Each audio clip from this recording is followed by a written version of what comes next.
Ladies and gentlemen, welcome to the Call of Duty Mobile World Championship 2023. It's the final stage, day number 2. We got, Kagendra and Luminosity Gaming heading into our match number 1 today. But, yesterday we saw 8 teams eliminated and 8 teams advanced here today. And it's going to be interesting because today it's going to be only a single eliminations best of 5 format. So once you have a tiny mishap and everything is going to be a fallout, you are out on the competition. Once again, joining you here for your first match is going to be Cali Gaming down here with Wasabi Gaming to bring you guys all the action here today.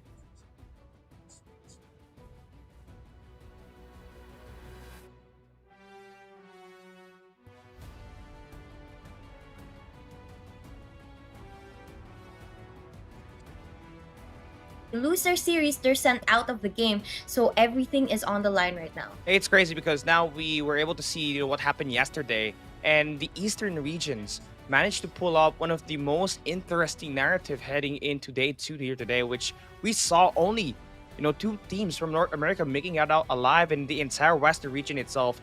And again, Eastern regions, all of the amount of hard work that they did with their competition heading into this series and heading into this World Championship truly paying off. 3 teams from Chinese region able to make it here, and you got the 2 Garena teams as well as Godlike, who has shown incredible improvement heading into their day 1 matches, winning all of their S&Ds and their control match to really punish every team that they went up against on yesterday's series. So today it's gonna be this playoffs where obviously a lot of these teams are aiming for the top 4 spot and perhaps get the lion's share for 400,000 US dollars and to become the world champions of 2023.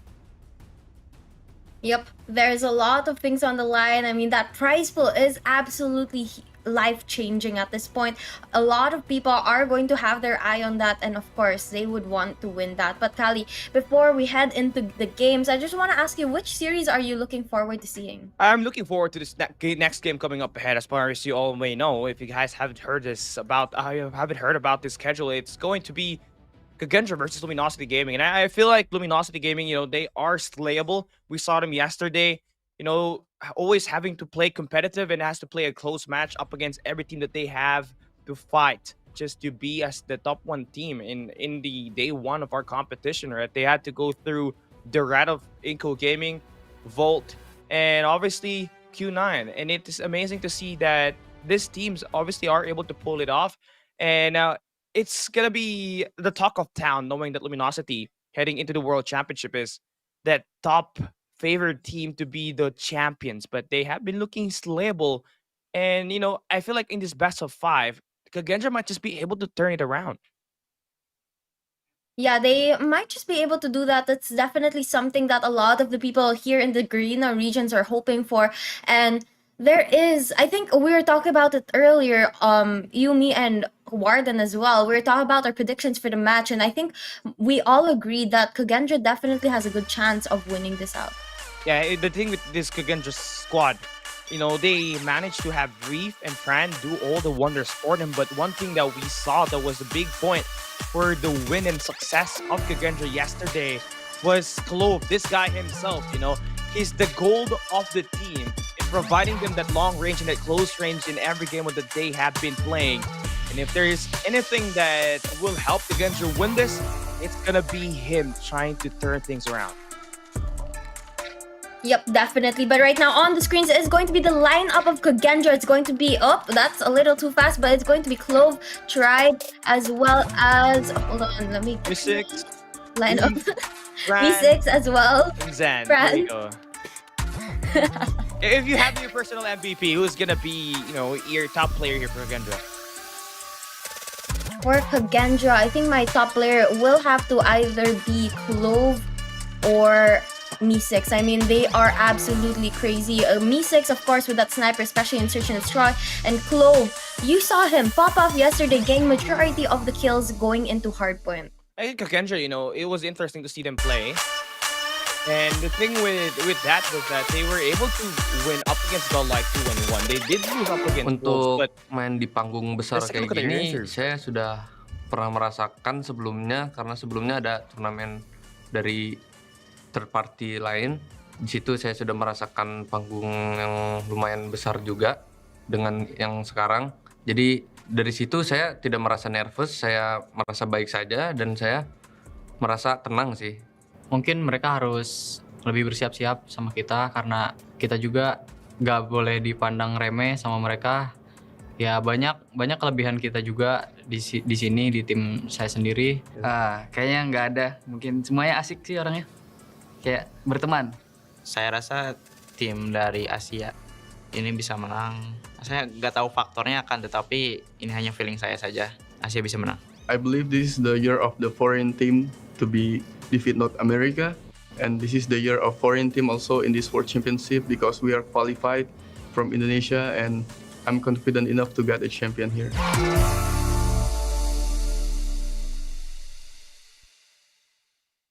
Yeah, that's gonna be interesting stuff coming in for Kagendra. I mean, we talked about them having, the potential to upset Luminosity, knowing that this is a great respawn team, and they definitely can hold themselves on their own when they're playing this S&D. When you got Mystics, Clove, and Fran able to dominate those shots for you, it's gonna be quite a hard battle if you are Luminosity. Yeah, definitely. But also on the side of Luminosity, they have a lot of veteran players here, and they have a strong roster of different talented players here from North America. And of course, this is also a team to watch out for. So I'm not really sure how it's going to go and play out. But again, right now we're going to see the maps that we're going to be playing. Map 1, Takeoff, followed by Express, Crossroads, Strike for Control, then back to Hacienda, Hardpoint, and Tunisia at the last and final Search and Destroy match. It's great because the teams are just trying to play with their strength rather than their opponent's weakness, right? I mean, with Luminosity, Takeoff has been their best map. Then you think of Kagendra, Hacienda has been one of their signature map when it comes to playing this hard point, and it is also the weakness of Luminosity. We saw them lose up against Tribe on that map yesterday, and it's gonna be quite delighted if we ever go to see a map number 4 or map number 5, but definitely this first 2 maps that we're seeing is going to be a show of strength of what Luminosity and what Kagendra could do in this matchup. But just by looking at the narrative of this game, right, we saw Luminosity being the favored team to win the Cotton World Championship 2023 and let this team become, the undisputed kings at the world stage.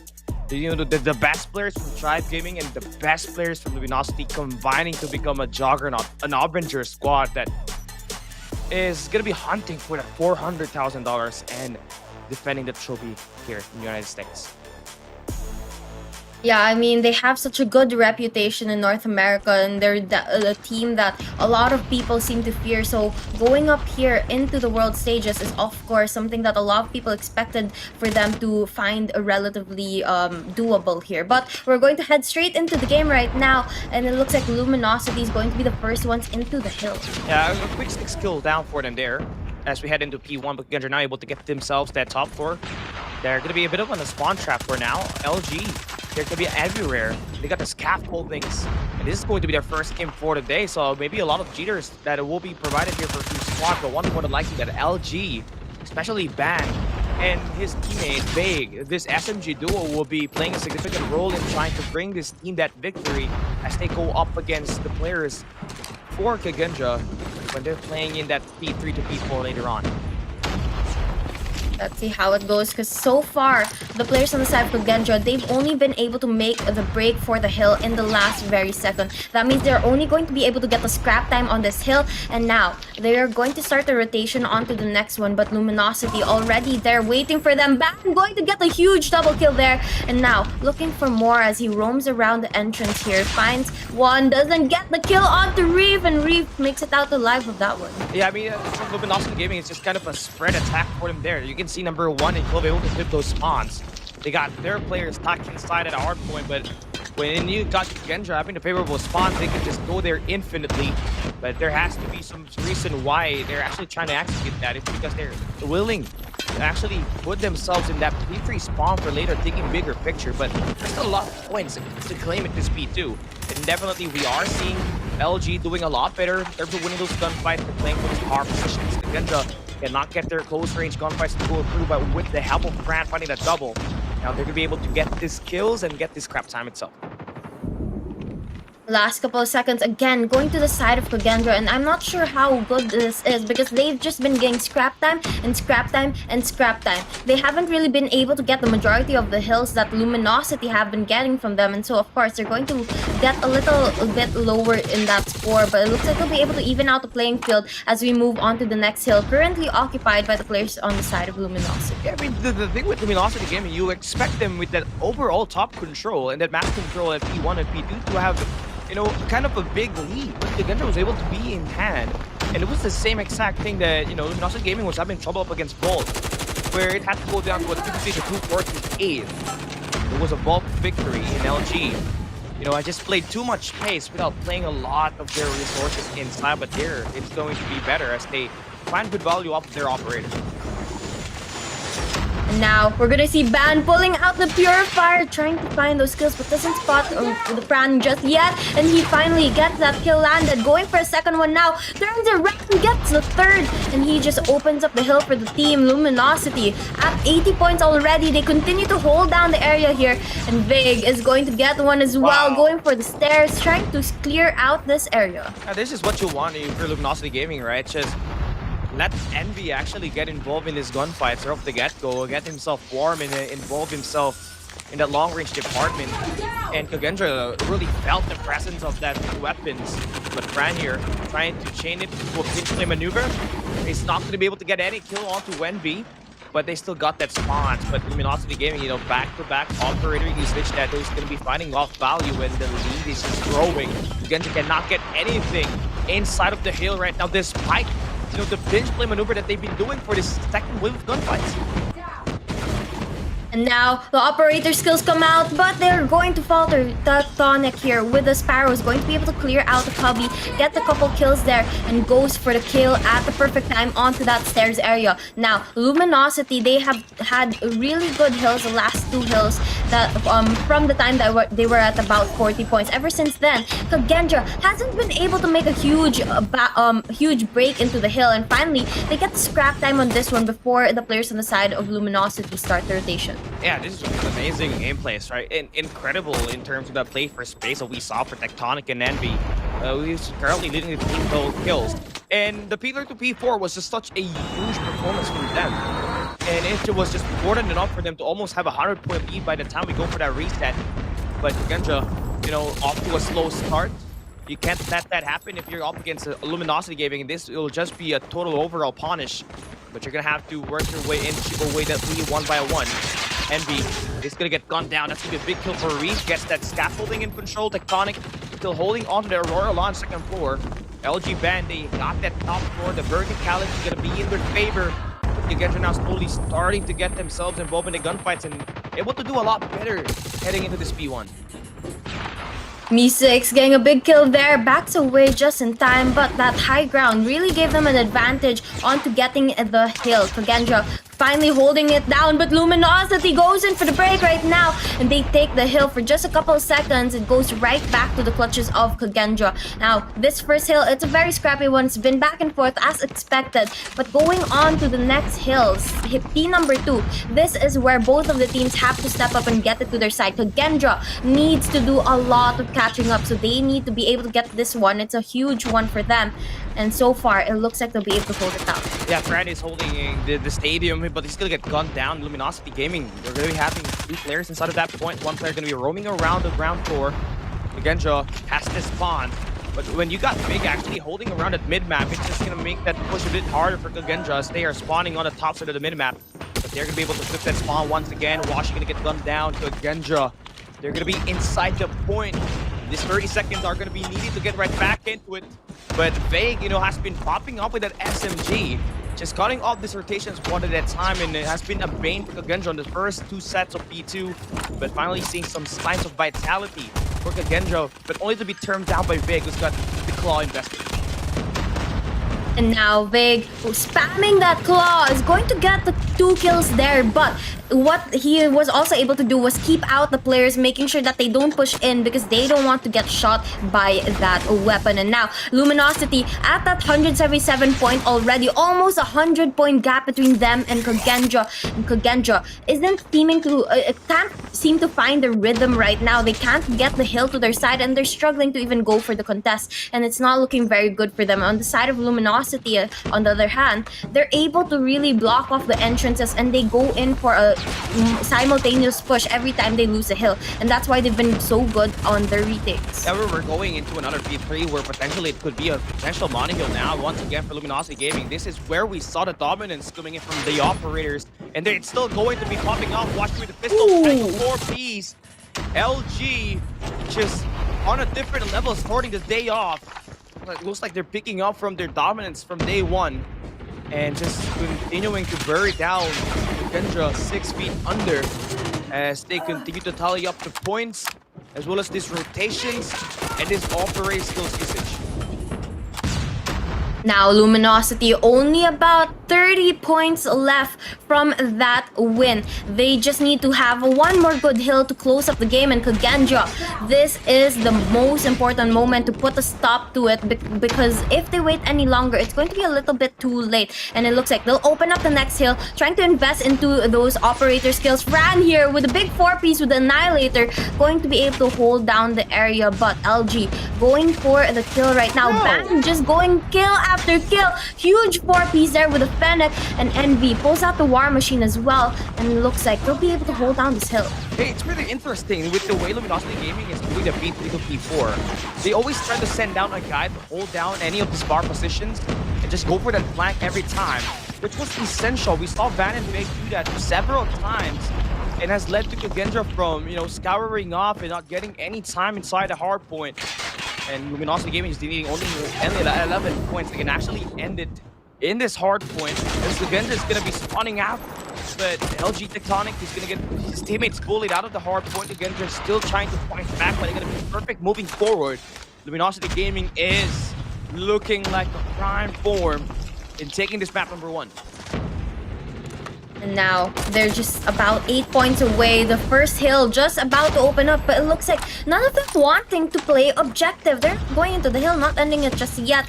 Finally, someone decides to hop in, but he gets killed right off. And now Vig just trying to clear out the area to open it up for the rest of the team. And just in time, they go into the hill. 2 points remaining, and no one from the side of Kagendra to contest it. They're going to get that first game of Hardpoint. There we go, the signature emote from Band once again. Every time they take the win, the wave is actually waving on point, but you really got to highlight how Luminosity actually win that game, right? I mean, P3 to P4 were such huge hard point for them, and the thing was that their key player was Vig and Van. They were holding it inside of that hill, controlling that top floor, and then they got Tectonic most of the time, putting out that Sparrow, just controlling where we see Kagendra spawning on Medcare Center and at the generator spawns at Aurora Launch. Luminosity Gaming, they lost up against Volt, but immediate adjustments coming in from them, and the timely operators was the bane for Kagendra in this match.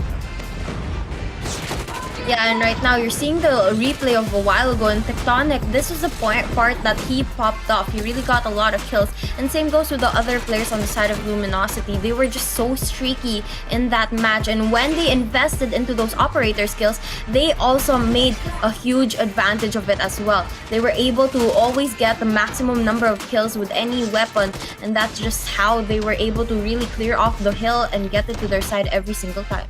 Yeah, that was just insane. Just a clinical route for all Luminosity Gaming, and they definitely had more polished setup, especially with their early rotation to P3 to P4.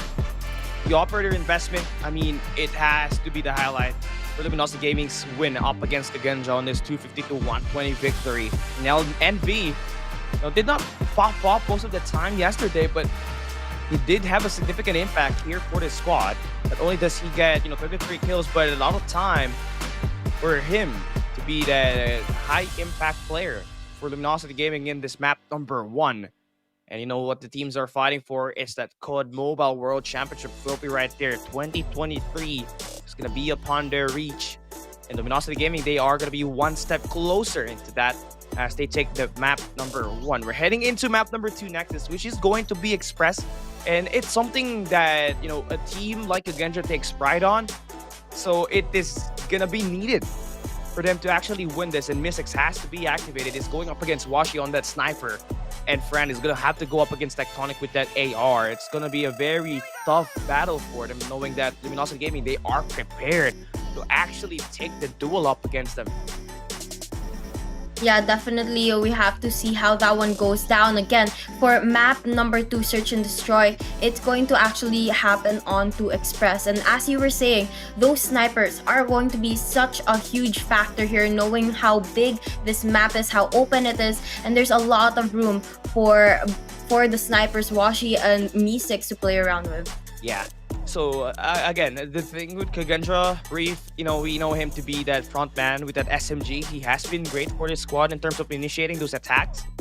But he's going to have to go up against Fake and Van, one of the two. And it's going to be a big challenge for Kagendra. But if there's any team that we think that can really stun Luminosity Gaming in a best of 5, it has to be Kagendra, right? But again, it has to depend on what they are feeling right now, because the mood definitely is not it for them. They're still starting off slow. And Luminosity Gaming, they're starting off half. We saw that P1 earlier at Hardpoint, where it was automatically 6 kills that they got on that P1, which is supposed to not happen, knowing that they has to be scrapping, the threes has to go through, right? So Kagendra has to step things up, stay alive if they ever do want to survive here. Yeah, definitely. And right now you can see the players again getting ready for that next match, and we're just about to head into it. As I say that, round 1 begins here in Express. The band, this could be the point man. First blood goes to Clove, and that's gonna be a Kagendra just giving him this, you know, the Garena's casualty by just going in for the Blitzkrieg. Mystics has to win his gunfight, but he gets gunned down. It's all down to Zen with the KRM. Slow and steady, Washi takes a grenade, trying to line it up, but none of the players on the opposite team is going to be there. Down to a 1v1 situation. Washi with that sniper doesn't know that someone's coming up behind him, and it looks like Zen might just be able to get this rotation if he plays it quietly. They don't spot each other, and finally they hear their footsteps. I think they're sliding around, not going to be able to see each other just yet, but Washi has to be very careful here. I mean, he has a long-range weapon. If he is put into a situation where Zen is close by, I'm not quite sure if he'll be able to win that engagement. He's just running around. Soundcue's gonna be hurt by Washi now. But I do think they're not spotting each other. But now Zen slowly closing that gap down. But Washi with the snap back, taking round number 1. He was able to get that kill, and now the point going to the side of Luminosity. Washi with a big 2 kill there, as well as Tectonic, to open up the game for their side. Now on the side of Kagendra though, only Zen was able to get the majority of those kills in Clove 1 as well. But they'll have to step up their game, knowing that they're on the attacking side and they need to be able to go for those 2 sites for the plan. Yeah, first blood still going through a LG. And it's gonna be quite a devastating setup here now. Reef has to win this stuff, and that's gonna be 2 players just going in for the bait and switch. Big able to get another secured kill. Kagendra now down to 3 players, and everything is just being controlled by Luminosity Gaming right now. But with this big kill from Zen, that's gonna lower down the number, but they still gotta worry about Washi, who's gonna be providing that oversight at the A bomb. And now, Washi not able to spot anyone yet. He just takes it slow, but only 2 players left on the side of Kagendra.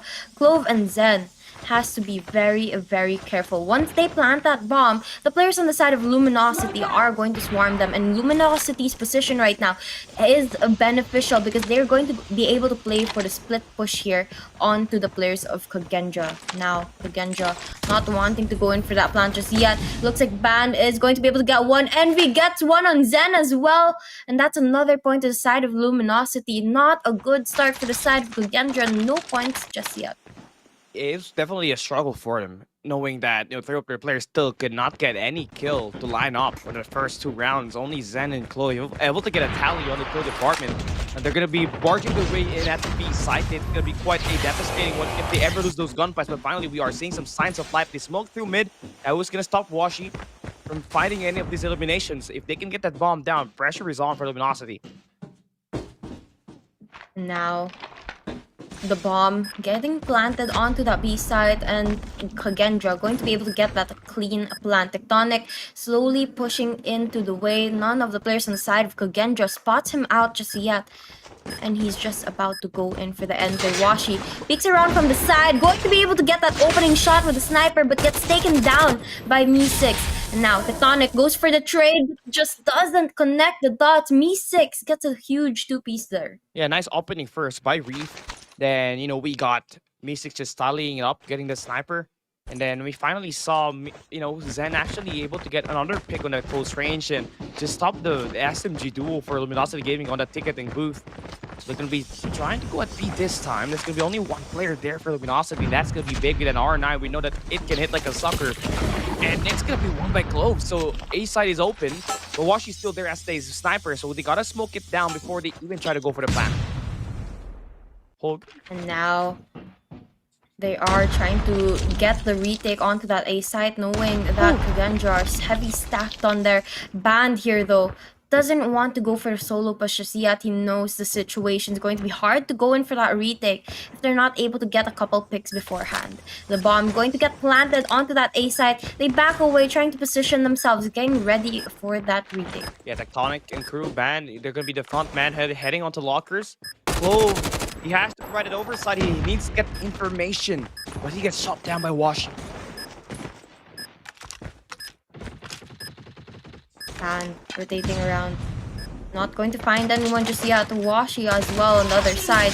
Doesn't spot, but Ban gets taken down. And it looks like the players on the side of Kagendra going to win majority of their gunfights. Envy going to be left all alone, but spotted by Tui, gets taken down.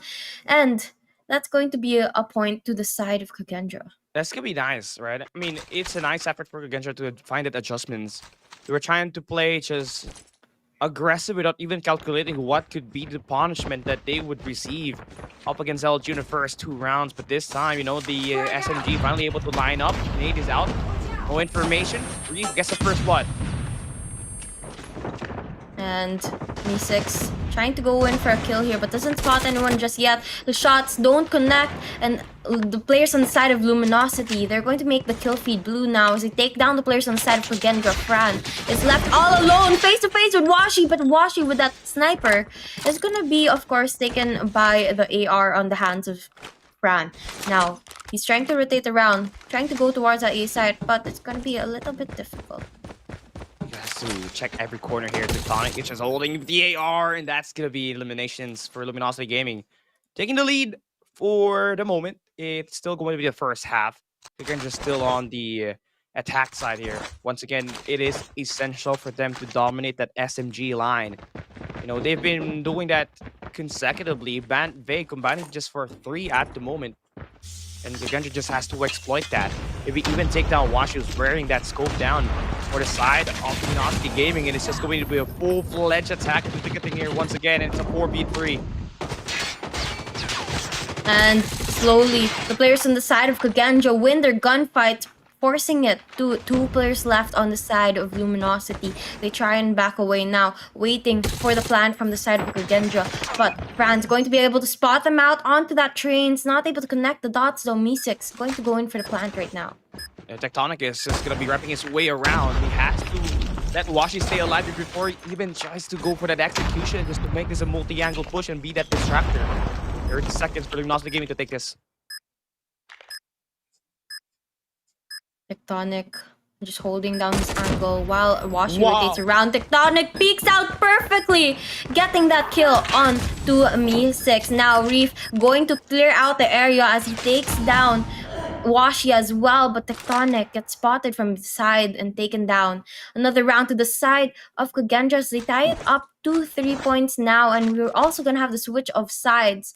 Now, the players on the side of Luminosity, they're going to be the ones attacking, while the players on the side of Kagendra are going to be forced to defend both A side and B side. Yeah, Luminosity Gaming taking a much more passive approach, not really going into ticketing of the first 10 seconds of this attack, but they do likely are sending out ban on the galley, but he's gonna get eliminated. Big has to trade that first blood, but it is gonna be a disadvantage now for them as this plant is on the bomb. B side is where it is. It is a 4v3. Numbers are gonna be in the hands of Kagendra. The Big gets this kill, it has to work. Wins with the KRM. What a big play from Zen there. He was low on health, but because his opponent pulled out the boxing glove, still able to secure it. And now, Luminosity, they get beaten down by Kagendra. And they're gonna easily get that defuse with a lot of time to spare, thanks to their big kills before, just as the bomb got planted. Huge kills coming from Kagendra, especially on this staircase, which eventually was the key moment for them, because they were able not to only just take down Ban, who was trying to initiate for Luminosity Gaming, but they picked down the second line, which is Vague with the SMG. And it's nice that Zen has a KRM to work with anyways. He's been able to really use time with it. He's got 8 at the moment. And Mi6 not able to spot the one. Backs away but gets shot by Washi on the side. Looks like Luminosity is going to step up as well, tying it up once again here. And it's just been back and forth between these two teams.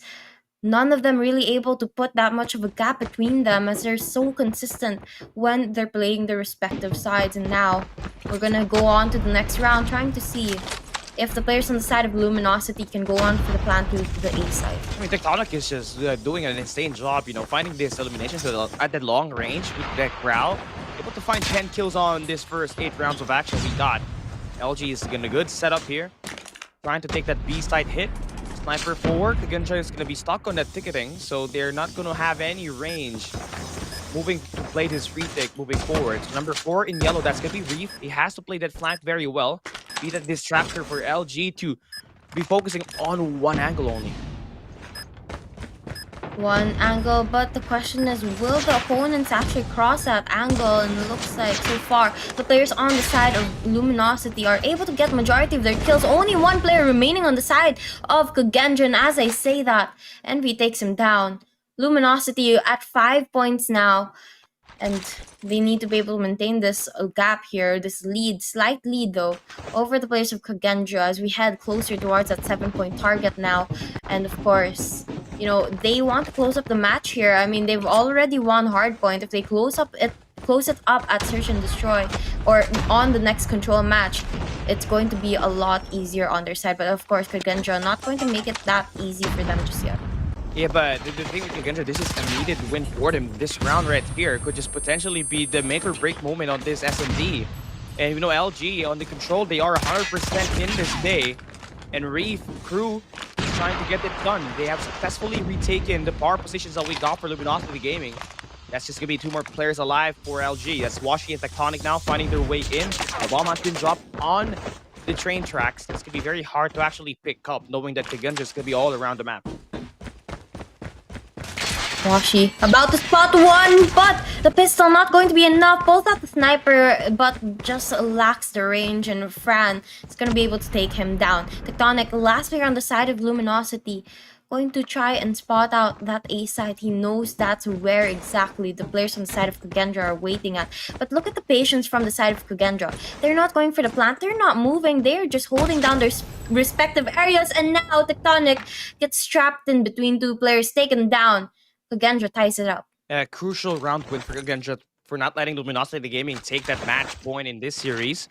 Almost a serious point as well. I mean, this is going to be a best of 5, so if ever Luminosity Gaming take this map itself, it is going to be 2-0 on the series, and they just have to win control to finally take this one over and get it done. Kagendra, they're going to be guessing the wrong bomb site once again, and it's going to be quite a huge rotation for them. Mi6, again, not being in the line of the arrivals. He's going to be stuck on that mid-map. Tectonic off the back, he has to maintain his live out there. It's going to be 4 players facing him down. So Luminosity Gaming, it's a 5v3 situation. Look at the 5v2. You have to stand your ground or Kagendra takes match point. But look at this, Envy going to be the last one alive. Low in health, gets taken down by Reef.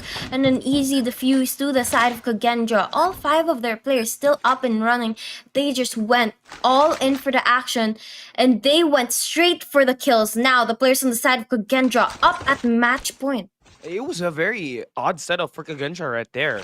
Luminosity Gaming was expecting Mystics to be in the departure, but he was at that mid-map, and then there were the other 4 players from Kagendra just waiting behind enemy lines, and now this is going to be an aggressive push on the ticketing this time. Close range, this is where you see Kagendra really shine. Now it looks like Reeve going to get a huge traded out. Ooh. They're going to have the numbers advantage here as Fran is left all alone. It looks like Luminosity will have the opportunity to push for overtime here as long as they play it right. Fran alone, about to come into contact with some of the players on the side of Luminosity. Doesn't spot them out just yet. Finally gets one on Wash. He backs away, knowing he has a target on his back. Now that the players on the side of Luminosity have the information. And if there's anyone that can clutch it, it has to be Fran for Kagendra. This could be one of the best AR users in Garena right now, unclassified. But this is a 1v2. There's just too many angles. He has to hold on.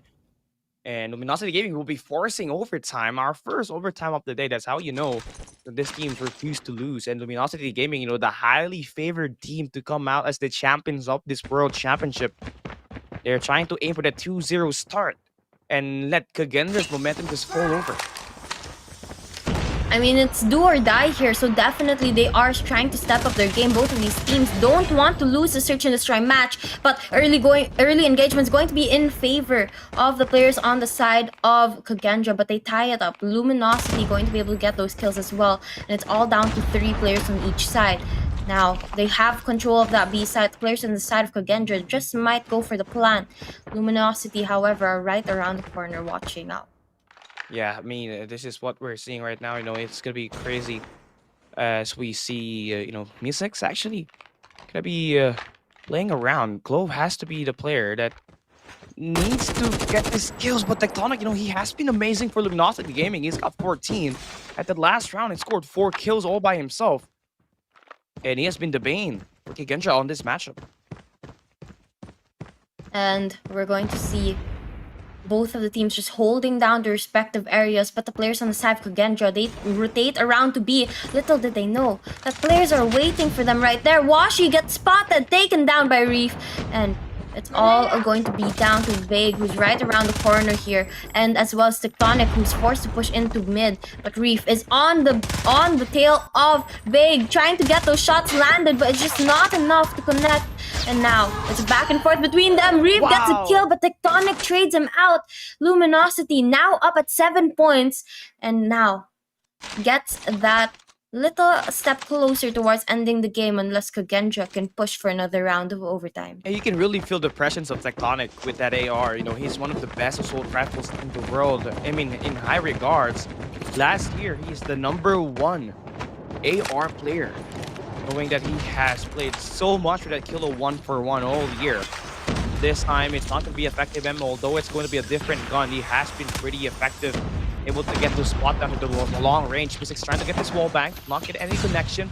A minute 34 seconds for LG to try to find their way in. Washing that Fran. It's gonna be closer for the Tectonic. If he does get this kill, it's gonna be a 4v3. And Kagendra slowly going down one by one, and Luminosity takes map number 2 after this overtime, going into series point.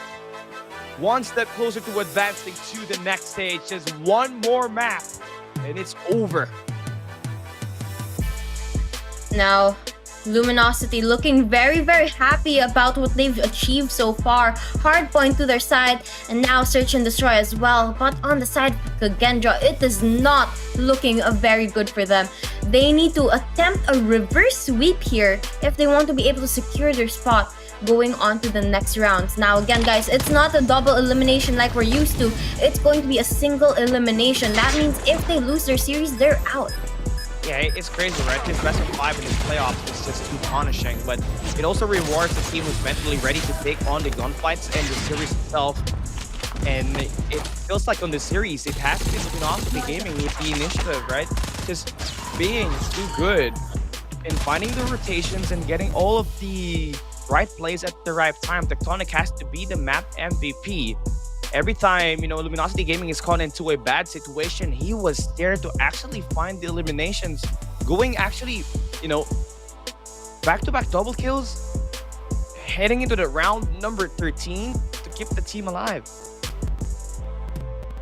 Pretty good score for both of the teams actually. I mean, we did really see the players on the side of Kagendra put up a fight there. Of course, they did end up losing, but it was still a very close game. Both of the teams one-upping each other time after time again, and also pushing through that overtime. Now, unfortunately, only one team can come out of that match alive, and it had to be the players on the side of Luminosity, and that means we'll just have to see how the players on the side of Kagendra play out Control match, but then again, Luminosity are very consistent with the respawn game modes. Yeah, and we're heading on to Control Crossroads next, which was played by Luminosity Gaming 3 times yesterday, and it was all a victory, right? 100% winner for them. They haven't been defeated there yet. And it's going to take more than a mental capacity alone for Control to be won over by Kagendra, who just only played it one yesterday. And it's also that mentality that, has been the difference between these two squads. LG just coming in more prepared, especially on the early game, fighting that right decisions, finding those kills, and finally able to convert that into round wins and map wins all by itself, right? So it's going to be such a total challenge for Kagendra to actually take this map and the entire series itself. I mean, they're going to be the underdog in this series itself. Yeah, they are the underdogs right now, and moving forward, I'm not quite sure what else they can do to be able to step up their game. I mean, they have to be able to try to find a new strategy here. As you said, the players on the side of Luminosity, they are so consistent. They are so good at that control game mode. So now, moving as we go into Control, what is your tip if you're going to tell the players on the side of Kagendra something? What is one tip that you can give to them? Oh, honestly, it's just all about finding the realization that you're either in a spawn trap or not. You have to find a way to break through the enemy's spawn trap if ever it does happen and you lose those power positions. And for Kagendra, sometimes in Control Crossroads Strike, it has been, a big bad moment for them. And now as they're facing eliminations, that killer instincts has to be activated. Clove, he has to step things up, find his eliminations with that AR. The team is going to need his long-range presence as they're going up against Luminosity Gaming is just teaming with that momentum over after winning those first 2 maps itself, to see if they're able to actually, at least put off a great fight up against the favored kings in the World Championship. I mean, I think it's also, a very good... So far, we haven't been disappointed with the performance of Kagendra. They have been playing it so well, especially in that Search and Destroy match. But, as you said, up against Giants, it's a whole other story. But now, moving into Control, it looks like Kagendra are going to be able to go and get the early capture onto the first segment of that A side. But while doing so, they've lost a couple of lives here, gotten a couple of kills as well. But I think we'd like to see a much cleaner run if possible. It's just all about the mid-map control if you're playing, this control game mode. And for me right now, this space is being dominated by Luminosity Gaming. But that would soon be readed off by Kagendra as they find 3. They just need one more player to stack this one in the eliminate Van, who's just trying to contest and remove the segments at the A side. And this is going to be a great spot for them. Nice counter. They're trying to go for their own map control as well, which is going to be a good initiative just to stop this time from trickling in. Kagendra, number 3, that's going to be missing. He's actually finding his way all around the enemy lines this time. And it looks like players on the side of Luminosity, they're going to have the advantage when it comes to the lives and respawns here available for them. But Kagendra, on the other hand, they are struggling. Only 1 segment onto that A site, and they're down to 14 lives left. It looks like they might not have enough momentum or lives left for them to be able to capture both at A site and B site. They'll have to find another solution to this because the players on the side of Luminosity, they are on the watch for both the A site and B site, and they're not making it easy for Kagendra. Yeah, I mean, although this is still going to be upon their reach, but if they lose this control at the A side, it's over. They're going to be reset, and by Luminosity Gaming. And they're going to be denied off this time. And Envy, just mid-map control awareness is just insane. He finds a double incredible play there to stop Kagendra from taking this first round. And it looks like they're going to be down to 5 lives left on the side of Kagendra. And no time extension as well. That means the clock is ticking on them. 15 seconds left on the clock. And the players on the side of Luminosity, they're playing this to perfection. Getting kill after kill.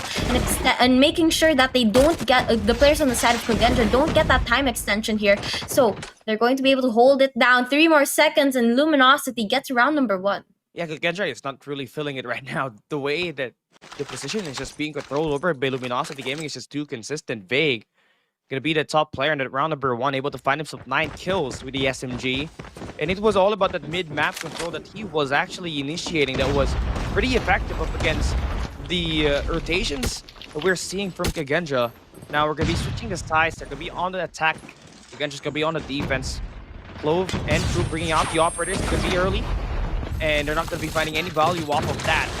And it's going to be such a devastating move for them because they're losing control at the A site. There's going to be time collected by Luminosity Gaming at the B control.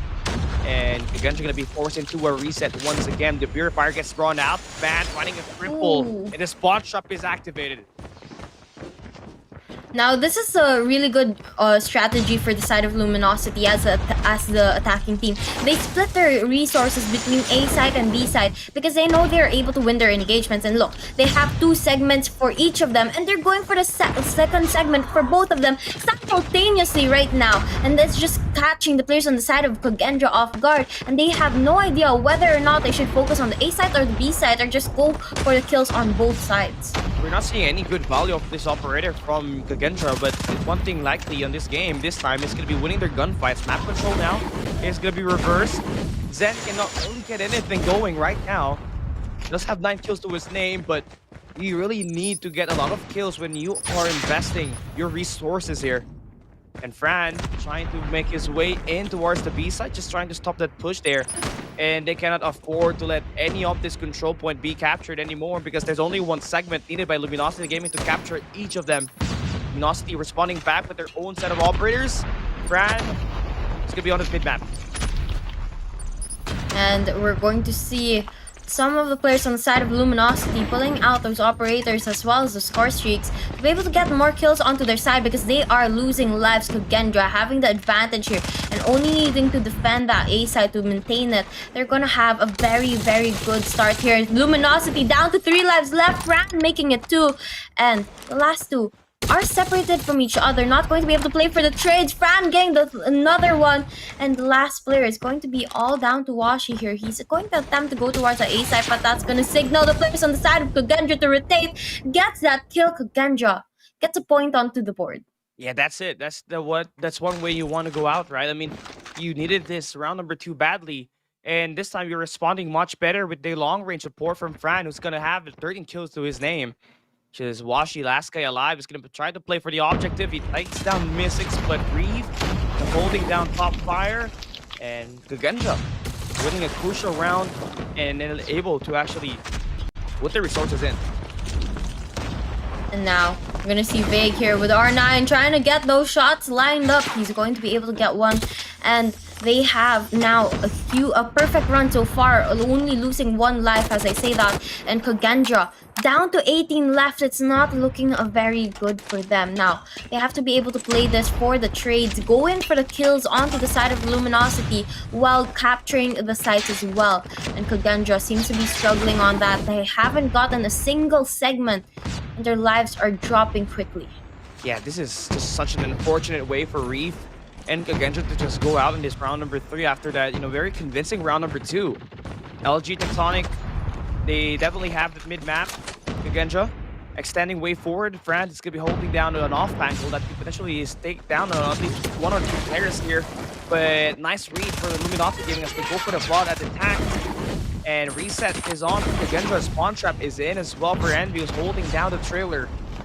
21 and 9. 19 seconds left for Kagendra to figure things out. It's going to take quite a miracle to actually fold this one up unless you try to win your objective, which is going to be quite hard. And with the LG, they are prepared for these gunfights. Yeah, and look at this.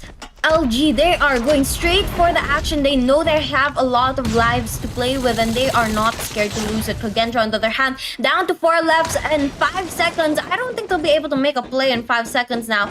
And 3 lives left on the clock. They stack up heavy onto that A side, trying to put a stop to the timer, but it's not enough. It's all down to Me6, but he gets shot by Band, and he goes to get the point. Luminosity up at 2 points now, match point. And the performance meters is over 118 FPS. Yes, you can really play top notch with the Samsung Galaxy Ultra S23. And Wasabi, I think you can really speak for it, right? I mean, you are using the same exact phone for gaming. And for I love my photography phone. as well, 100 times scope on the photo, on your photo, right? It is just insane. You can spot anything out.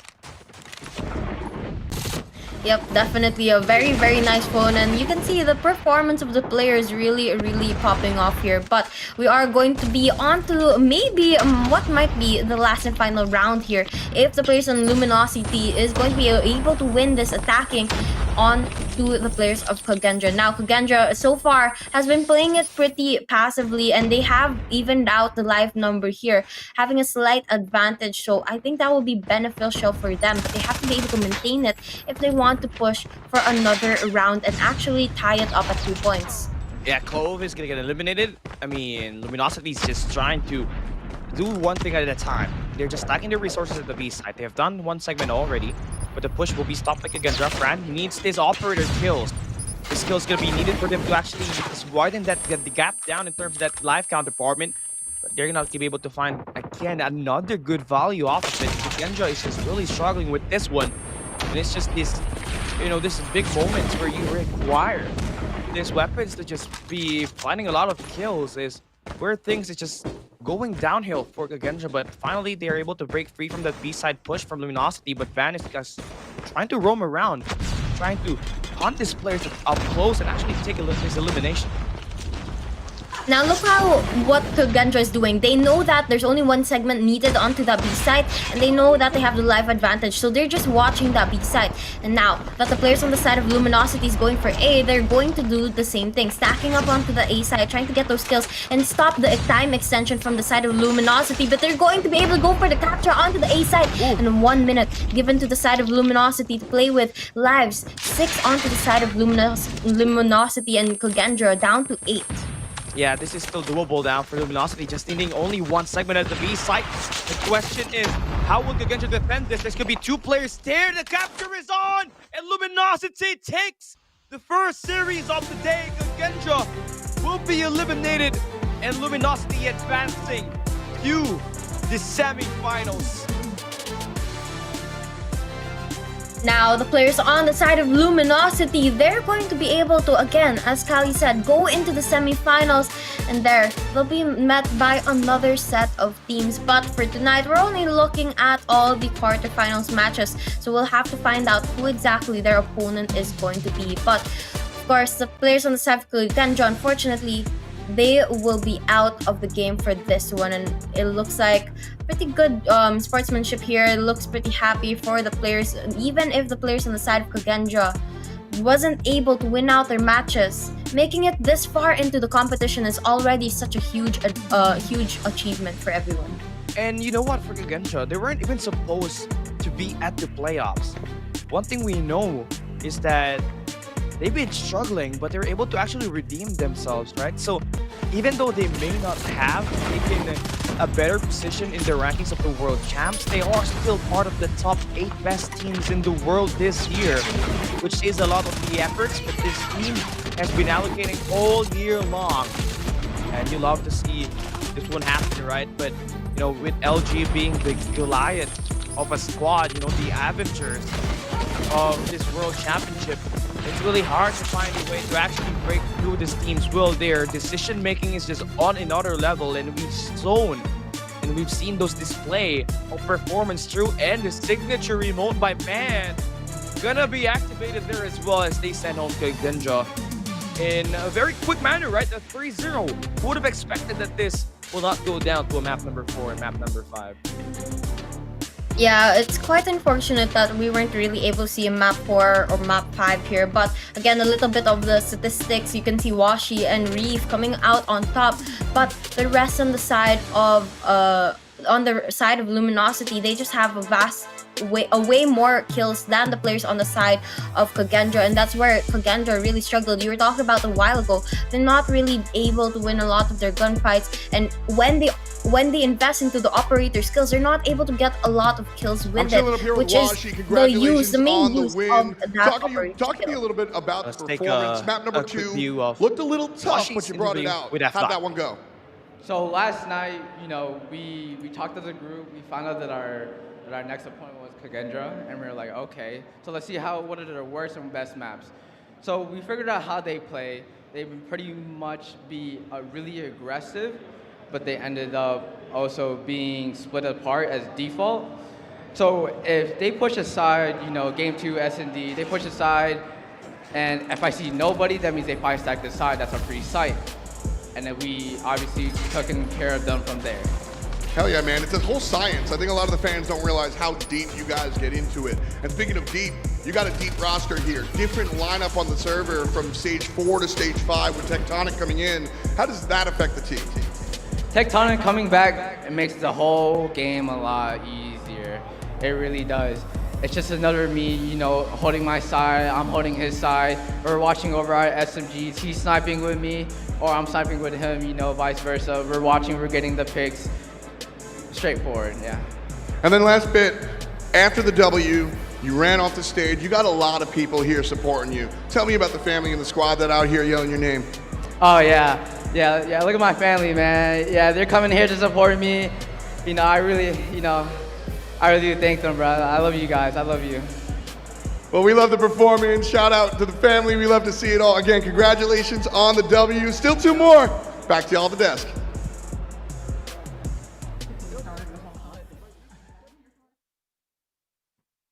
Yeah, and that's going to be the interview with the players on the side of Luminosity. I mean, as you saw, they did a lot of research before heading into this game. After they found out about the brackets on the same night, they did a research. They were able to find which maps or which positions that they would take on that search and destroy game and control, and really analyze the gameplay used by Kagendra. And I guess that really helped them a lot. I mean, they were able to 3-0 the players on the side of Kagendra.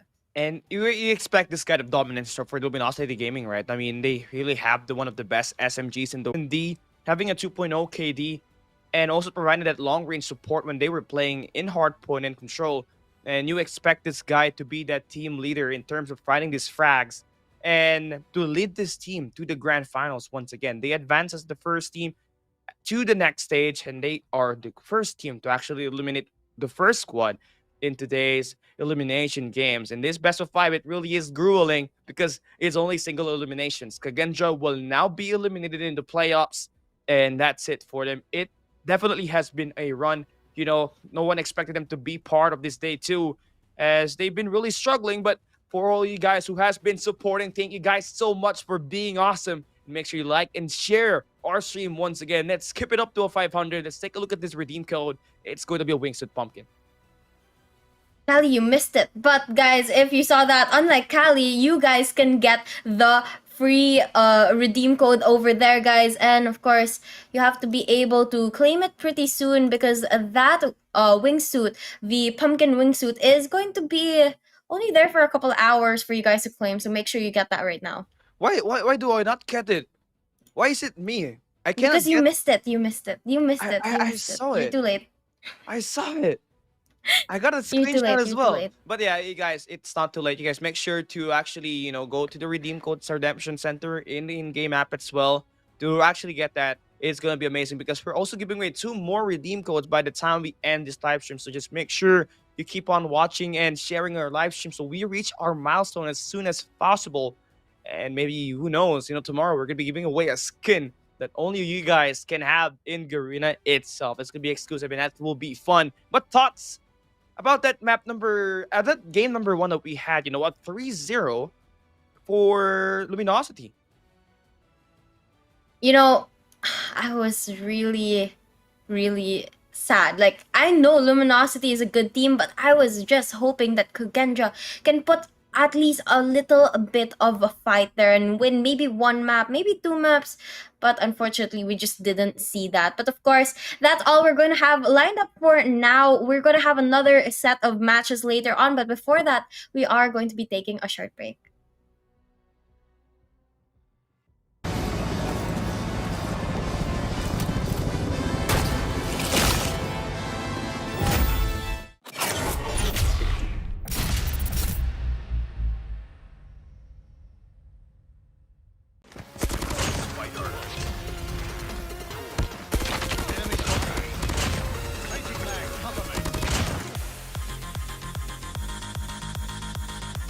Hardpoint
are back once again for Call of Duty Mobile World Championships 2023, and this is day number 2 of the finals. And here with me is going to be Warden this time around, and we're going to be casting series number 2. Now, a while ago, we saw Luminosity up against Kagendra, and this time around, it's going to be SPG versus Godlike.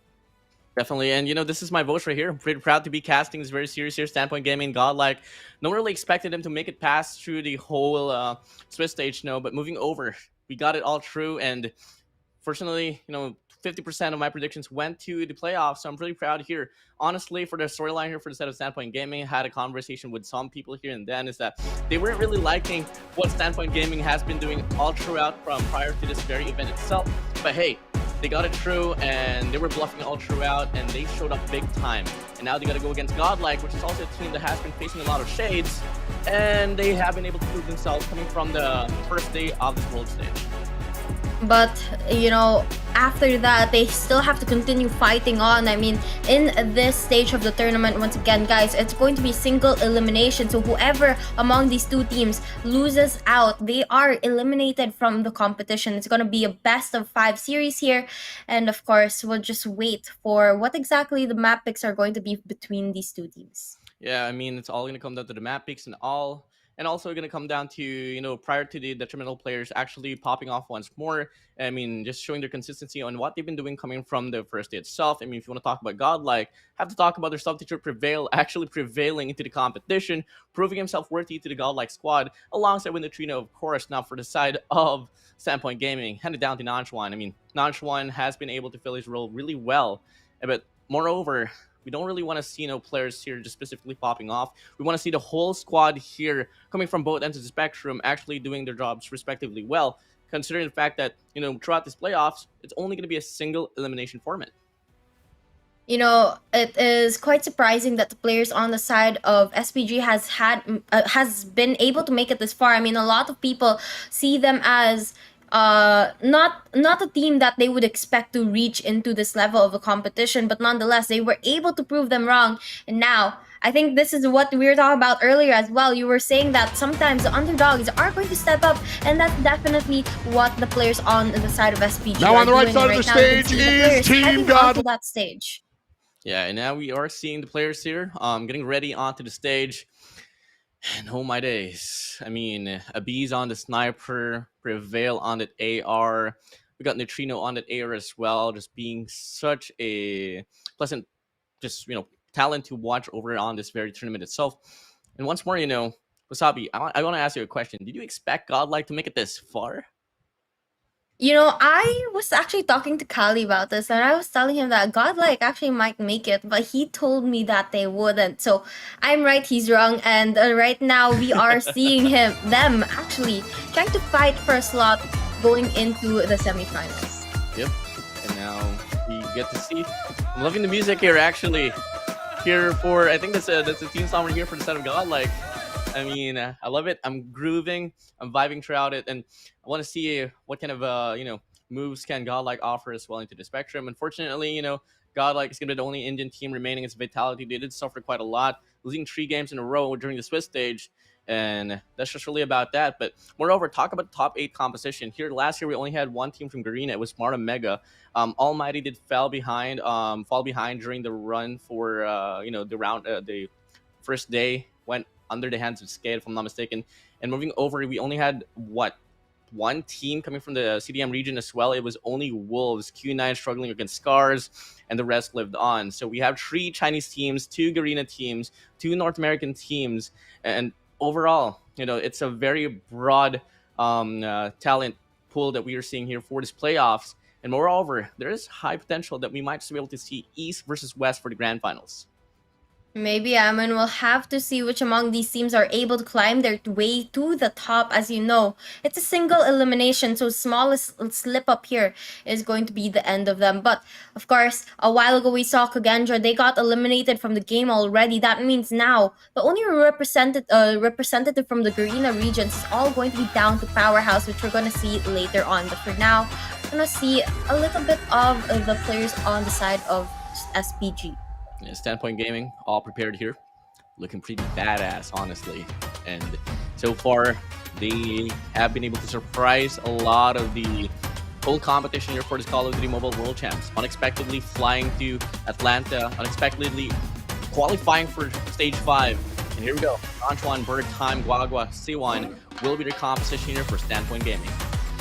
Yep, and these are the players that you have to watch out for. I mean, as you were saying, Nanchuan, he's such a good SMG AR player. He definitely steps up for the team, able to get a lot of those kills, and just very helpful for the teams overall. But then again, guys, that is going to be the trophy over there that the players are playing for in this tournament, as well as the huge prize pool that Call of Duty Mobile and the sponsors have prepared for all of us. I just want to draw things back here between Kagendra and Luminosity Gaming. Honestly, I was pretty devastated, especially since I first saw the result there for Hardpoint. I wasn't expecting, Luminosity Gaming would be able to just pull away that dominantly. And when I saw the very result of Hardpoint, I just knew for a fact Destroy would be the case. But 我 for 们 anything 增加 else, 了， let's 我们 watch 本身 and 增加 listen to the 了 interview. 对爆破模式的就是多样化，然后通过 Garena 就是战队的，我们学习了，就是我们加强了对热点的了解吧。我们队伍的战术与北美战术不一样的话，就会是我们更会偏运营一些，通过一些信息的补偿，会进行一些转点，更快一些。我觉得我们团队是比较需要去注意的吧，因为我们团队纸面实力看着很弱，其实很强。感谢一直支持我们的粉丝吧，因为毕竟我们从 S5 到 S6赛季，其实成绩的话一直都是名在第3，没有说更好的进步吧，所以希望这次不负你们的期待，拿下更好的一个世纪赛的名额吧。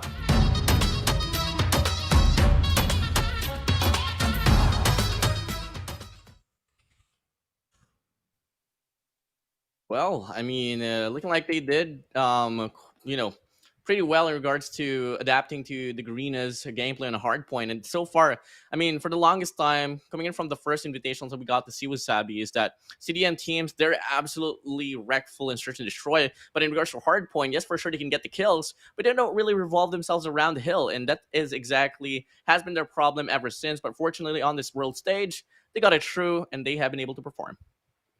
Yeah, definitely. And I think that was Nanchuan who is saying that, they deserve a little bit more attention. And with them making it into the top 8 right now, they're definitely grabbing more of that attention from the viewers, from the world on this Call of Duty Mobile World Championships. And right now, they're going to try and prove themselves once again, wanting to get more attention to their side, to the side of CDM here.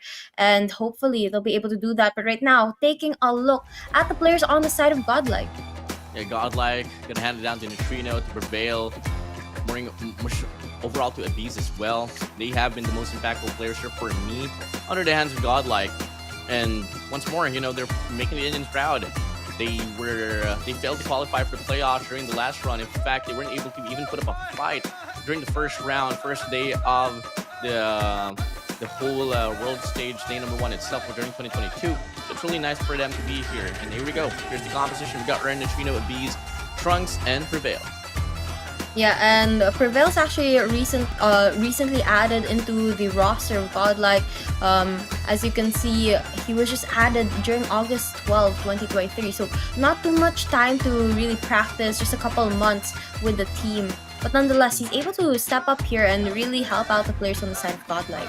Now we are seeing the preparation kick in here for the side of Godlike. And so far, loving what I'm seeing here. Not too much smiles going on. They know for a fact that it's going to be a big matchup here against Standpoint Gaming. On paper, Standpoint Gaming should really have this one on the bag. Godlike Esports, though, they've been able to prove the paper wrong for so many times. So we'll see how this one's going to pan out as soon as the match starts.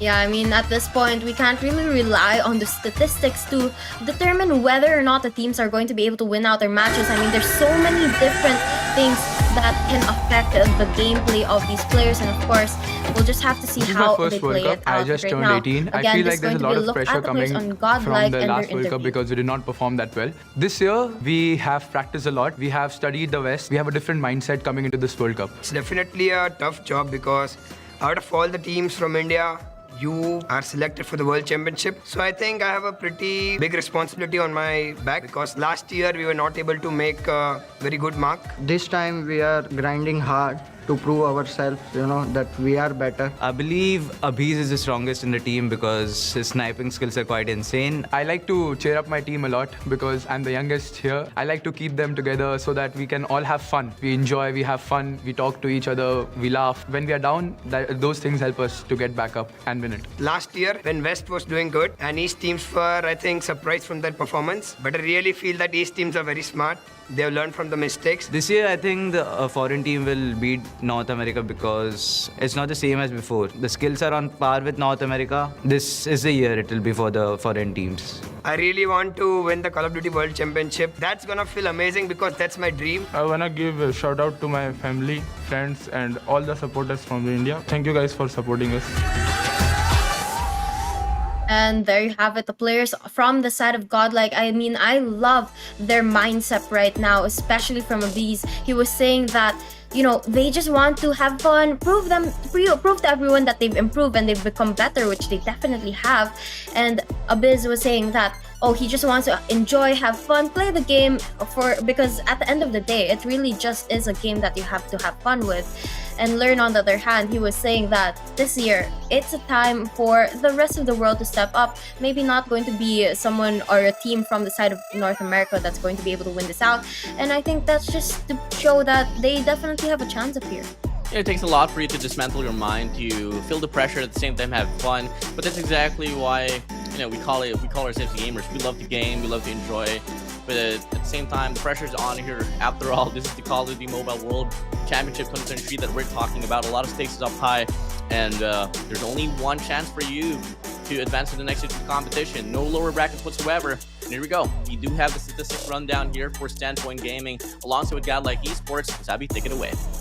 And as you can see here, the players on the side of Standpoint and Godlike, they have pretty similar statistics when it comes to Hardpoint, but going into Search and Destroy, that's where it goes a little bit more different. It's going to be the players on the side of Standpoint that have a better Search and Destroy record, but on Control, it's going to be the players on the side of Godlike. Of course, we have no information on how Standpoint's able to play that Control match because they haven't played any just yet. So we'll have, that one's going to be a huge question mark. But for the first two games, at least Hardpoint and Search and Destroy, we can kind of predict that it's going to be even on to that Hardpoint match. And going into Search and Destroy, Standpoint has a huge advantage. Yeah, definitely. I mean, it's gonna take a lot for Godlike here to be on par with Standpoint Gaming. I mean, after all, ever since the tournament started, I truly believe that Search and Destroy is the strongest suit here for the side of Godlike. But up against the CDM team, we all know how it's done. But now let's move over now to the bans for the map itself. Arsenal and Takeoff will be taken out from the equation. Hacienda will be map number 1. On 4th will be Summit. And now Search and Destroy showing up. Express and Meltdown banned out. That means map number 2 is going to be Firing Range, and later on map number 5 is going to be Slums if ever we do reach to that point. But now Control going to show up as well, and it's going to be Crossroads Strike banned out, and Standoff staying in. Raid is going to be our map. Ooh, loving what I'm seeing here. Gonna be involving a lot of range here for the side of map Control. Search and Destroy Firing Range, I think I gotta hand it down to Standpoint Gaming. Something I just remember every single time, every time I see Search and Destroy involving a CDM team, is that Mr. Alea himself said he'd never want to go against a CDM team in Search and Destroy Firing Range. But at the same time, this is a map where Godlike was able to take the win out away from Kagendra in this in the run for Firing Range. So I'm 50-50 about it here. What's up? Yeah, I mean, there's really no way saying how which of these teams are going to pop off. But again, if you're 50-50 and you've been rooting for both of these teams, you have to have a favorite here. I mean, it can only be one of them that comes out. So who do you think has the slightest edge over the other? Yeah, and here we go. Once more, we are soon going to be transitioning into the game itself. Wasabi on the predictions. On the hot seat we go. Who do you think is going to win? Standpoint Gaming or Godlike? No. I just asked you that. You answer first. Well, I'm going to be going all throughout here for Godlike. I truly believe they have what it takes to take down Standpoint Gaming, especially if they can claim the whole run here for the respawns. Well, definitely possible for the players on the side of Standpoint, but Godlike definitely have an opportunity as well. And Oh, I don't know. I can't really say for sure which among these teams are going to play out. But one thing's for sure, all of the players here have to step up. On the side of SPG, Nanjuan has to be able to get his A game here, as well as Godlike. On the side of Godlike, it's going to be Neutrino that we have to watch out for, and it's going to be a battle between these two players on whether or not they're going to be able to get the kills needed for the team. Yep, we'll see if that's going to be the case here once more in regards to statistics. We love to throw it down, throw it away, just throw it into trash. We all know this is the world stage and anything can truly happen here. Now, once more, we're just waiting for the games to get prepared before we move into the games itself. Now, talk about Hardpoint Agenda here. Gonna be battle for rotations, and something about Godlike in regards to respawns. One thing I noticed from them, especially in the map of Apocalypse, is that they don't really play too well in regards to responding in rotations early enough for them to at least get the power positions. So if they can't work it out, Standpoint Gaming might just be able to leash off that factor. Yeah, they might just be able to use that to their advantage if they are aware of that fact. And I'm pretty sure that these are the type of teams that they would do their research before the game, knowing their opponents already, to be able to get the slight advantage, try to find out what tactics they can use up against each other as they head into the first game. But it's, again, there's no way of telling. I mean, it's not only about the rotations that are important. You also have to be able to play for the gunfights as well as the spawns, and there's just so many things to take into account here. You gotta find means to unleash the beast, especially on the gunfight department. By the way, our official energy drink partner will be Monster Energy, so head on to monsterenergy.com if you want to avail yourself some delicioso, some energetic drinks. Monster Energy is the way to go. Now, I'm really intense here. I mean, I did have Standpoint Gaming and Godlike as my top 4 predictions. Unfortunately, one has to go down and one must push through towards the top 4. So hey, at least, I'm going 1 for 4 regardless of the situation. But I'm really leaning towards Godlike. I mean, they've had a lot of shades thrown at them all throughout the qualifiers. When we saw the slots for stage 5, a lot of the audience was really doubting, was it actually worth it? Is it worth having them in the competition? And guess what? Godlike came into the competition. Godlike came into the world stage. They were like, heck yeah, we got it true. We might falter in all, but we're going to make it to the playoffs. If I was just going to base it off of the interview alone, I have to say I am on the side of Godlike as well. I mean, their mindset is just on point. It's just that winner type of mindset that's needed in this level of a competition. And they know that it's not all about winning. Sometimes you just have to have fun. And usually when you have fun, you end up doing pretty well because you're not worried about everything that can go wrong. And moving over once more, when it's a LAN event, it's totally different. You'd expect something more than just winning those gunfights. It's all about the mental psych, especially playing in North America. If you're a team coming from the eastern side of the competition, the mental psych would surely just bite you down just a bit, especially if the home crowd is pretty loud for the North American side. Talk about Luminosity Gaming, Team Mayhem, alongside with Tribe Gaming. You know exactly how hyped up the squads and the audience will be when it's their time to play on the stage. Yeah, guys, so if you are waiting for that game, there's still a couple matches before we see Tribe and Wolves as well as Q9 and Powerhouse, so make sure you stay on to the stream. And of course, watch out for those codes that we drop every so often between matches, because I'm sure you guys want those free codes from Garena Call of Duty Mobile. But then again, guys, we are just waiting for the maps to start, or for the games to start here. And while we are waiting, can you guys go and drop your predictions down in the comment section if you're on the YouTube chat, because we're just taking a quick look at it and we want to know who you guys are supporting. It looks like the kill feed so far though is going to be filled with yellow for the support of the team of Godlike, if I'm not mistaken. Yeah, let's go for Godlike Esports. Standpoint Gaming, they were bluffing and all. Not a lot of shade shown towards them. It was just that, they were pretty unexpected to qualify here, even coming in first compared to Q9 and alongside with Wolves. I mean, before anything else, let's just talk about that. All 3 of the Chinese CDM region teams made it to the playoff. That is impressive. It is very, very impressive. I mean, it's something that's very, very hard to pull off, and nonetheless, they were still able to do it. So let's see how this is going to work out. I mean, they have a lot riding on their shoulder right now, and same goes for the for the teams playing right now. They have to just be able to step up their game. But we have your predictions already for the series. You're hoping for Godlike. Let's go to the more specifics. Are you rooting for Godlike as well for that hardpoint match, or do you think that that's going to be the opportunity for SPG to pull away, or what's your predictions per round? I think for me, honestly, I'm going to be speaking on behalf of the audience here. I think hand it down. I think Godlike might just be able to take away Hardpoint. Coming in from away from Standpoint Gaming, but Search and Destroy, safely to say, Standpoint Gaming will just have this one on the bag. And ladies and gentlemen, once more, here's a recap on the schedule. Luminosity Gaming, Kagendra has already played. Went down 3-0. Kagendra out of the tournament. Godlike, alongside with Standpoint Gaming, will be playing here. And right after this, it's going to be Powerhouse against Q9. And last but not least for today, it's going to be Wolves against Tribe. Yep, guys. And I know a lot of you guys are looking out for that Powerhouse match, but of course, we just have to wait a little bit longer before we see that. Q9 and Powerhouse. While we're waiting, Warden, what is your prediction for this map? Is it going to be for that next series? I mean, is it going to be the players on the side of Q9 winning it out, or will Powerhouse be able to come out of that match alive? I mean, it's basically a rematch on how it went down during the first run for the CDSI run, no, if I'm not mistaken. No, CDFI 2022.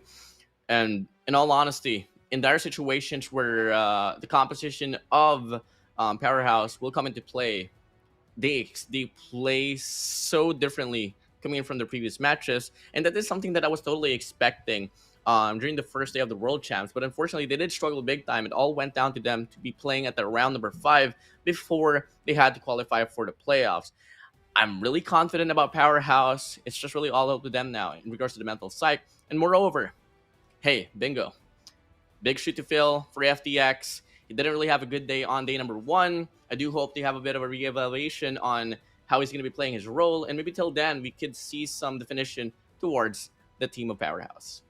Yeah, I mean, Bingo is a huge factor here. I mean, he's taking up the space of FTX, and that's huge shoes to fill up for him. So hopefully he'll be able to get into the mental state that's needed for him to be able to step up his game, get those shots landed. I know yesterday he was playing on the sniper on the Search and Destroy games, and he was able to land a couple of shots, but a couple of them he also had some difficulty with. So of course, I'm hoping that he's going to be able to find the change of pace that's needed to be able to step up his game in the series that he's going to be playing at later on. And I know for a fact that Bingo is a very resilient player in regards to his minds and all, but yesterday, it wasn't just the mechanical capabilities that he was lacking on, more about the decision making. A lot of blunders that he was able to serve, and it did slow down Powerhouse just a little bit. Especially, it was so prevalent during the run up against Inco. But fortunately, they were able to wrap it up in control, and they were able to win it all off. So, hey, Bingo might just be the first day hiffies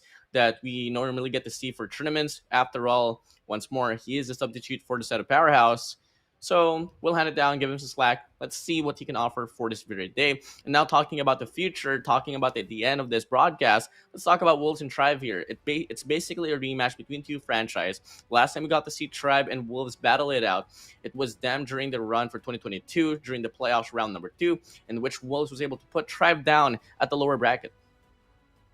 Yeah, so I'm not quite sure if Wolves is going to be able to do that again. I mean, they have a very good and stacked lineup, but the same goes with the players on the side of Tribe, and I'm not quite sure which one of them has a better lineup right now.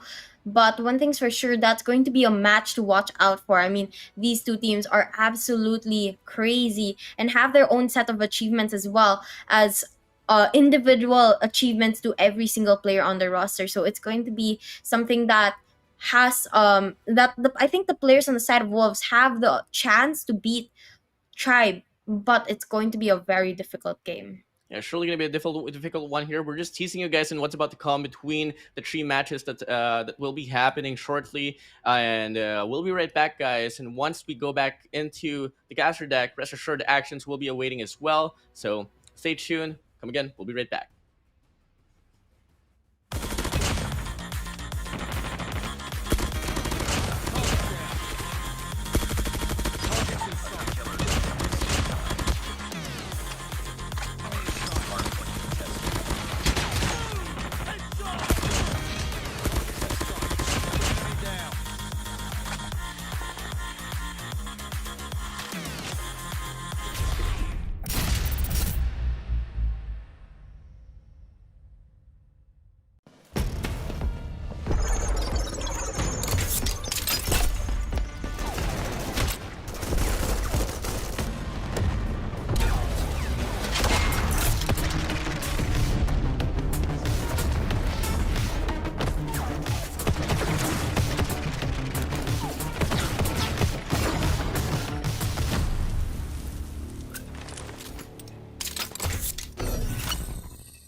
Now the battle is awaiting here. It's about to start soon enough, guys. And once more, we are the talents here for this Garena broadcast. I am Enzo and Wasabi on the behalf of Cali Gaming as well. And just like that, we're going to be heading straight into the match once more. This is Godlike and Standpoint Gaming, match number 2 of day number 2 here on the Call of Duty Mobile World Championship 2023. A lot of early engagements between these two teams. The hill just going back and forth as they try to occupy the fountain in the center of Hacienda, but none of them really able to get control of that second floor, so it's going to make it a little bit more difficult. Now Godlike, they get the 20 points onto their side, but they lose the hill for just a couple of seconds to the side of Standpoint, and they take it right back. Yeah, I'm loving the map control here for the side of Godlike. They do have the hallways in control, and they do have the player as well. It's going to be Neutrino inside a hill, soaking up the Hardpoint and getting the bulk out away from Standpoint Gaming. But in transition to the rotation for Hardpoint number 2, this is exactly where Godlike really lacks at, and that's going to be Bird beating him right into it. One more player goes down. That's going to be Neutrino from the purple side. And the opener of the Standpoint Gaming for the Hardpoint is going to be Standpoint Gaming.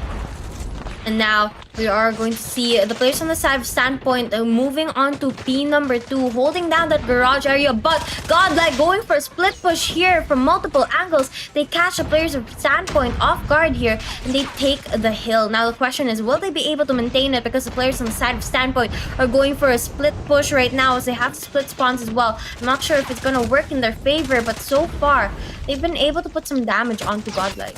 Yeah, that was such a beautiful play there from the side of Trunks. Was able to diversify the attention there all the way down to Checkers. And now, as we get to see, it's going to be Learn and Abuse as well. Just putting in the cavalry instead of Hardpoint. And as we all thought that Standpoint Gaming might just be able to find a recovery all because of the early rotations, Godlike was able to get the break inside a hill. But as of the moment, Standpoint Gaming to bounce back inside. And that's going to be leaving Godlike now to settle for the next rotation instead. And they do have 4 players now in par in regards to that intention. Now, as we get to see, it's going to be a 50-50 battle, but Godlike just winning off the mechanical gunfights. And we're going to see Trunks pulling out that claw right now, just spamming it onto the stairs, making sure no one enters the area, and he keeps the players out. Now, unfortunately, he does get traded out as well, but Godlike, they have the control of wherever Standpoint can go and push towards the hill, so they're gonna have a good hold on to that for now. But Standpoint, they are just going at it right away. Learn pulling out the Annihilator, not able to line up the shots completely, gets taken out of the match. Yeah, beautiful run here for Godlike in regards to the investments, and is able to accumulate at least 30 points before we get to see any contestment here from the side of Standpoint Gaming. And now Break was going to try to get pushed through here for the side of Standpoint, but unfortunately the hustle here from the side of Godlike is just too much for them to deal with. Spawns are not going to be in favor for the side of Godlike, and they were able to slow things down just a little bit, enough for Standpoint Gaming to once more settle for scraps before we head on to transition to Hardpoint number 3 and talk about that. Godlike bouncing back, they also win off that factor. And now, 7 seconds before the next hill opens up, but both of the teams on that area already. Bird going to pull out the Purifier now, and just as it opens up, he's going to be able to roam around the area, trying to keep the players on the side of Godlike out, but Godlike pushes from behind, catches the players of Standpoint off guard, and they take the hill right now. Godlike about to hit that 100 point already, and they are so far away from Standpoint Gaming that they need about a whole hill and a half to be able to catch up right now. They are playing it to perfection, but I'm not sure how long they'll be able to maintain this. So far, so good though.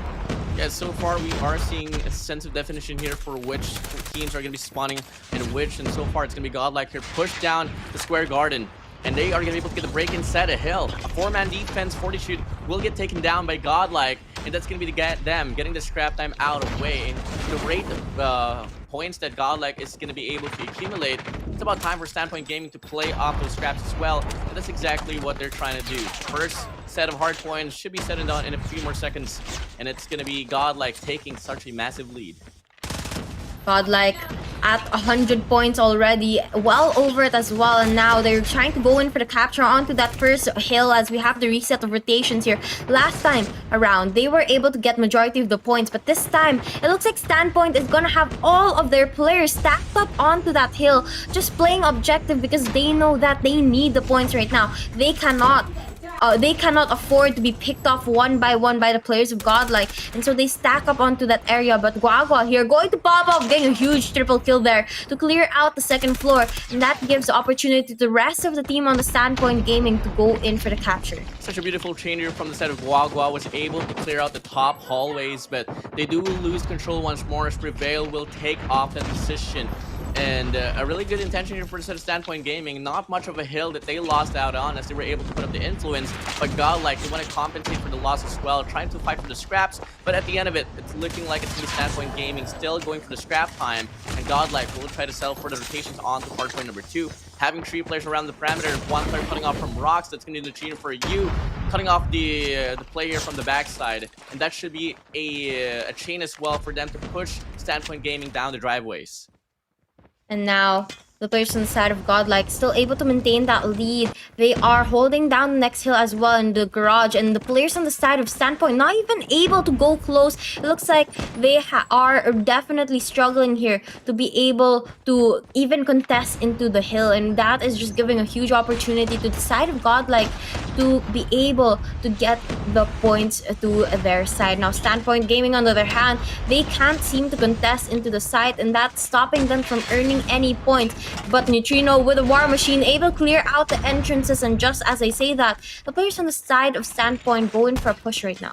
With Earn right there getting the kills with Annihilator from the driveways, we're able to push down Standpoint Gaming here, down checkers. And it was only a one-dimensional push that Standpoint Gaming will be able to offer.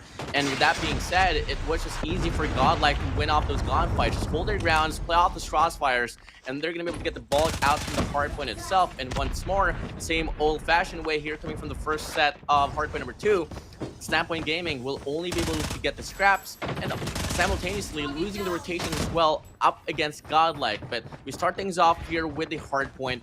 Godlike, they don't have the spawn. Standpoint Gaming, we've seen this all before. Now, can they change it up, or will Godlike just continue to put up a mess? I mean, so far, Godlike has been so consistent with their rotations and their investments as well, and it's just paying off for them. But now, Time pulling out the War Machine, going to be able to clear the area, but takes himself down as well. And Abyss is going to go in for the rotations with that Sparrow, trying to block off the entrances. Not able to find too many people just yet, but nonetheless, the players on the side of Godlike inches closer towards that 200-point mark, and the gap between them and Standpoint Gaming is huge, 100 points. Yeah, such a dominant show here for the set of Godlike. Only 1 point away from the 20-point mark. Specifically, 51 more points for them to end off this game. And Standpoint Gaming, so far, they've been on the passenger seat, having no answers at all. And once more, it's just going to be the scrap time that they're going to be getting out away from Godlike. Moving over now to hardpoint number 4. Looking like it's going to be another run of hardpoint that Godlike will have full control with. Now, it looks like Godlike only needing about 50 more points to close up the game. They are going on for the hunt for the hill, but same thing goes for Standpoint. They are trying to stop it, trying to delay it for as long as possible, but it seems to be a little bit more of a challenge on their side as they're not able to really go in for full contest, and the players on Godlike just able to be so streaky. And look at the amount of kills that they have already. Trunks popping off, about to hit that 40 kills already. Standpoint Gaming is the same team that took down TLE, Powerhouse International, and Vault 2-0, and they're falling under the hands of Godlike this way. This is just so chaotic, so apocalyptic to see here for the side of Standpoint Gaming. Godlike here, just turning up the overdrive, dominating the show here on the Shashenda hardpoint. Moving back here into hardpoint number 1, third rotation. This is looking to be an end here, especially if Standpoint Gaming can play into perfection, coming from the next 4 hills.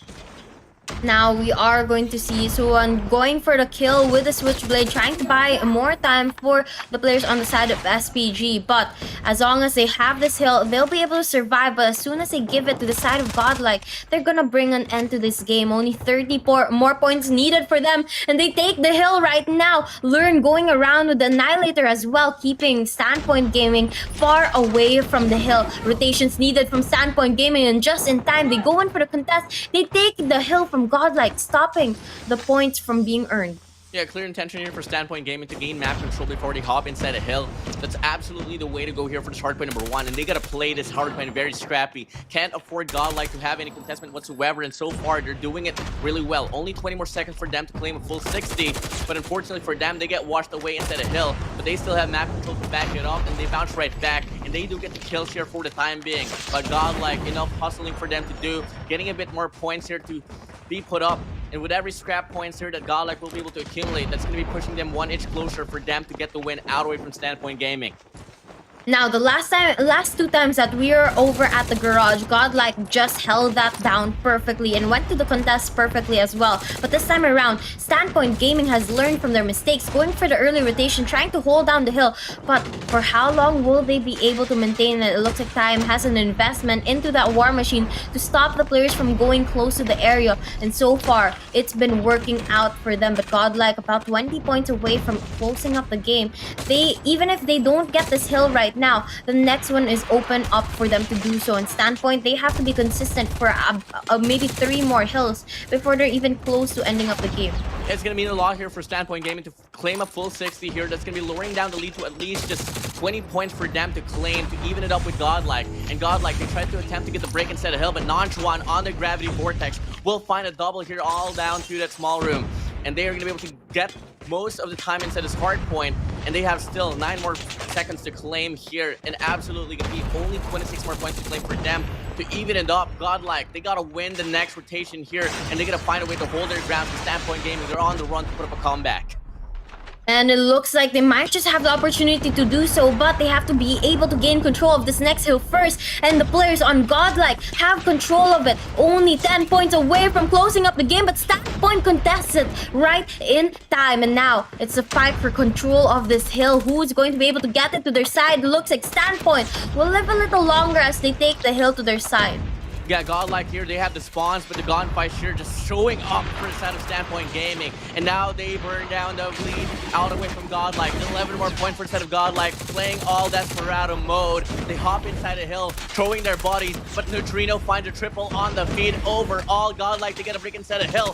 Only 1 more chance here for Standpoint Gaming to get a break, but Godlike denies. And just like that, Godlike about to claim off this game. Absolutely yes. Godlike, they get the first win. And there you have it, the first round of Hardpoint going to the side of Godlike. It was down to the line on that one. Very, very close game in the later half. But we just needed to see the players on the side of Standpoint play the same way they did in the later half of the round. They just brought that momentum out a little too late there, and it was way too close for comfort. Yeah, I mean, handed down to Standpoint Gaming, they were able to really put up a fight. And they learned from their mistake on their hardpoint number 2 to clearly define themselves to at least win off Money Hill. And nearly enough, they could have won the next hardpoint as well, all down to the warehouse. But all of a sudden, Godlike, they turned back to their old persona coming from the start of the hardpoint game. And they were able to close it out now against Standpoint Gaming. First win, but hey, they're going to move over to Search and Destroy. This is an absolute need of a win for Godlike, because I'm having real doubts for them in Search and Destroy. You know, looking at the statistics a while ago that was taken from the Swiss eliminations, it was pretty even of a playing field for Hardpoint. I mean, both teams played a total of 4 Hardpoints, but they both won 3 and lost 1. So it was even there, but we didn't see that much effort from the side of Standpoint until the later half of the Hardpoint. But going into Search and Destroy, it's a different story because Standpoint has a 100% win rate, meaning they won all 4 of their maps, and the same cannot be said for Godlike as they lost 1 of their matches. Now, of course, it will be depending on their strategies that they play out on that game as well as the map that's chosen, but then again, I think it's going to be the players of Standpoint that have a slight advantage going into the next match. Yeah, impressively for both Godlike and Standpoint Gaming, they only lost 1 series during the Swiss stage. For instead of Godlike, they really just suffered up against Kagendra. But coming from the games after, King's exclusive TLE fell under their hands, and that is such a huge statement after all. I mean, especially for TLE. I wasn't really expecting them to put up a comeback on the control run. TLE was already on the run for 2-0 standing at the start of that raid matchup. But all of a sudden, by surprise, Godlike was able to turn things up. The about that. Now here we go, statistics, running it down. Trunks will be the MVP. 46 to 34 will be his KD ratio. Yeah, absolutely crazy player this Trunks player is. He got 46 kills in total in that match, and of course the rest of the team on the side Godlike able to get about 33 kills as well as the players on the side of SPG. But then again, Trunks popping off with that 46 kills as well as a 1 minute 18 seconds on to the objective play. He is just such a big and important player in that match specifically. But Abiz also playing the objective, going to get 1 minute 33 seconds into the clock, and he is going to be the one who got the most points earned from that hardpoint match. It's such a different persona here for set of Godlike, who having every player having a minute into the hard point. Abiz was able to define himself more, but talk about each and every player just hopping inside the hill, knowing for a fact that's exactly the way to go if they want to win off this game mode. Completely different to what we got to see up against Kagendra, where only one player was really stepping in, but this time it's all really gonna go towards them. But once more here, Wasabi, talk about a CDM team in Search and Destroy. Godlike, strongest unit is SND as well. How far do you think this one's gonna go? I think there is a huge possibility that we will be reaching overtime with this next Search and Destroy match.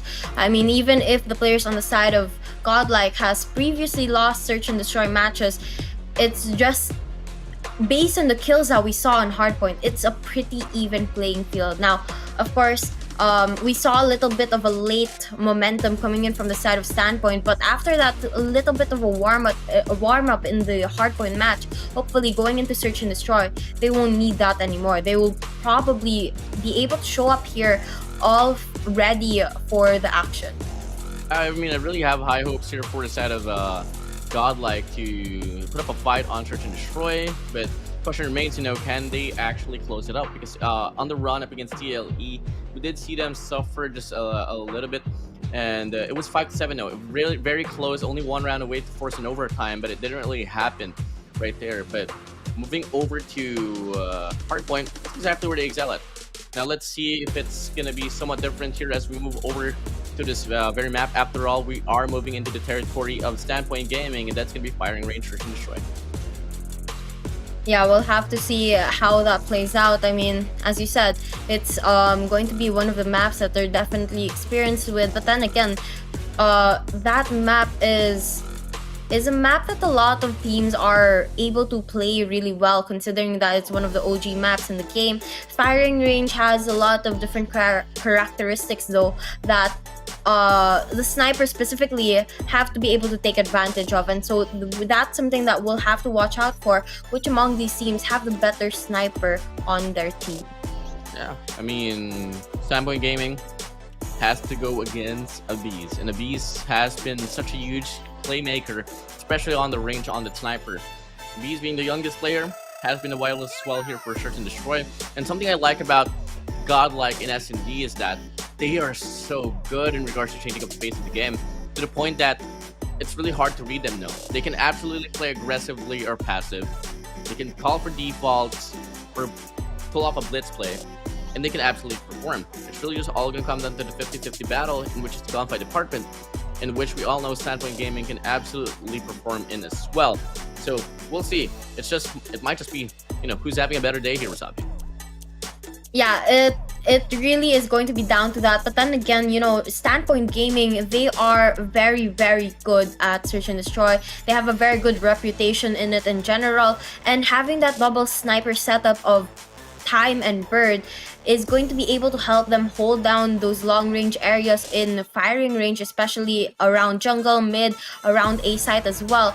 And that's going to help them a lot as long as their sniper players are able to step up in the next match. And as you said, they are going to be up against Abiz, but Abiz is one versus two other snipers. I'm not quite sure if it's going to be able to add up here.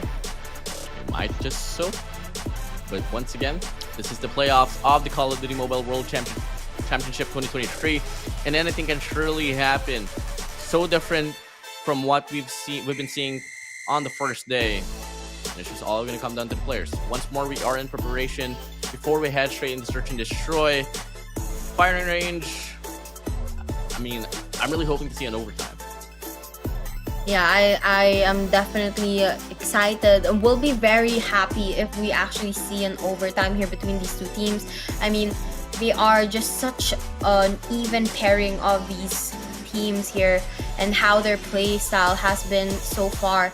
And I think with that in consideration, we might just be able to see them step up their games later on. But then again, we'll just really have to wait for it to predict, because all we have is statistics from their past matches, which doesn't necessarily apply into this stage of the tournament, considering that they've already made it into the quarterfinals, and that's where the gameplay kind of changes, the pace kind of changes, because you're on a different stage now.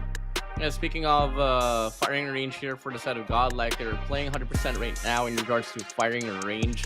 So 7-4 up against Exclusive. They went 10-8 up against Kagendra.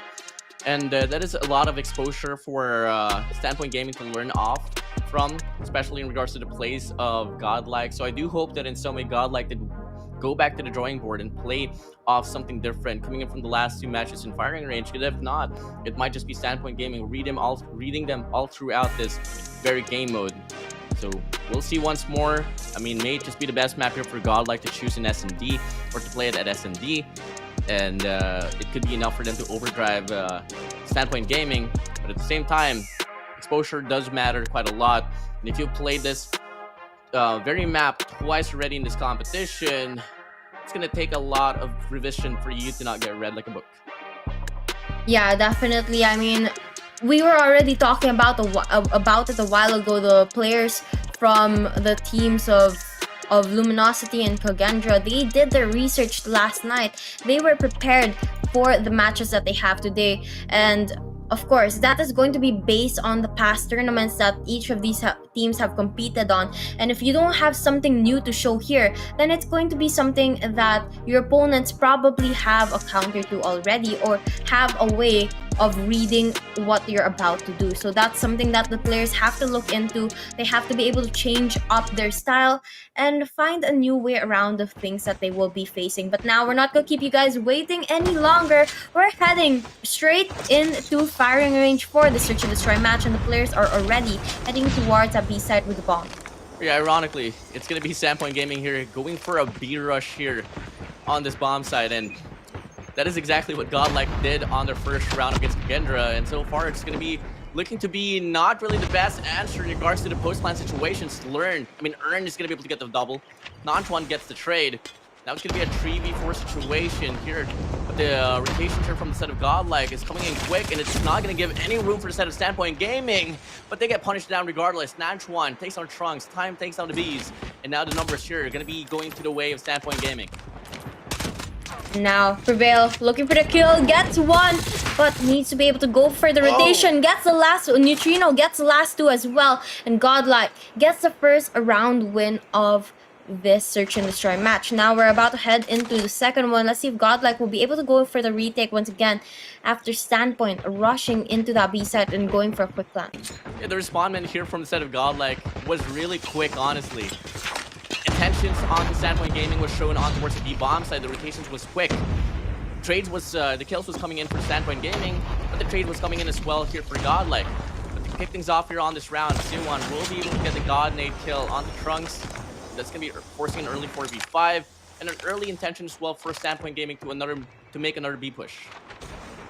And now Neutrino trying to go on for the hunt, doesn't know that the players on the Standpoint is already occupying that B site. They have to go in for the retake, but Suwon takes down Neutrino. That's the information needed by Godlike to start the rotations, but they have to be careful. Down to 3 players left. It's not going to be easy. Earn going to be able to get one on Suwon, but Suwon backs away just in time before the bullet kills him. And Earn going on for another kill, finally clears up Suwon, takes him down. Standpoint gets the bomb planted onto the B site. First retake situation here. Gonna be a 3v3 situation. Earn might just push up here down the tunnels, or could play double chow here with Prevail. Bird watching the mid lane with a scope. A Bees and his squad overall might just push all the way down to the tunnels. But Guagua lurking here with Holger 26 finds one. Earn gets the trade. That's gonna be a 1-for-1 trade here. 2v2 situation. Godlike needs to make a play quickly. Bomb is taken down. Earn finds another one. Now it's going to be Bird here from the backside, left alone with the Locust. He checks, he clears, but a Bees from afar will shut him down. And Godlike will go 2 rounds in a row. Very, very good start for the side of Godlike. I mean, we were doubting them earlier whether or not they're going to be able to win this out, but Standpoint Gaming, it seems that they're struggling right now as an attacking team. They're able to get the plants, but the retakes from Godlike are just way too well planned out for them to deal with. And when it comes to that gunfights as well, Godlike's just able to outslay the players on the side of Standpoint Gaming. Yeah, I like the off angle there from the side of Guagua. I think if every player from the side of Standpoint Gaming can put themselves in off positions, it might just be them having a better odds of actually holding their grounds into the bomb site, because Godlike, they check every angle, they slide in, they get the kill. Really fast respondement from the side of Godlike, and moreover, they secure the odds while playing off those trades. So moving back here, it's going to be Godlike actually pushed up already down the wooden side. And Standpoint Gaming is going to be investing 4 players inside that bomb site, all the way down to the A side. Bird gets taken down here. Ablaze gets the kill. And now Standpoint Gaming, they're trapped here on this side itself. Now, bomb planted onto that A side. All they have to do is play defended, and Nanchuan going to be able to get a huge 2-piece there. Slides into trailer, looking for the kill, but being the last player alive, yes, be careful. Gets one. This might just be an ace for him, but they're already defusing the bomb and spots him, takes him down. Looks like the players on the side of Godlike going to be able to get 3 points to their side already, and Standpoint Gaming still stuck at 0. Okay. I mean, Godlike here, bow your head against Godlike. Because wow, oh wow, they're controlling the search and destroy really well. Big clash coming in on this A bomb site. 2-for-2 trade, 3-for-3 trade. But Guagua finds a double, but Trunks finds his own double as well to secure this round. 4 rounds in a row. Godlike showing Standpoint Gaming how to play firing range, search and destroy. And now, Godlike inches closer towards the 7 points, and it looks like we're not going to be seeing that overtime that we were talking about, Warden, because these players are just way too out of the league of Standpoint Gaming, who hasn't been able to find their momentum ever since we've started this match. And now, they're going for a plant once again onto the A side.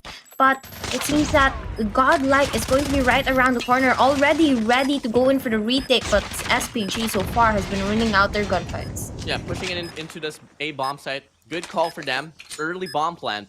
But you gotta find means to win off those gunfights. Time off cam will take on the Bees. Prevail alongside with Trunks gets the kills overall. And Suwon and Nanchuan will be enough for them to hold their grounds. And finally, took them 5 rounds for them to win off 1 round. 4-1 we go here with Sabi. And now, Standpoint finally able to put something up onto the scoreboard. They have another chance here as they are once again onto the attacking side. Not quite sure where exactly they're going to decide to push, but this time around, they're taking their time. They're not rushing in, and they're going to slow down the game. Godlike being an aggressive team, there's a high chance that they might decide to push in. But for now, we just have to wait for it to happen. Waiting for the initiation to come in. Yes. Nifty shot. Time gets the trade on towards the nade. Perfectly timed. And now Standpoint Gaming with an opener. Looking to commit here on this A bomb site. C1 to take on Prevail. Smokes deployed as well. And that's going to be leaving enough room for them to get the bomb planted. Another A execution here. Another opportunity for them to try to hold their ground and win off their second round. Now, Standpoint Gaming holding their ground onto that A side, trying to look for the kills, but it just doesn't connect. Godlike has control of that trailer. Going to be a huge advantage for them, and Trunks about to peek out now. Spots with a player, Enchuan there, but not able to get the kill fully yet. Backs away, not wanting to play risky. Neutrino, though, on the other hand, going for the kills. Straight a double kill there for him, and rushing in for the defuse right now. But Enchuan goes out for the kill, gets taken down instead, and it's Godlike who gets another round to their side. 5-1 we go. That's going to be wrapping things up here on the first half. Now it's going to be the offense here for a set of Godlike. Now on paper, if they do exactly the same strategy up against Kagendra, they're going to go for this B push. And it's something so unexpected because they do it so quickly. Let's see how this one's gonna pan out. Looking like they want to call for a default here, possibly intending a push here on this A-bomb side. While on the process, Standpoint Gaming will go for a 2-3 formation, having that one player on the mid lane, one player on the trailers, and one player on the barrel. Smoke's deployed already, and it is surely gonna be an early A execution here for the side of Godlike. And now Godlike is going to go for the plant right now onto that A side. Pretty quick plant for this round, but Standpoint Gaming, they are trying to turn this around as they try to go in for the kills, but it's not going to work their way for this one. Godlike, so far, having 4 players onto the map still, but it's going to be Time who gets prevailed out, and Time is left all alone to clutch this up, but the players just too many for him to deal with. Right now, he goes in face-to-face with Trunks, but he falters, gets killed, and slayed out. Godlike now at match point. Yeah, it's as quick as a snap. Godlike here, proving my statement wrong in firing range search and destroy, or in search and destroy overall. My days, this game is just easiest. Putting on Velcro shoes here for the set of Godlike. They want to go for a blitz play here on this A-bomb side, playing off the momentum. Trunks picks up the first kill. Time looking to get the trade. He finds a double. Nifty shot. Prevailed Trunks. Falls under his name. Player 5 Neutrino looking to get some control here on this mid lane. And so far, Godlike, number discrepancy on their side. They're going to take things slow. Now we are going to see Godlike trying to hold down their positions. I mean, they are down in numbers right now, but Neutrino falters. Bird peeks out at the perfect moment, getting those shots lined up. Now, this might just be the opportunity for Standpoint to get another point to their side and bring it up to 2. But Godlike isn't giving up just yet. Ablaze, their best player right now, the one with the most kills, the sniper, gets sniped instead. And it's going to be Standpoint that gets the round to their side. Well, it's going to take 4 rounds in a row for them to force an overtime. And it has been pretty epic. And they got to find a way to level up their game, just like Galaxy S23 Ultra. So, I know what's up, you're smiling. I know you got your own S23 Ultra. I'm kind of jealous. I want some as well. It's but pretty. Hey, I know, right? And it's a very pretty push here for the set of Godlike. Head straight off here on towards the B-bomb side. But a prettier respondment here for the set of Standpoint Gaming. But the question is it going to be enough? Bird looks to get 1 kill, but Ablaze shuts him down. Ablaze finds a double now, and only is going to be C1 left alone to clutch things up. But Godlike says no. And Godlike going to get those 2 maps in a row, both Hardpoint and Search and Destroy. And now you can see the smiles on their face, even from afar. Very, very happy to clear it out. And I don't think they were expecting it for them to have such a smooth Search and Destroy game, but nonetheless, it's a very, very good one for them. And now all they have to do is step up in control to be able to end the series. But for now, I'm not quite sure what Standpoint Gaming can do. You know, I saw a run for predictions that one man once said Kagendra will win game number 1. Standpoint Gaming will win game number 2. And it's not looking to be in that way. Totally the opposite. But that's just really about that, no. Godlike. We move over to control. And it's going to be played on raid. And the last time we saw them play on raid, they were able to put up one of the best comebacks in the history here for this Call of Duty Mobile World Championship 2023. Yeah, we'll see if they'll be able to pull that off again. I mean, raid is such a... It's a map that is probably preferred more by the eastern side in comparison to the western side. So it's going to be a more interesting match going into that one. But here it's going to be a summary of that Search and Destroy match. Again, the players on the side of Godlike just popping off, getting those eliminations back to back to back. But on the side of SPG, they struggled a lot, not really able to get too many points to their side and only winning 2 rounds in that game. And not only that Godlike is only 1 game away from making it to top 4, it's such a huge jump compared to what we got to see them put through during the last year's run for the Call of Duty Mobile World Championship. Ladies and gentlemen, on that very run back in 2022, Godlike was on 13th to 16th.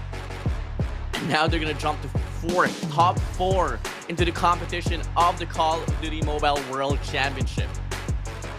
And of course, you want to be able to see them reach at that level of a competition, knowing that the players on the side of Godlike, they have just been trying their best here. As we heard them, they were talking about how they've been trying their best to improve. They've been working on what they lacked, and they just have a good mindset here as well, talking about how they just want to have fun in the game, enjoy it, and they already know that making it this far into the competition is already a huge achievement. Of course, they want to be able to see how far more they can reach, but for now, it's a pretty good start. It's a really good start here for Set of Godlike. It's going to be them washing away Standpoint Gaming under the water. And they claim it through big time. Come again. Another run, another walk of a 3-0 here is coming up. Now, can we see Standpoint Gaming put up the best series comeback here on this Call of Duty Mobile World Championship? Or will we see just another 3-0 donut here, Wasabi? What do you think? I mean, it's the quarterfinals. I don't want to see a donut. I want to see an attempt on that reverse sweep from the side of Standpoint Gaming. But then again, reverse sweep's pretty rare here, especially considering the level of the tournament. So we'll have to see how this plays out. But for now, it's going to be these two teams, the players on the side of Standpoint Gaming as well as the players of Godlike, battling it out as we go into control. This again is going to be the opportunity for Godlike to close up the series, but also the opportunity for Standpoint Gaming to fight for a reverse sweep. The moment that I've been waiting for. Godlike, one game away from pushing Standpoint Gaming out of the competition here for this Call of Duty Mobile World Championship 2023. Or will Standpoint Gaming start off Cinderella story, put up a comeback as we head straight towards first round? It's gonna be Godlike having this defense not really set it up on this A control point, and that's gonna be Standpoint Gaming getting the first two segments said and done here on this point. Very good opening from the side of Standpoint Gaming for this control match so far. I mean, they've already been able to capture that A side. That means they get that 1 minute extension. But then again, will they be able to capture that B side or lower the number of lives on the side of Godlike is what they have to do next. And it seems to be a little bit harder for them to do. Slow and steady, they push towards that B side. They know that Godlike's waiting for them there, but it's going to be a back and forth with the number of kills that they're able to get onto their side. And Godlike just playing for the trades right now. They're going to be able to clear out this area.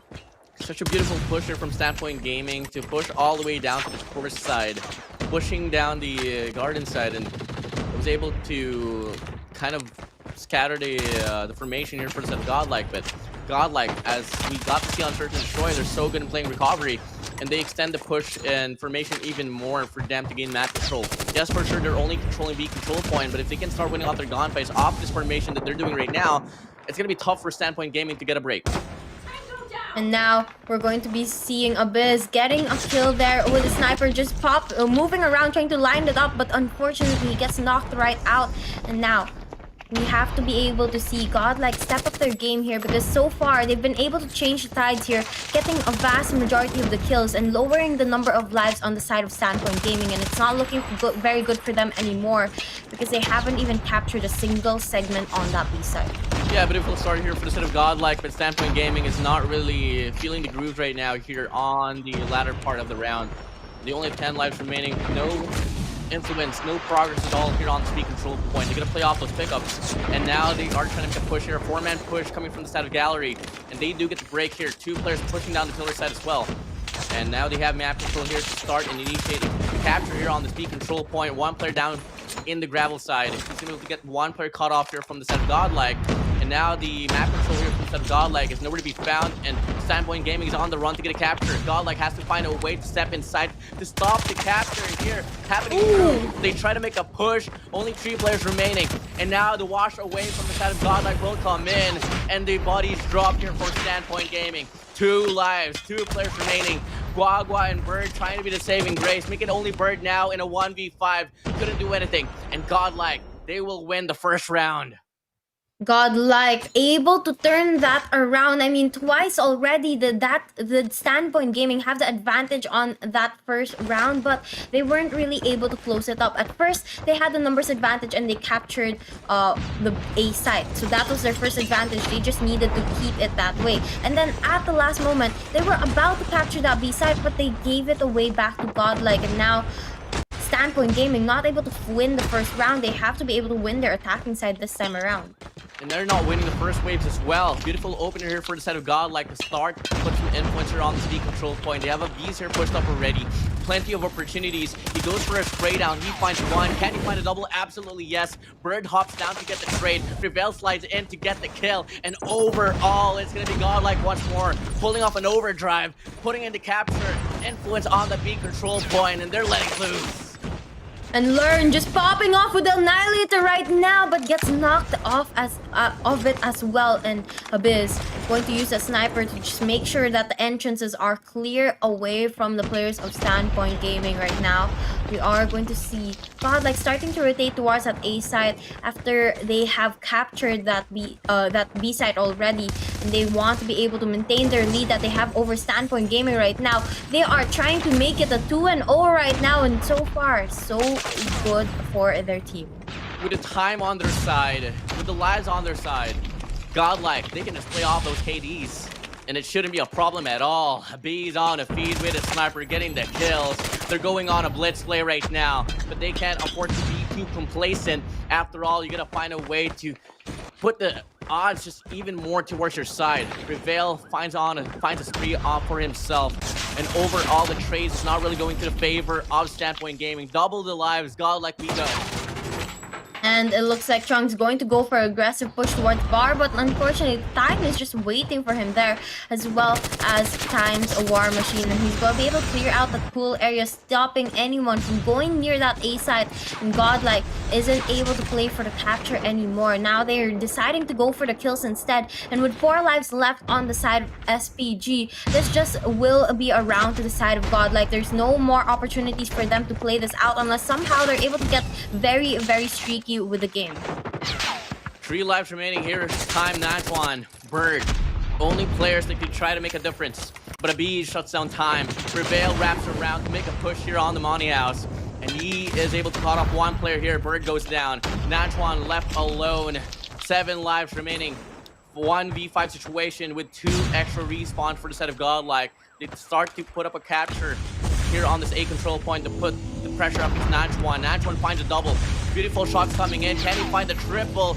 Might just be the case, but Bees with a sniper shuts him down, and Godlike is 1 round away from eliminating Standpoint Gaming from this tournament. You know, I just want to point out the wasted investments from the side of Standpoint Gaming there. When they were down to 7 lives left, they had 4 operator skills that they could have used and taken advantage of going into this round number 3. But instead, they decided to engage it, knowing that they might lose that round. They had a high possibility of losing that round.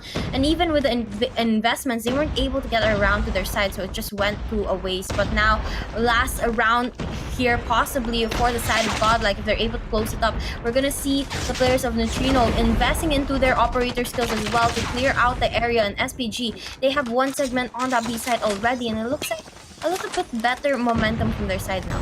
Yeah, better opener here for the set of Standpoint Gaming on this second run on the offense.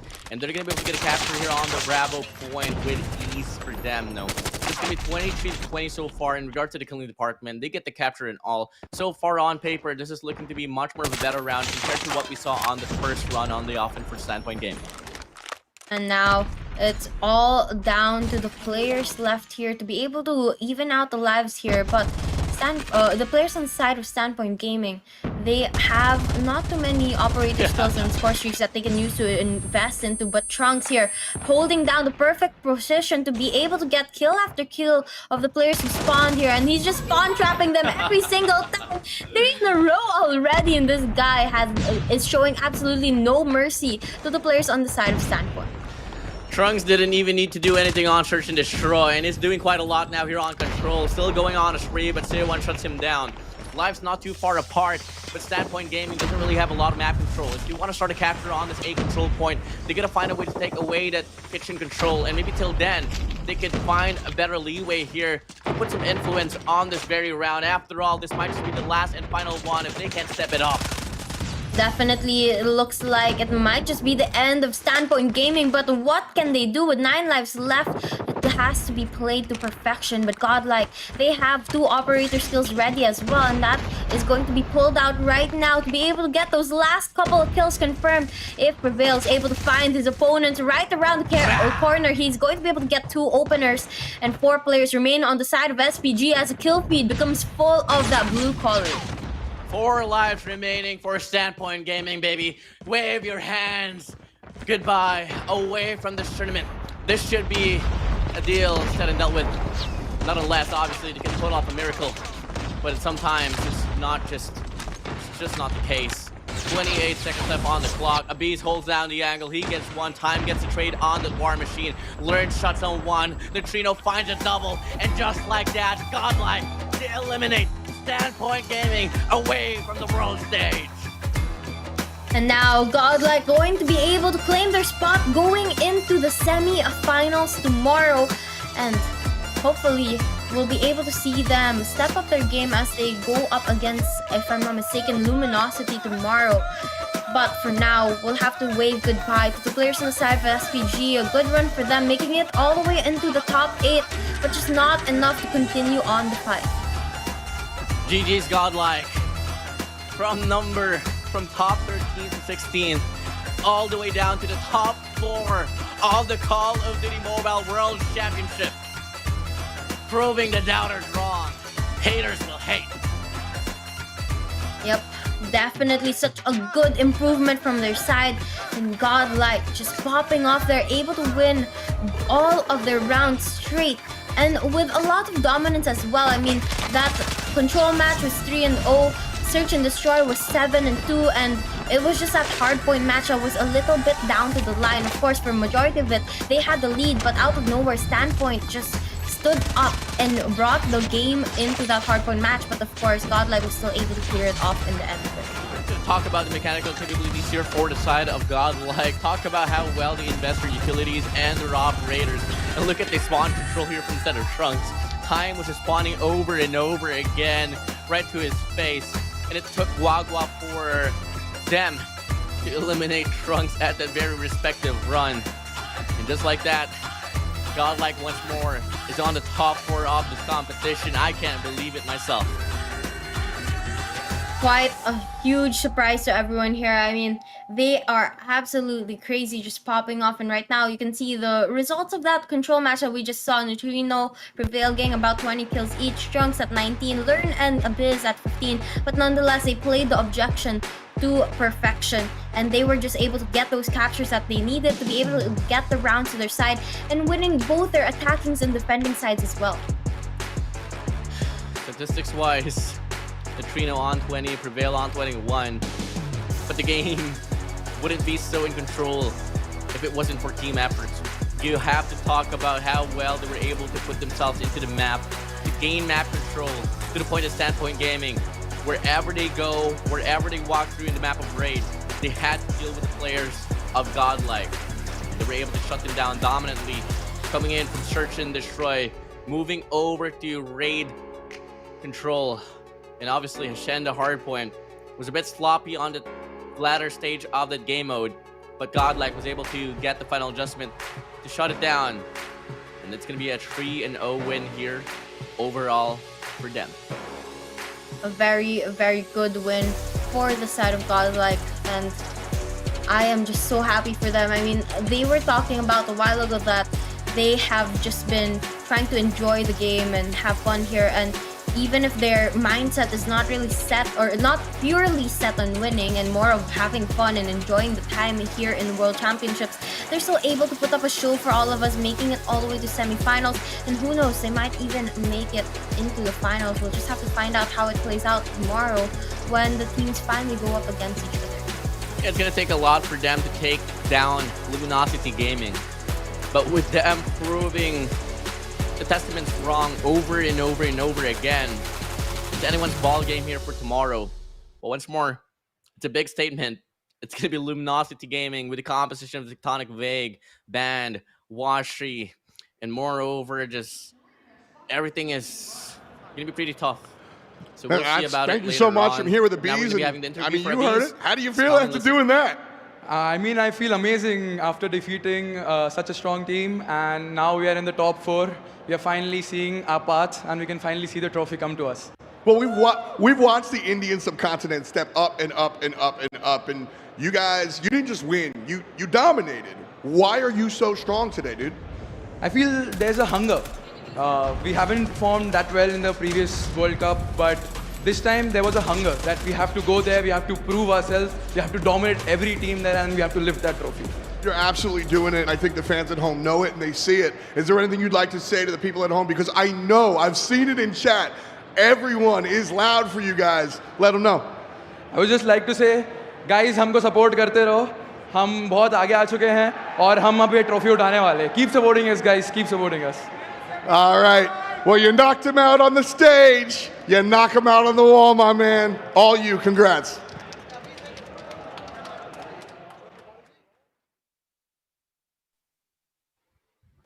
I mean, And right now, let's they crossed go. out the Cross them names out. of their opponents. I think this is such a brutal moment for their opponents, but then again, such an exciting moment for everyone else as we're going to be down to the last 2 battles of the night to find out who is going to be heading into that semifinals. Let's go, Godlike. I mean, I will absolutely continuously support you guys. This is just history in the making here. Bees, eyes on the trophy. 2 steps away to make it to the grand. No, not 2 steps away. 2 steps away from winning and getting the trophy back home to India. Man, oh man, Wasabi. Such an impressive run. Such a refresher here that Godlike has been able to offer. Yeah, such a crazy set of matches. And you know, I was reading some of the comments a while ago. I mean, they were saying that, oh, we don't expect, oh, well, not really we don't expect, but we didn't think that Godlike will be able to put up such a dominating battle here. I mean, of course, we were expecting some back and forth between them and SPG, but Godlike, they were absolutely crazy. They made it look so easy, and they didn't make it look like they were struggling at all. And by the way, talk about how strong Standpoint Gaming is. Oh my days. Same team that was able to take away just a lot of astounding teams now. I mean, during the Swiss stage, they took down TLE 2-0, they took down Powerhouse 2-0, they took down Vault 2-0. That's exactly how strong Standpoint Gaming is. And guess what? Godlike came into the play, served them a 3-0. The evolution for Godlike coming in from the previous run, coming in from the Eastern split of the 2021 World Champs, moving over to 2022, finishing off 13th to 16th, and now they're in the top 4. That is exactly how they roll. But hey, we're only halfway down through the Series 4 today. We still have Powerhouse in Q9, and right after that, the last but not the least, we got Wolves up against Tribe. Yep, those are going to be very interesting matches, but of course, we'll just have to be able to see if they are ready for the action. But before we see that, we are going to be taking a short break.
Welcome back to the continuation here of the day number 2 of the Call of Duty Mobile World Championship 2023. And so far, we've seen 2 matches pass by. Luminosity taking down Kagendra, and shockingly, in a dominant manner, Godlike taking down Standpoint Gaming. And Cali, I know from the back ends, you were there watching that series. I want to hear your thoughts about it. I mean, Godlike went from 13 to 16 in 2022, right? Now to top 4 this year. And this isn't even the main roster, which makes it an even crazier run, right?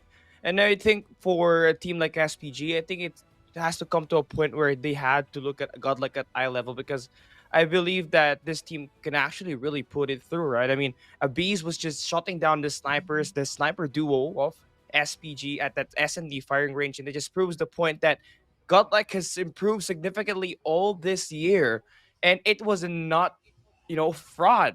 And it's insane knowing that this run definitely is spiking a lot of interest in the Indian region itself.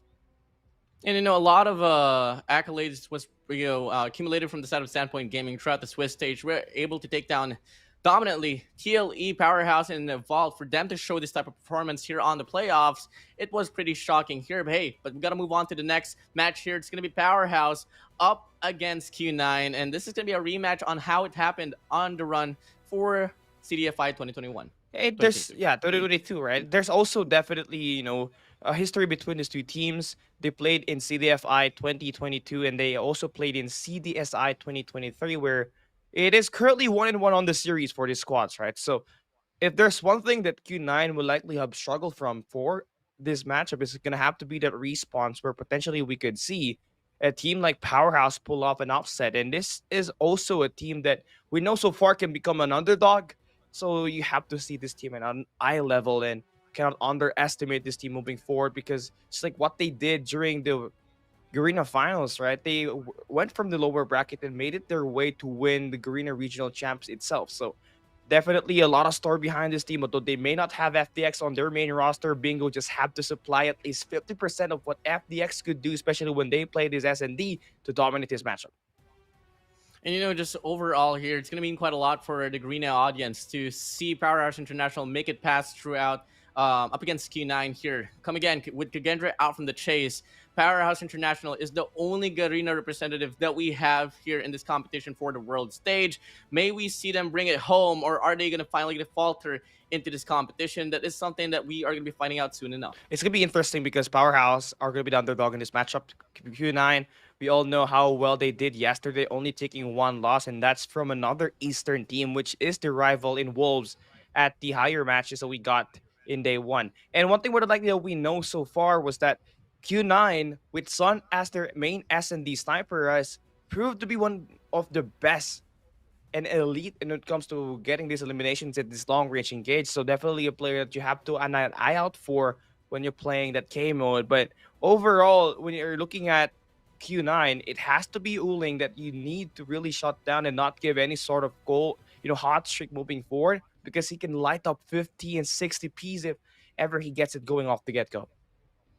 Yeah, I mean, Q9, they did struggle only against Wolves, and for the side of the Swiss stage. And moving back here for the side of Powerhouse International, they didn't really have the best of start coming in for this competition on the world stage. Went and lost a 0-2 up against Tribe, followed with a win, shockingly, up against Inco. I mean, I did say that if they ever move over to the Swiss stage on the losing end of the spectrum, God forbid, it's going to be up against Inco. But by a surprise, they were able to take down the squad of Lucasen, and they were able to just overall put up the momentum just a bit. And but it gets stopped down by Standpoint Gaming. But fortunately, coming in from round number 4 and round number 5, they were able to clutch it up against Loops and Exclusive, and that is exactly why they're here. Incendio, played a big factor in why this team is here at day 2. He knows when to step it up and actually put the team onto his back when you were playing that S&D. He scored 18 kills when the team needs him to perform in that sniper role. And it's going to definitely be significant when they're going up against Q9 Sun, where we know was able to light them up with 43 kills in CDFI 2023. And that was the last time that they met. So definitely looking forward to how will this game pan out. It was a game that had to go down to a game number 5, where eventually Q9 was able to get that victory. But if you are, a team like Powerhouse, you don't have FDX, you got to win your responsor today. Oh yeah, and it's gonna be pretty tough to win off those respawns because FTX plays such a detrimental role, especially in regards to zoning things out. But moving over to Q9 here we go. We're going to be seeing a showcase of the players themselves. And I want to ask you, Cali, in regards to Q9, aside from Uling, who are you watching out for? Mauchi, you know, another play that they took from all gamers during CDM Season 6 is the guy that the team requires to have steady presence with that long-range engage and finally get, you know, that backup that Uling needs when they're playing this respawns. It is going to be mattering a lot knowing that Powerhouse are capable of winning those respawns, but you got Uling, Shinan, Sun, Mauchi, and Yang, and this team ended up with 3 wins and 1 loss. Again, they only lost up against Wolves. Everybody that they have played, they won in a dominant manner. Yeah, and up against the Powerhouse International, no, Sun on the sniper could really come in pretty handy as well. As soon as later, maybe we can see the maps and modes on where they're going to be playing at. Sun could have the potential to really pop off and really change the tides of the game. So overall, each and every talent here from the set of Q9 really just has the whole potential to change up the tides of the game. Yeah, and most definitely is going to be interesting how Kingju Club will have settled that map pick later on, because it seems like they're going to be going back away. But if we are going back to this performance as lately, you 我觉 can 得 definitely 对 tell 我和 about 我的 your 阵营 rate, 来 right? 说，这 Because 次参加 this team CODM 的 definitely 世界 wants 锦标赛意义重 Have 大 a。quick 我觉 listen in to 得 their 这一次的冠军是我们非常渴望的。然后我们在美国比赛的时候，我们也会想到远在大洋彼岸的来自我们国家的同胞的观众在努力的支持我们，这也会给我们非常大的动力，所以我们会保持着这个热情和冲劲打下去的。没有，感觉这次来到世界舞台上其实很兴奋吧。欧林、丧、猫奇、西安，因为我觉得我的队友都是最好的、最棒的，玩儿good的。我感觉个人因为内资吧，可能这种内资的因素，其实有时候我们也挺畏惧对面的，就是对，因为都是内资的，没打过训练赛嘛。我最想叫的是LG 吧，因为他是北美赛区的冠军嘛，我就特别想跟他们交手。谢谢大家的支持，然后我们一定不负大家的希望，把这个冠军带回去。片招祝福大家新年好。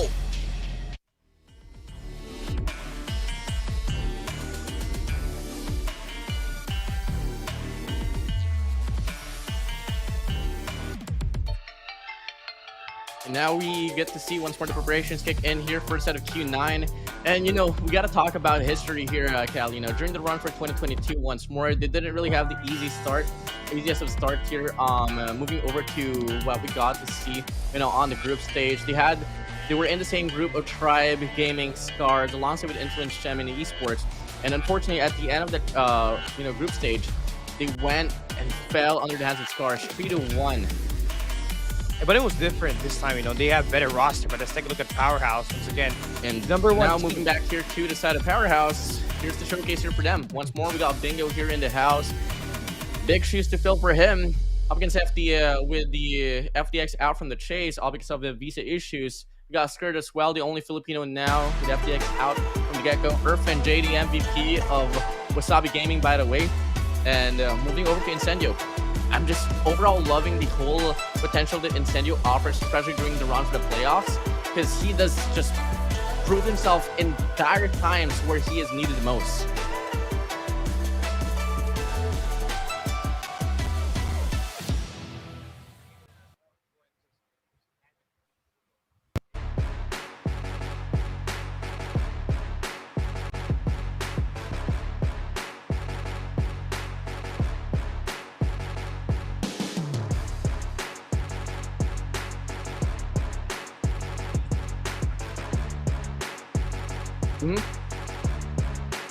Definitely. And so far we are seeing the whole squad should prepare once more, and just take a look at the whole preparation here. But now we are approaching the interview here for set of Powerhouse, and I'm pretty interested in what they gotta proud say, to especially in represent my preparation to the country match against in Q9. stage 5 because we will be going up against everyone in the world. I'm representing Singapore, but my team consists of almost every country in the region. We have Singapore, Malaysia, Philippines, and Indonesia. We're the only team with almost the entire Southeast Asia in the team. This year, every team will be ready for it. I decided to join Powerhouse because I saw an opportunity in this team, a championship mindset. This year, we are more prepared for the West team compared to the last year. The West team will be more comfortable because they win for the 2 year in a row. I hope they don't let their guard down. Their play style is very different from the Southeast Asian play style. It's tough for us to match their play style as well because we can't scrim them when we are at home because it's on different servers. But I would say this year Southeast Asia would like to prove things different. Every team is ready for the weather, ready for the home ground difference, and we're set to win because we have more LAN tournament experience than the West. Ooh, what a statement from the side of Incendio. I mean, overall, in regards to experience, it does really matter compared to, the overall gameplay that will be provided here on this world stage. So we'll see that experience will actually come in pretty handy here in this very run of the Call of Duty Mobile World Championship. And once more now, we do get to see the teams here now trying to set up. And now, moving back here, it's going to be the whole percentage here between Q9 Club and Powerhouse. Overall, for the series win, 75% for the side of Q9 Club, 60% for Powerhouse. And that's given the thought, obviously, because Powerhouse didn't really have a faulty start on the Swiss stage. But moving back to the statistics as well for the side of each and every game mode, 100% for the side of Q9, 40% for the side of Powerhouse, 50% for the side of Search and Destroy, 40% for the side of Powerhouse, and 50% for the side of Q9, 100% for the side of Powerhouse. So here we go. Wasabi, so far, thank you for covering for me and Cali as of the moment. And I'm not really liking the numbers here for the side of Powerhouse. Yeah, it's not looking like it's going to be in their favor. I mean, they definitely need to be able to find a way to counter this. So far, it's Q9 that is going to be the one that has a huge advantage here, except for that control match. But then again, statistics doesn't always prove right in this tournament. So it's going to be up to whether or not the players on the side of Powerhouse and Q9 are going to be able to keep up their momentum that they had from yesterday from the Swiss eliminations, or will they change up their gameplay? Of course, we don't really know what strategies they're going to pull off as well. Yep, and in regards to strategies, both teams has had a lot of familiarities with each other as well. It's about time for them to prove something different that what they've been doing coming in from the drawing boards. And moving in overall, we'll see how this one's going to play out. As soon enough, we are going to be starting off the game here. But before anything else, obviously we're going to have a preview on the maps and modes here between Q9 and Powerhouse. And something that I know for a fact is that leading to Takeoff, Q9 might just be able to take this one away. But at the same time, Powerhouse has been pretty phenomenal as well on that very respective map. And here we go. Map number 1 is absolutely going to be Takeoff Hardpoint. Map 4 is going to be Summit Hardpoint. Good prediction from you, but the bans is going to be Apocalypse and Hacienda, and going into Search and Destroy, maps are going to be Meltdown and Slums. Banned out is Express and Tunisia, and we're just gonna wait for that control map to show itself again. Only one ban for each side, and the map is going to be Raid once again. Yep, Raid it is. Meltdown on map number 2. That's going to be something that I'd love to see from them. After all, one of the strongest accolades that Powerhouse International was able to claim on this very map was actually winning against Elevated Lokings during the stage 4, bottom bracket finals. And all because of, no, not the bottom bracket, the upper bracket finals. And with that win right there, they were able to claim their tickets to stage 5.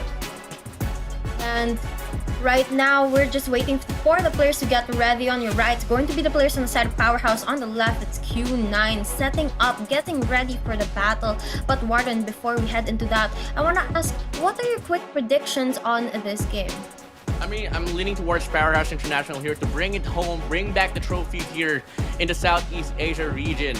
We've had a long beef up against the West, and so far the first official World Championship that we had was really all about Tribe Gaming, put up a stellar comeback, getting forced down by Wolves on the bottom bracket and climbing back to the top against Velocity Gaming. They were able to wash away every single statement that the East was able to put up. And just like that, they were the champions for last year. May remain the same. Let's come and find out soon enough. And you know, Powerhouse, as you were saying, they're definitely the team that Garena has been looking for and hoping that they're going to be able to bring home the trophy for the Garena side of the region. But now we are going to be heading straight into the game, and I'm gonna pass actually the microphone over to Cali Gaming. So guys, enjoy this match. Going to be Powerhouse in Q9 Club heading into our map number 1 Takeoff. It's going to be Q9, second best map after all, the Summit Hardpoint that they did play yesterday.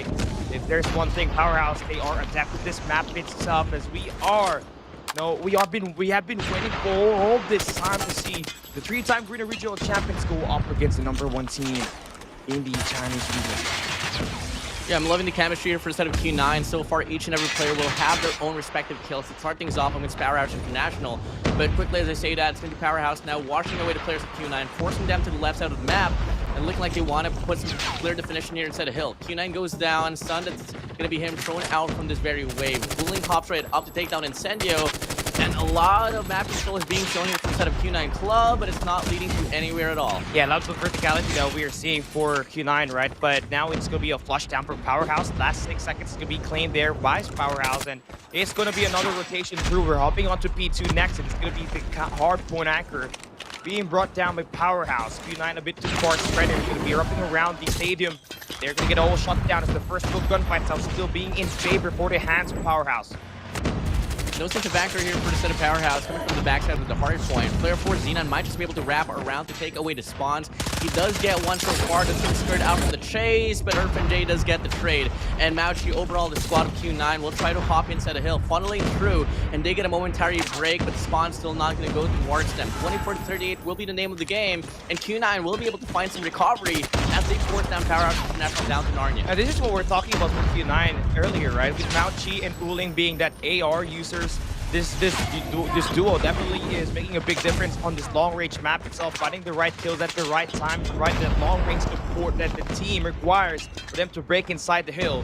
Spawning Powerhouse on the generator side, Sheena playing kind of that mid-map, as this last 10 seconds is still going to be contested. We got Powerhouse early on the next hardcore rotation, but Scared gets picked up on the generators, and Q9 spawns. They get to flip it as well. This is going to be Q9 now. Going to be in the big position to actually claim that P2 to 3-3. Yeah, taking into the efforts here for the set of J to claim the scrap time. That's going to be huge for them overall. And with the pacing of the game here so far, I can sense a very high killing game here. As we open it up now, it's going to be the Kingju Club getting the spawns here out away from Powerhouse as they get forced down to medical. One player tries to make a push here from the top side. It's going to be Bingo for you, looking to get a break. Skirt on the front line, investing one gun to be put to place, but unfortunately leads to no avail. Uling with a claw does get another one here, and it's leading to a chain here for the set of the Kingju Club. Powerhouse, they do get the spawns here and then, but RNG's is not going to be favoring them for so long as they still get to find towards medical. Yeah, better operator investment there by Uling and Sun, finding a lot of kills and just stopping the first move gunfights with Powerhouse and just letting them settle for next. But if you're Powerhouse, you can't afford to let Q9 just get a lot of this points, and you're going to have to contest this point and also set up next. It's going to be two things at the same time, which is going to be a successful attempt for them. But Q9 actually is trying to set them up. You see, Uling is not even going to bother trying to go for that break yet. And he's going to be worrying about the guys holding on that mid-map and just intercepting his players through spawns. It's going to be another win on this rotation. Predator Missile for Scared as he finds one there. Looks like Powerhouse this time is going to be saving their operators for his team for a big monohill that can get them that lead check. Yeah, I mean, the shut up right now is falling into the shoes of J coming from his performance on day number 1. J right now struggling to put himself on the board. Shut up with 21 kills, J on 4.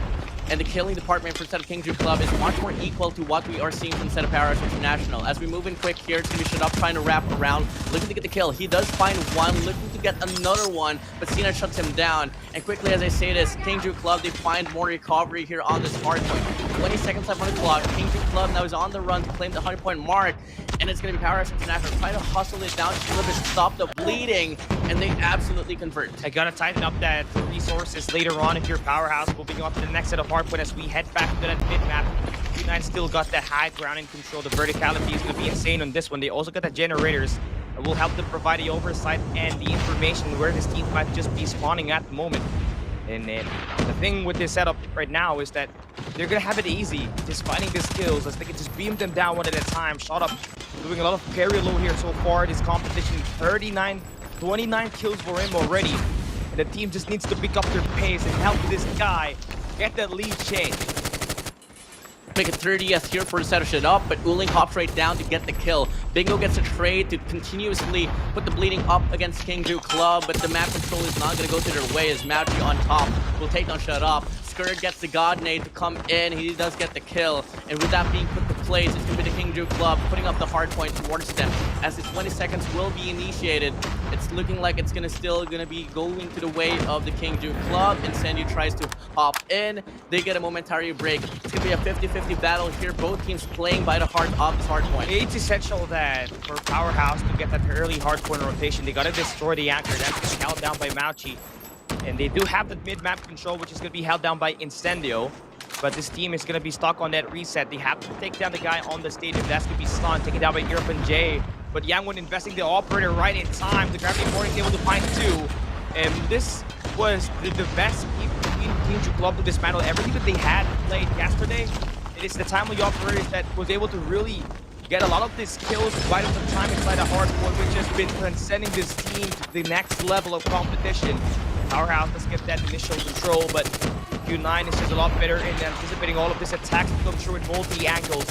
Flip of the spawn's gonna happen, but Q9's got all the numbers inside. Yeah, so much more of a better look here for the set of Q9 as they start things off here on this hard point number 2, but unfortunately for them, Powerhouse International, they do find a recovery and they're looking to claim this remaining 20 seconds to lower down the lead, to lower down the gap up against Kingju Club.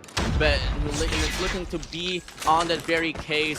Kingju Club, they only have one more wave to invest themselves into before they settle for the next rotations. And as they say that, they do have Zenan alongside with Mauchi here from the backside of hardpoint number 3. But Shut Up here is going to try to go on a roll, but Zenan gets the trade. Overall, it's going to be the Kingju Club here winning the rotations, but Powerhouse International, they're on the wraparound. Yeah, Zenan is a good spot here.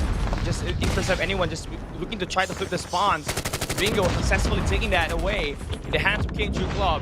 It's all about the flood here this time. Number 5 in yellow, that's going to be Irfan J. He has to step things up. He's going to be the guy on the back who tries to kickstart the attack in multi-angles and sort of bringing out this barrel. Will get that investment properly done. Bingo has to maintain and play his life out there, but Sun gets the elimination. It's going to be a back and forth scrappy on this one. A bit of a sense of disparity here for the set of Powerhouse International. Whatever they've been doing so far, Kingju Club has been able to double it down. Split spawn situation here for the set of Powerhouse International, but it's going to be Irfan J here looking to define himself from the backside of the hardpoint, all because of this equalizer. He finds 2 before he goes down. Sun gets the kill on the Purifier. Yangwon here looking to hop up to possibly put up a pinch, but looking like he wants to go for the wraparound instead. Mauchi here on the front line. No, despite the fact that the spawns is not going to go to their way, they still find most of the bulk of the hard point away from Powerhouse International. Yeah, starting off the back foot, this could be Q9. But they got number 4 in blue and Shinan just trying to flip out the spawns. He wins the gunfight and the pincher maneuver is going to be happening. And Shinan able to at least get one. Hold down the shot to hold down the fort. He's going to be taken down by Yap1. And Q9 Club, despite the late rotation, they're able to make it in time to get this contest. Powerhouse not seeing this one coming. It's going to be a delay. They're claiming some time here. Now it's going to be 129, 164. Lead is still going to be the same coming in from the last hard point that we got to see. And now moving over, it's going to be Powerhouse International here pushed up to the left side. The young one here on the front line, Zenan trying to support. Going to try to spray down, but Bingo from the wraparound will be able to get the break. And now Kingju Club will be spawning all down to seaside. Powerhouse International, despite the fact that they're on generators, look like they're not going to have any problem at all holding their ground to claim the remaining 20 seconds. Yeah, spawns does split here. Block for Q9 is going to be coming from the vet care center. That's going to be 2 players. They have to take and eliminate. Number 4 in shot up, he has been taken down. But this actually gives Powerhouse an opportunity to kind of set up for P1, get that verticality to Stadium, as well as the Aurora launch second floor. Just have to worry about Mountjuice holding down P4 top side. He's not going to be able to, find enough of his survivability as he's going to be dealt with here. Third hardpoint reset. We're going to be able to see, and Kagendra Club has pulled away quite a good lead after that second set of hardpoint. But for Powerhouse, they still are currently in that game. Just all it takes is one hardpoint hold to turn things around and get that lead switch coming in. And P1 currently be in the hands of Powerhouse International. Q9 taking a bit of a time to get themselves inside a point. And Powerhouse early investments with the Purifier will not find good value off of that. They only get one kill. Bit of an extensive push from set of Powerhouse International that's going to be giving the leeway for set of Kagendra Club as they do win the initial gunfight from the front lines. And they try to reevaluate their mistakes here, putting more players now inside a hill. Sinan tries to make a play, but Bingo and Shut Up shuts him down. And moreover, from the back end of the staircase, Cavalry is enough for Dam to hold their ground to possibly play in the remaining 9 seconds. But Kagendra Club wants to play scrappy as well. They want to try to hop in, but unfortunately, it's not going to lead to no avail at all. And both of the hardpoint on hardpoint number 1 going to go for the side of Powerhouse International, but Kagendra Club will try to respond back to the early rotations and response as well for hardpoint number 2. Yeah, again, the thing with this Powerhouse squad, they've been always late on this rotation, which is costing them a lot of time on this early hold. And Q9 bringing out all of their operators here this time. Yangwon bringing out the Gravity Vortex, getting his 2 kills. And Zendo now brings out the War Machine as well, just to stop the push inside a hill and provide this long-range support that the team needs to actually break inside a stadium. Launch Sender is going to be all at battle. Q9 already getting that 200-point mark. They are a step closer to getting this victory done in this hard point. Yeah, Team Powerhouse here playing El Desperado, just trying to barge and throw their bodies inside the hard point. And so far, they are going to try to make it an influence. They do get a momentary break, but if they don't get the spawns, it's still going to be Kagendra Club prevailing from this very mess. 220 to 175, only 28 more points to claim for Kagendra Club to end off this game. But it's not going to be enough time for them to wrap it up here on this hardpoint game mode. They still have to settle for the next hardpoint, and they do have the spawns as well to favor them to possibly set up for a finisher up against Powerhouse International. Yeah, just 26. Make that 24 points for Q9 to win this game. Powerhouse has to have a massive miracle hold heading into this P3 where we know it has to be the money for Q9 Club. They send out that Predator missile to take down the guy on the generators. It's going to be a 1v1 gunfight inside of the hardpoint with Incendio. Gonna get eliminated. Q9 Uling is gonna be here inside. No operator is going to be utilized by Powerhouses to try to break this point as they are so spread out across the map. The maneuver is going to be taking some time.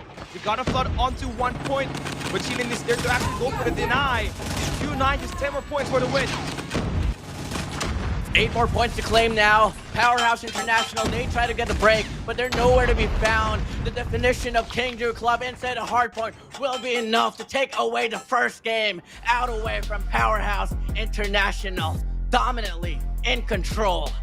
Yeah, a lot of the hardpoint games that Q9 Club has won, has been pretty incredible. The hardpoint difference is actually insane. And the thing with this team and this squad, they've been struggling playing hardpoint all year, but here they are, the world champs, just utilizing 3 maps itself. That has been pretty efficient for the squad. This was the second time they were able to play Takeoff. They did take and won this map up against Vitality yesterday, 250-214. But up against Powerhouse, where you expect them to actually win this map itself, they did not have it easy. They did win up against Loops and Exclusive yesterday. The Powerhouse just came in soft on this matchup. Q9 back to back picking up rotation, and it was just consistent. Powerhouse coming up late and only picking up scrap time. Such a big loss for this squad. Now they're going to have to play Q9 on their best game mode yet at S&D. We've had numerous invitationals with the composition of some Garena teams, some Japanese teams, and some CDM teams. Talk about CDSI, CDFI. And in all honesty, I think that those CDM teams was really taking it into calibration and how to play hardpoint, just coming from the whole statement, coming in from a Standpoint Gaming, where they've been learning quite a lot on how to play respawns better. And it was all because of them losing and over against Garena teams. And this is exactly what is the outcome of their learnings coming in from the previous tournaments in involvement with Garena. 250 to 187, will be the statement of the game here in regards to the statistics. Yeah, Cooling played great, but even though despite on the other side, it's Shot Up who got 53 kills. The guy was popping off, but the team just couldn't rally those early rotations.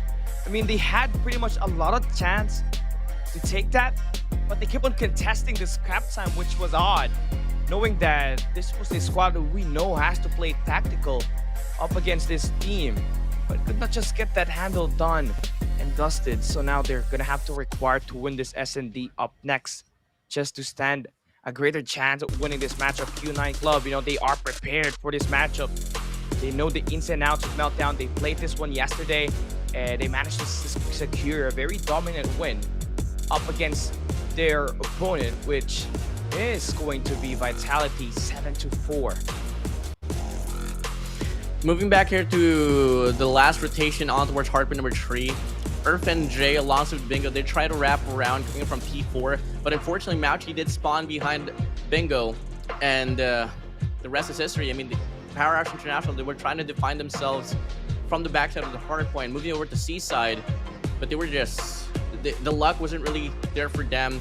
Mauchi spawning from the backside really bit them down, and they were forced down to medical, and they couldn't do anything. But moving here to search and destroy, let's see what they can offer here. I mean, moving back, Powerhouse International has been able to prove a lot in this very map. This is the map that booked their tickets here to Stage 5. But we're talking about Kingju Club. It's in S&D. Yeah, I mean, Q9 Club heading into this matchup, you know, are still gonna be quite interesting to look for because their S&D has just been pretty efficient, right? Although they may have taken a loss up against Wolves yesterday and up against Standpoint in Tunisia. The game that we're going to be hopping into is going to be a Meltdown map where we could see Son just pop off holding up the B site. And for a team like Powerhouse, Incendio really has to step up once again. We saw him able to really get it done when they're playing that S&D yesterday, able to take the win up against Inco and Loops Esports, and they may have taken that loss up against Exclusive, but you know, you just require this team just to have a solidified unit of attack, just to score these rounds chip by chip. Yep. And the last time we saw Q9 and Powerhouse, they went and battled it out, you know, in the run for CDFI 2023. So we're not able to win off any search and destroy. So let's see if it's going to be somewhat different here as we start things off here on this round number 1. Here we go. Starting on the attack side, it's going to be Q9 Mauchi getting the first blood onto Bingo. Not exactly what you want to see if you're Powerhouse, as they just continuously getting gunned down here. Shut up, last guy alive. He's got the SMG in hand. He's not get spotted down by Yuling. He's gonna go for more, but Shinan quickly getting that kill right after the plant. And Q9 Club not messing around, getting the job done at round number 1. Really fast round right there, offered from the side of Q9. No hesitant at all for them to push on that A bomb side. And Powerhouse International didn't really have any response at all as the push came into play. And now looking like it's going to be a bit of a slower take here for the set of Q9 as we start things off here on this round. Yes, he is detrimental in terms of fighting these players at the mid-map. Must not get anything spotted so far. One thing more than likely though, the bomb has been dropped. Powerhouse able to get a kill onto Yang Yi. But they're actually trying to, you know, cross the bomb over towards the B side. Mauchi able to get the border control. They could be able to step out and actually eliminate number 3 in blue. Incendio is going to be holding down that mid-map. Bomb plant down. Shinan getting picked up by Irfan J. It's going to be a 3v3 retake for Powerhouse. Looking like they're going to try to offer one player to wrap around. It's going to be shut down for you. So Mauchi holding down the angle. Does spot down Bingo right there. It's going to be precious information for them. Mauchi tries to push up down the boilers. Looking for anyone to cut off. But it's going to be player 5, Irfan J, wrapping around here on this mid lane, getting shot down. Now she's going to be shut up here on this wrapper around, trying to convert something out of it. Ooh! And he does find a double now. Son left alone in a 1v1, and he converts and shuts down and deny the clutch out away from Powerhouse International. They go 2 in a row. Well, I don't know how Shut Up got that kill, man. I mean, I thought he was using a shotgun for some sort because the time to kill was just too fast. And Q9 down. Yeah, it was crazy. And Q9 now trying to hit us up with not picking the bomb up this time, trying to get some information first before actually going in for a decision to where to put that bomb down. Gonna call for a default here, isolating 3 lanes.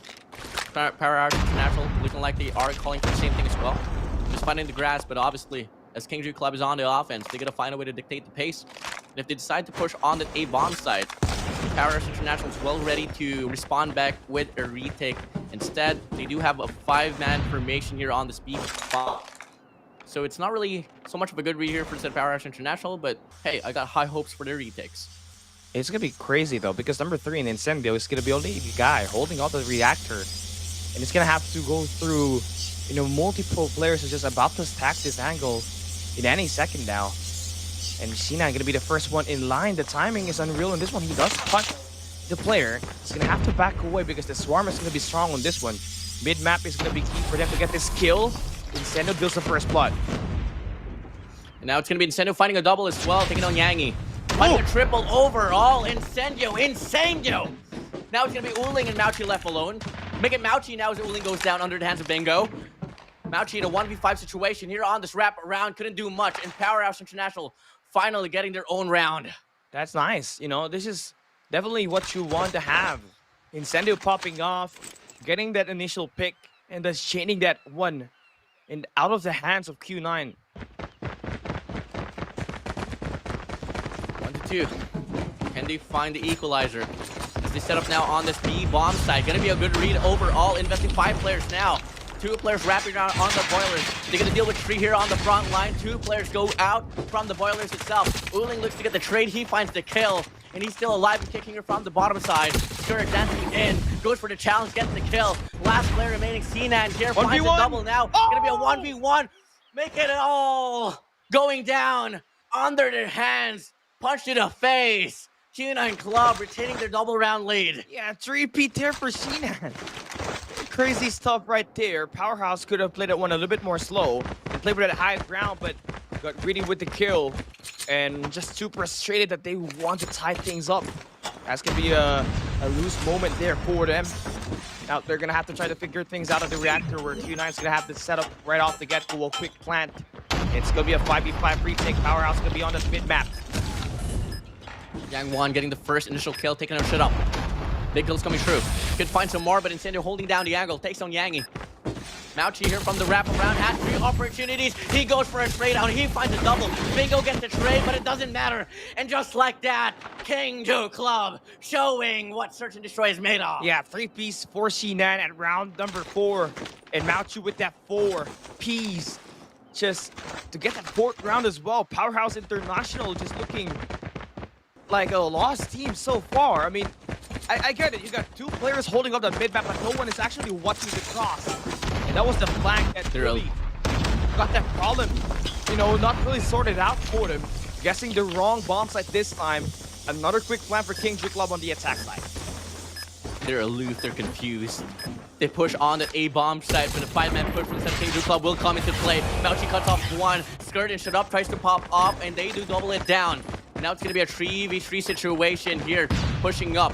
They're going to deal with 2 players here on the central side of the bomb site. Player 4 wrapping around here. There's going to be Sinan for you, and you can finally find 1. Skirt goes out from the chase. Shut up, finds a double now on this round. Urban sliding in. He gets another one, but a 1v1 will not last any longer no more as Sun holds down the angle to double down. To just overall build up the lead convincingly for the side of Kagendra Club as we wrap things off here on the first half. Yeah, this is looking like more of a speedrun now for Q9 Club. And everybody was just popping off, right? Mauchi, Sinan, these 2 players, where you expect to be that 2nd and 3rd leading scorer for this squad. Definitely having their eyes set on just finding these kills right off the start. And the problem with this setup for Powerhouse has been who's eyeing out that mid-map. It has been opened up all the time. It has been the bane for them. Q9 take a chill pill. Powerhouse on the run to take a round away. Mauchi gonna try to save his teammate. He goes down, Skirt wraps around. No, he's seen as a 1 tap away. And finally, they put a stop to the momentum of the Kagendra Club. 2-5, 3 rounds for them to even it up. This is crazy, you know what? I mean, that was exactly what Powerhouse needed, and that's what exactly they get. Just trying to play off aggressive, finally able to get some control over towards that open stairs at the B side. Now, it's going to be important to just slow things down this time, knowing that was a very fast-aggressive take for them, and Q9 was actually expecting more of an A-side push. That's going to be rescinded down. thinking that these players might just potentially be playing time. Potentially a 4-1 split here for Set Powerhouse. They're going to try to go for a commitment shot up on front line. Takes down Cena now. And there's going to be a break coming in here on towards this A-bomb side. But in the process, Uling does take down Incendio. Capitan to Capitan right there. Yang One takes down shit up. Earth and Jay going to be able to get the kill. Double Chow will try to come in. But he finds it one before he goes down. 1v1. Skirt takes down Sun now. And it's going to be a 1v1 situation here. Who will prevail? And it's going to be Yangi himself serving the match point advantage for the side of the Kagendra Club. Yeah, just too prepared for the next gunfight. Powerhouse International, several 1v1s that they missed out on. And just playing too erratic with it. Knowing that they think that they can win actually the gunfight, which is not exactly what was happening in this matchup. Q9, one more round to win this matchup. Right now it is gonna be Mauchi and Sinan holding off the intense attack at close range for Powerhouse up against Powerhouse. And you know, this might just be the catalyst in just another 3-0 here today. Powerhouse barely getting any traction. The experience on the LAN events is not starting to show here for Set of Powerhouse International. They're on the trail. Back against the wall. Can't put up any mistakes anymore. And as we get to see Powerhouse International, gonna get this bomb planted here on this A-bomb site. 5-man formation here coming from the right side of the map. Now they try to make a play. Sun gets an opener. Woo! Sun finds a double. Incendio shut up. Wave your hands goodbye as your whole squad is on the verge of going away from the search and destroy meltdown. Sinan takes down Bengo, and it's all over. Scared, Earth and J left alone to clutch things up. Make it only Earth and J. Mr. Clutch King can't clutch it up. And Kagendra Club, they win off search and destroy in a dominant manner. That's it. That's how you want to see your team succeed. Just winning this extra gunfights. If you can play fire with fire, you don't want to end up just going up against, you know, one of the most mechanically insane team in the world stage at the moment. And the thing with that map itself, it wasn't Uling doing all of the shots off the get-go. It was Mauchi and Sinan getting these eliminations, and the composure is starting to lose now for Powerhouse. And this is just a recipe for Q9 to cook and get this 3-0 sweep. Let him cook, brother. Let him cook. Q9 Club coming in. A terrible defeat during the last run for the world stage. Couldn't even make it past the group stage. And now they're here, one game away from securing the top 4 slot in this competition for its 2023 run of the World Championship. And just looking uncoordinated, if you ask me. I mean, everybody was just trying to focus on finding the insights, especially on the reactor. No one was really watching that flank.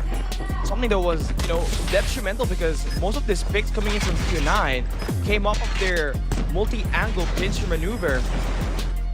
And it was really unexpected. No one from Powerhouse, especially at the first half of the game, was able to counter that. Powerhouse, no chances anymore. Can't afford to lose.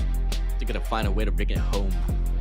And now we wait to see how their fate is gonna be. Are they gonna finally start to step up, or are they gonna fall down and serve us the third donut for tonight? It's not gonna be looking good because we're hopping into Crossroads Strike now, heading into Control, and Powerhouse, they're gonna be meeting this team exactly on that map. Means it's just gonna be more troublesome for them. They have only played Crossroads Strikes, and although we can say they are the Control Kings of Garena, they don't have the initial roster to actually back up the firepower of Q9 Club heading into this one. One thing more than likely we saw was Uling, you know, being a detriment when they're playing this Control. I mean, the guy obviously averaged a lot of kills in that Hardpoint, but he actually stands out when he's playing in Control, averaging at least 16 kills per game. Although it's quite low, this team is able to finish 3-0s all the time. So it is definitely looking like another Q9 win. So it's just a matter of just converting it here and not letting Powerhouse take a map. As we go back to raid control, I mean, Cali, it's absolutely not looking too good here for Set of Powerhouse International. But hey, We've seen Powerhouse International put into a discrepancy, especially in regards to the series round wins. And it's not impossible, but we need to see J step up as we go back to another round of respawns. Takeoff wasn't his forte. Let's see if Raid could be somewhat different. It's going to be quite tough now heading into this one. Q9 Club is going to be starting on the attack side. A side push is likely going to get first hit. This first hit with gunfights are going to be quite important. Mauchi able to get an opening pick on the swimming pool. Powerhouse has total control of that mid-map.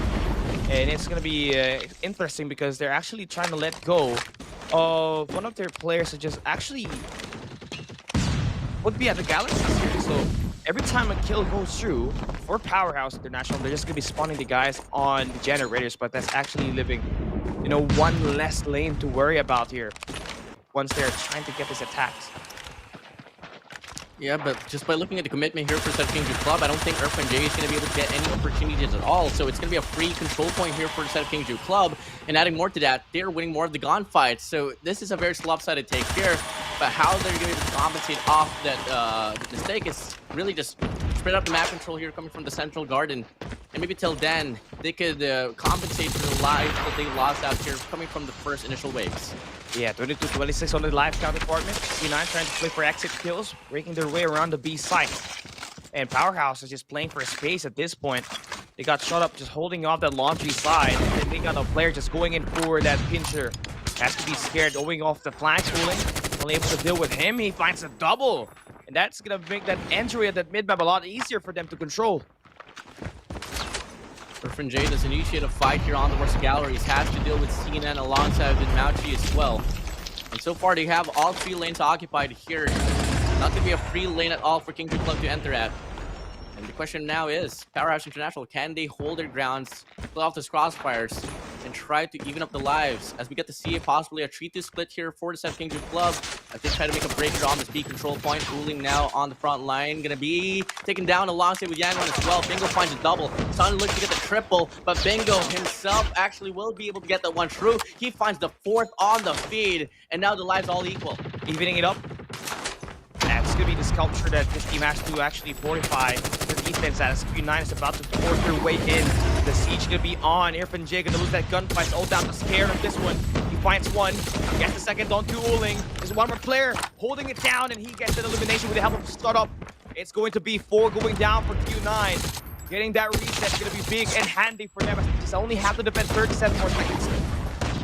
Didn't have to slide out in the open. Big mistake there for the side of Skirt, but looking like it's going to be Enzo compensating for his mistake as he finds a triple on the War Machine. And now it's going to be Kagendra Club here put to a reset. They're looking to try to make a break here from the pillar side, but has to deal with J himself, and he does get one before he goes down. But the pillar side is now going to be open. Shut up here, looking to extend the push even more to cut off the rotation. He does spot one, but Sun just a bit too fast for his liking. 8-7 to go. Lives pretty equal, but it's going to be Powerhouse having more 2 lives to play with. And they also got a Predator missile. That's going to be key information that there's going to be some guy holding off the gallery. Enzo just popping up with this first round. 11 kills to his name already. He needs 2 more points, but it's going to be a 3v3. It's going to be a turnaround now for Q9. 2 seconds left. They cannot afford to let any of their players to actually step away from the hard point. It's going to be a big gunfight for Shinan as he opens up that mid-map. Powerhouse only has 2 entryways here.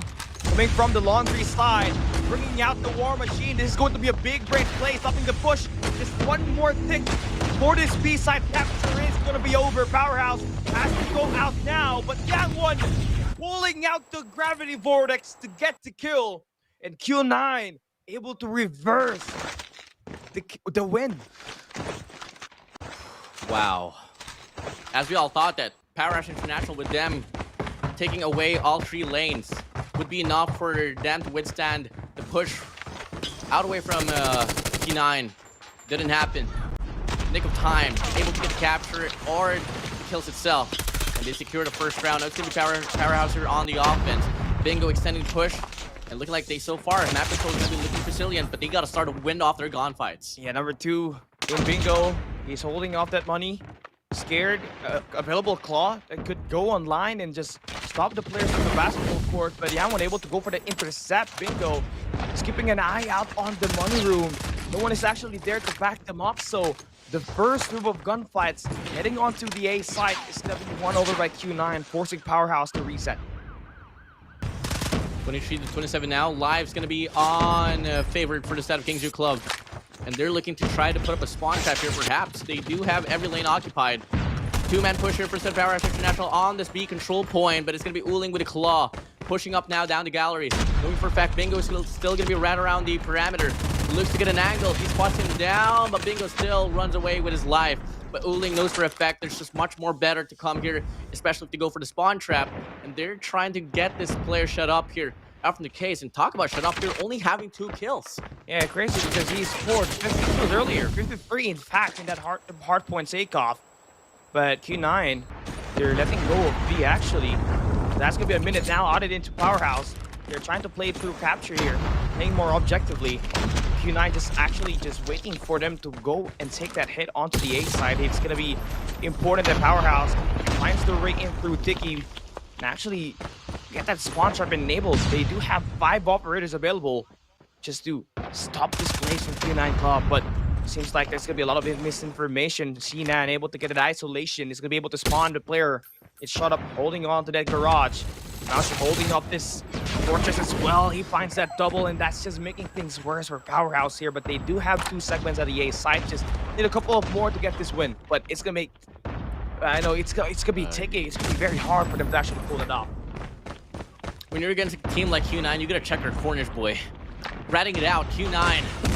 They hold their angle so off to the point that Powerhouse International don't know exactly how to deal with it. And Cena's still gonna go on a spray down the bottom side of bedroom. And it's gonna be mitigating the lane here away from Powerhouse International. But Powerhouse, they try to make a play, looking to get kitchen away from Q9, but they are just having a hard time checking out where Q9 is at. Mauchi finding a double. And now it's gonna be 2v14 here. Bingo and Incendio left alone for the side of Powerhouse International. As Kagendra Club, they're on the verge of taking match point.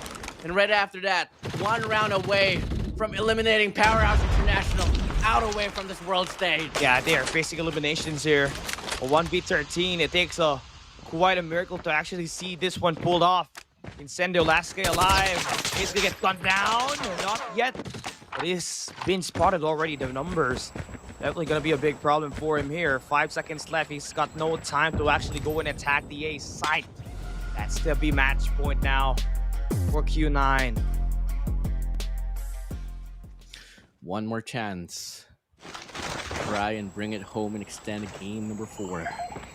And moreover, gotta get through this game, the game after, and the game after for them to still stand a chance to make it to the next stage of the competition. As we start things off now here on this round number 3, it's gonna be Q9 here, pushing up, investing all their bodies here on this B control point. A lot of investments will be put to place, and Q9 will be able to convert. Yeah, and this is just a big place for them. Look at the kill feed just painted in yellow. Q9 now being able to play around the map. This is exactly how you try to go for a beatdown and just demoralize Powerhouse International in this matchup. Going in for that short, another Predator kill. Coming in for C9 with that kill, that's just gonna make things worse. 9 off the first 20 seconds on this matchup. Is this gonna be elimination time for Powerhouse? They did advance to day 2, but they're getting wrecked by Q9. 18 to 26. The demise is on. Q9 Club whispering despair to the ears of Powerhouse International. 15 to 24. This should be it. Uling gonna go on an overdrive with a claw. Should up this get the trade. They need to find a recovery out from this situation. Earth and Jay on an equalizer, trying to equalize the situation. But Kagendra Club gets the read, and they're trying to offer a wrap around before anything else. They're just cleaning up house.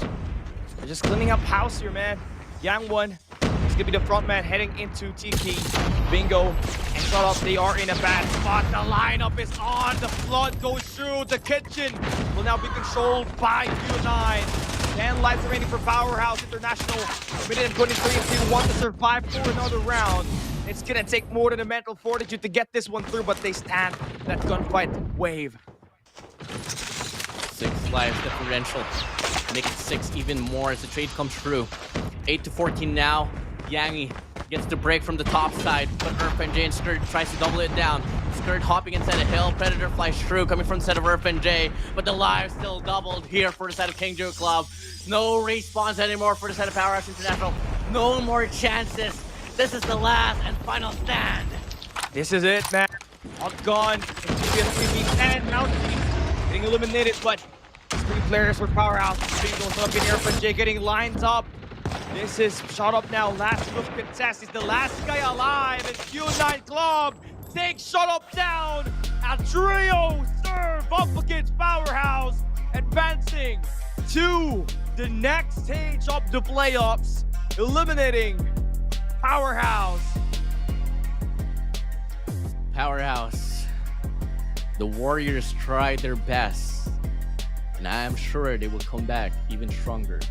The championship trophy will be brought home one day, but it's surely not going to be today. GG. Well played. Kagendra Club securing the top 4 now, and whoever wins up against Tribe and Wolves will be their opponents. Whew. Wow. What a run for the side of Powerhouse International. 1 game away. They were able to put up a comeback against Elevate Lokings. No, on stage 4. They brought it home. They brought it all down, and they were able to fly through Atlanta. They had a very sloppy start coming from the day number 1, was forced to round number 5, and they were able to prove themselves up against Exclusive to secure the final ticket to this playoffs. But they fall short up against Kagendra Club, going out in a 0-3 manner. It's definitely not, something that Powerhouse is acclaimed to do so. I mean, this is squad, yeah, definitely is missing FDX, but they shouldn't be dominated like this, right? Q9 just came in more prepared this game and actually won the map picks. Although they did lose the stake of Hardpoint in some of the teams that they played. Powerhouse International Ultimate is nothing. Today, it seems like they don't have that fire, right? I mean, so by looking at what they did, especially the SMG, where they're just going in, tunnel visioning the entryways of the bomb site without even taking care of the flank. That's just how you know it's over. What a devastating loss for the set of Powerhouse International. But once more, it is what it is. We gotta move on to the next. The last representatives for Garena will be taken out. But hey, looking on the bright side, this time around here on the playoffs, we had 2 Garena teams making it to the stage of the competition. Now we wrap things up now. 3rd match for tonight will be said and done. And soon enough, we're gonna be moving over now to the last and final one. Last but not the least, it's gonna be Wolves and Tribe. It's gonna be interesting because that's gonna be NA versus China. It's going to be an East and West competition. And that thanks so much, Glitter. We are glimpse here at the bomb wall again, and I have here a member from Kagendra Club. Fantastic win, 3-0. You guys were extremely dominant. How'd you do it? 你们今天比赛表现非常的好，一直占领了主导地位，取得了3比0的成绩。你们是怎么做到的？我觉得我们就是靠着彼此的信任走下去。我觉得来到了第5阶段，没有什么是不可能的。We've been trusting all of our teammates to do all the jobs for us, and now that we are at stage 5, we think nothing is impossible for us. China's always been very good against the rest of the world, but now it's the time that it matters. Is anything going to change for tomorrow, or you keep the strategy the same? 中国在对外的表现上一直打得非常的好。那我们在接下来的比赛中会有任何战术上的改变吗？还是我们会保持原本一直有的战术？我觉得战术可以是多变的，但是我们的信念一定是坚定的。我们会带着对彼此的信任，带着我们良好的配合，一直走下去，直到决赛或者直到我们结束我们的旅程。We have been playing a dynamic game, but our trust in each other has always remained the same. So we will continue to play our best until the next match, till the match after, or however long it takes. I love that. It seems to be all about family on these stages. That said, somebody's got to leave. You beat him on the server. Now it's time to knock him out on the wall. That's going to be Powerhouse, man. It hurts, man. It hurts big time. Bruh. That is, whoever recommended this addition to the broadcast, the guy's a menace. I think that's more. It adds more. It adds more dynamic into the live stream. Imagine Godlike crossing out Luminosity Gaming. That is going to be a highlight that could potentially happen, right? But of course, Luminosity Gaming being the favorite team in this season, they're most likely gonna cross out Godlike yesterday. But if there's anything we can learn today, you cannot underestimate the underdog story that Godlike has done all this year. Well, yeah, definitely. Well, now the players has been committing for a very long time here. It's about you guys now. We're going to be having a redeem code for you all to claim in this broadcast. Thank you all so much for being loyal, for just committing yourself here. I know for a fact the time zone is not too favored on our side here on the Southeast Asia region. But hey, in regards to that, you guys are going to get rewarded with this avatar, the Molecular. Yeah, we're already down to our last game right after this, right? So make sure you stay tuned until the very end because another code will await us for the day. It is going to be amazing because you guys have been staying up all night with us. Messing up your sleeping schedule is not a good thing, but it's a good thing because you're watching us. You're actually able to get these redeem codes, right? But obviously, this is exactly an interesting day for what we are currently experiencing, right? Because all of the 3 games that we have watched so far ended up with a sweep, which is something that we expect to at least have more traction of, especially that SPG and that Godlike match that we just had at game number 2, and especially here with Q9 and Powerhouse. Yeah, so far we've had Luminosity Gaming, Godlike, alongside with Q9 to advance to the top 4. Wolves and Tribe will be the next teams to battle it out now to secure the final ticket for the top 4 semifinals of this playoffs. And oh my days, what a night that we've had so far. A lot of upsets, honestly. And so far, what we've written in regards to predictions and who's going to be able to make it past the quarterfinals has been the total opposite here, my guy. And I can't wait for more surprises here between Wolves and Tribe. But before anything else, guys, it's going to be my last match here for tonight. Joining you after the break will be Wasabi Gaming and Cali Gaming. So stay tuned. We'll be right back.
Welcome back to the finals of the Call of Duty Mobile World Championship 2023. It's day number 2, and we got 3 teams officially eliminated out of the competition. We are down to our last match here for today, and by the time this one ends, we are going to be seeing our semi-finalists as we draw closer to Championship Sunday. Joining you for the last game, it's going to be Cali Gaming down here with Wasabi to bring you guys all the action. It's going to be another best of 5. It's going to be the East versus West. Tribe Gaming, the defending champions. This is going to be a ghost of their former selves. They're going up against the best respawn team in the entire Chinese region. So it's going to be a delight to see how this two will pair out here, Sabi. Yeah, it's going to be another set of interesting matches here. Tribe up against Wolf. I mean, a while ago we already saw Luminosity against Kagendra, as well as SPG and Godlike, Q9 and Powerhouse. But now the last and final match to find out and to settle who among these two teams are going to be the ones heading into the semifinals. It's crazy because the first 3 games that we got here today, it was all 3-0s, right? It seems like there's going to be more of a pattern here, but one thing more likely that we can talk about in this game is that these two refuse to lose their hard points. I mean, Tribe Gaming is one of the better hard point teams there. Was able to take 1 map up against Luminosity yesterday when they won at Agenda hard point. But looking at what we saw for Wolves, right? I mean, they did actually get destroyed by Q9 when they were playing Hardpoint Apocalypse, but that could be the potential ban that they could be using later on when they're doing that map bans and picks. But if there's any player that you're going to have to pick that will have to play a big significant impact here, especially for Wolves, who might just it be for you? For the side of Wolves, I think it will really have to be Neon here. We saw him really pop off yesterday and hoping that he's going to be able to do the same moving on to today.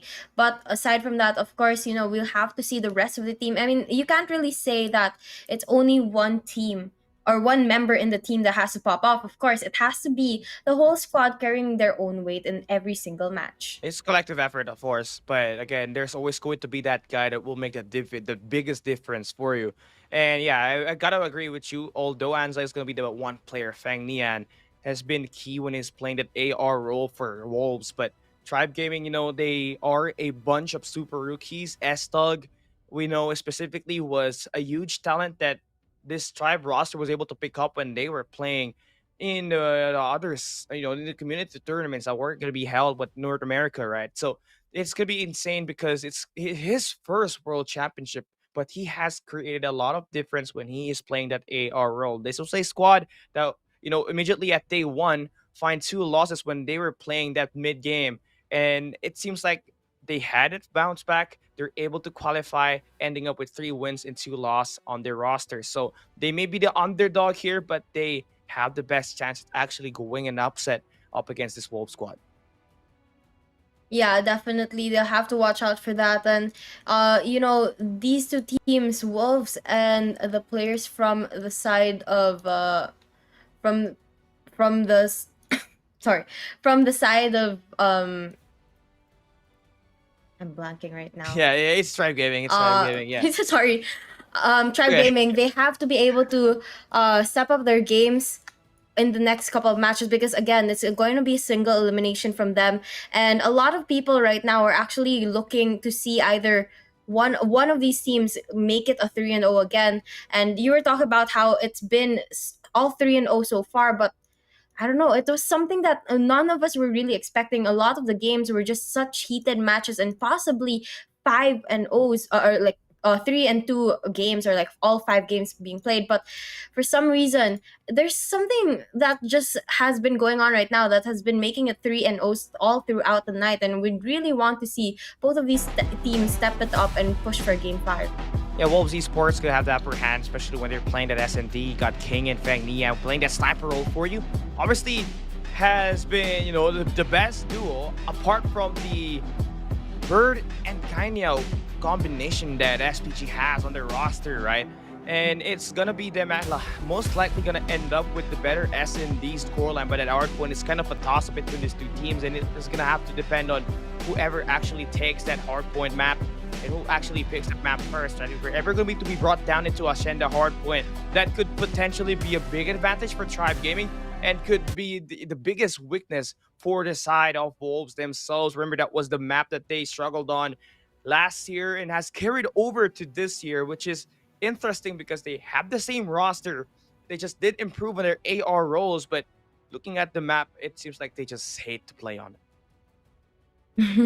You know, even if we can talk about what they've changed, what they've improved on, it's going to be down to how they play this game out. I mean, the past couple of matches, it's just been such an unpredictable night. I mean, no one really expected Godlike to get 3-0 in that match. I mean, maybe some were expecting Godlike to win, some maybe expecting the opposite, but nonetheless, it was such a clean win from their side, and it was just something that a lot of us were pretty surprised on. And these two teams are definitely the same thing. They can bring out something here that can surprise both of us, or all of us.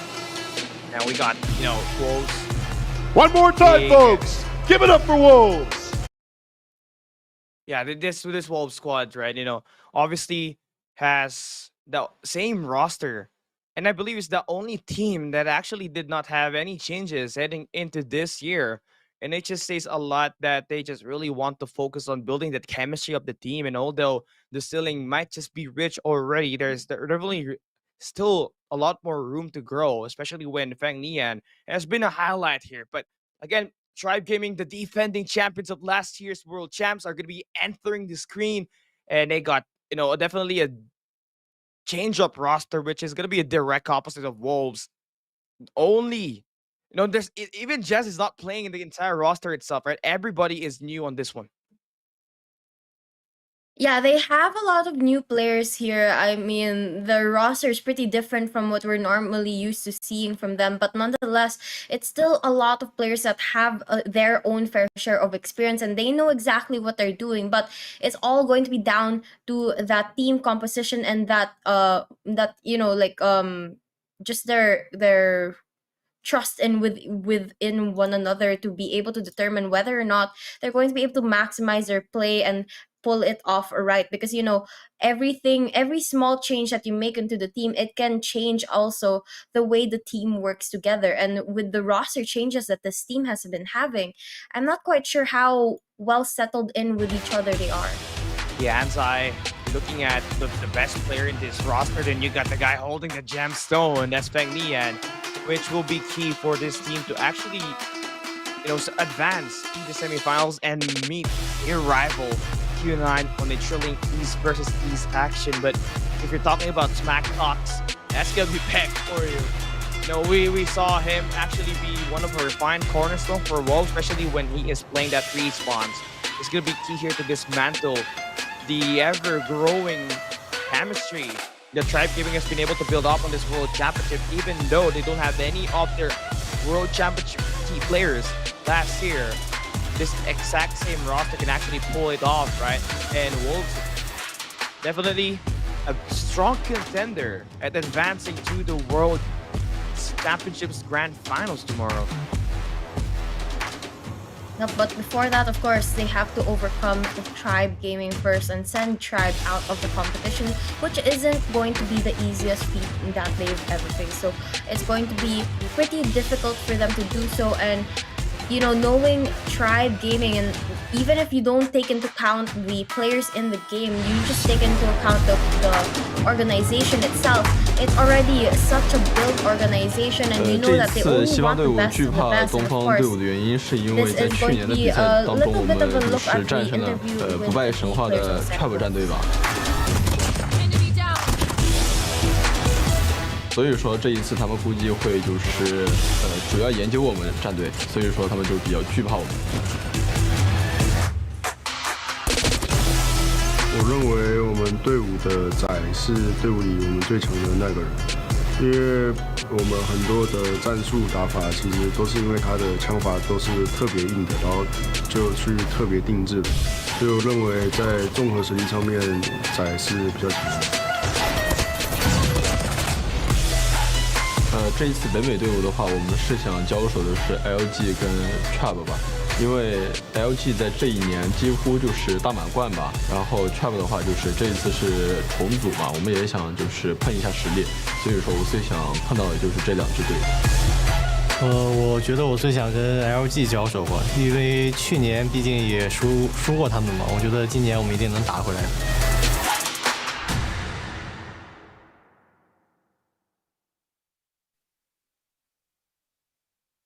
Definitely remembering, what just happened last year. Wolves was the team that managed to only take that sole victory up against Tribe Gaming at the playoff stage. But then they were dropped at the lower bracket. They got, revenged on by Tribe Gaming. And this is definitely that grudge match that Wolves is actually aiming for the throat to actually finally end the score and be the better team overall and advance to the next stage of this competition. This is our last match of the day, and this will be Wolves trying to fight their way into the semifinal spot up against Tribe Gaming, who's composed of 3 super rookies. Rebalo has been such a great player for Tribe Gaming, and not to mention Eston, who is a recent pickup that they picked from Devious back in stage 4. Definitely is such a cohesive decision because that increases their odds of playing this AR department, right? And you can really cash in the bag every time he plays that Hardpoint and the SMD. And these, of course, are going to be the players representing Tribe Gaming. Your lineup is going to be Rivalo, Solo, Space, Thug, and Rihan here playing for tonight. And once again, this team, they have some new changes to their roster, but then again, they're all very backed up with experience and they know exactly how to play differently on each situation. So here is going to be the players now. Yeah, I mean, this is going to be interesting because this is the lower bracket rematch of last year. But this definitely is different, knowing that it is going to be a different roster here for Tribe Gaming. But on the flip side, Wolves, they are definitely remembering what happened to them last year, knowing that this is still the exact same roster. And we saw in the interview that they want to know how much Tribe Gaming can pack with this new set of players they currently have in this game. And honestly, I think we might just see ourselves a game 4 or game number 5, depending on the mapping that we have here today. But if we ever do see the map bans and picks now, and we get to actually determine how will the series actually lay out. Yeah, we'll have to wait until they show us some map picks and bans before we really go into in-depth about what the possibilities of this game is going to look like, knowing the strength of both of these teams. But then again, we have to be able to also take into account that even if we have statistics backing up the past games, past tournaments of both of these teams, it's not really going to help us too much here, considering that they're going to be on a LAN event. But before we do so, this is going to be, Hi, once I'm again, Solo. the I play for interview Tribe between Gaming. the I'm the players of Tribe. IGL/team captain. Well, for me, I've always tried to keep it as simple as possible. Like, no matter what team I'm on, no matter who I'm playing with, the idea is to win. And that doesn't change no matter what. But definitely I feel the pressure. Like, for instance, I just don't want to be the weakest link in terms of the dynasty of Tribe. So definitely feeling that pressure, but I don't know, just got to win at the end of the day. The pressure, it's a lot, like compared to the previous teams Tribe had, like they were like a bunch of good players, talented players, top players, but like this year, it's a different lineup, so it's a lot of pressure on us, like new players that play for Tribe, so we got to like put up a show, make it good and like go for the 3rd trophy. Oh, we've been doing a lot of research. We've been doing our own thing. Once we get on that stage, it's going to be a different lineup. It's going to be different play styles. It's going to be different metas for Tribe Gaming. We've been working back in the lab, doing a lot of good things, and it's going to pay off well. Like, I have a few friends in these other regions, and I talk to them about what their players are kind of thinking and what they're kind of wondering. And I've heard from a lot of them that they are just completely disregarding us right now. And that has just been amazing to hear for me, because I'm like, okay, we'll show these guys.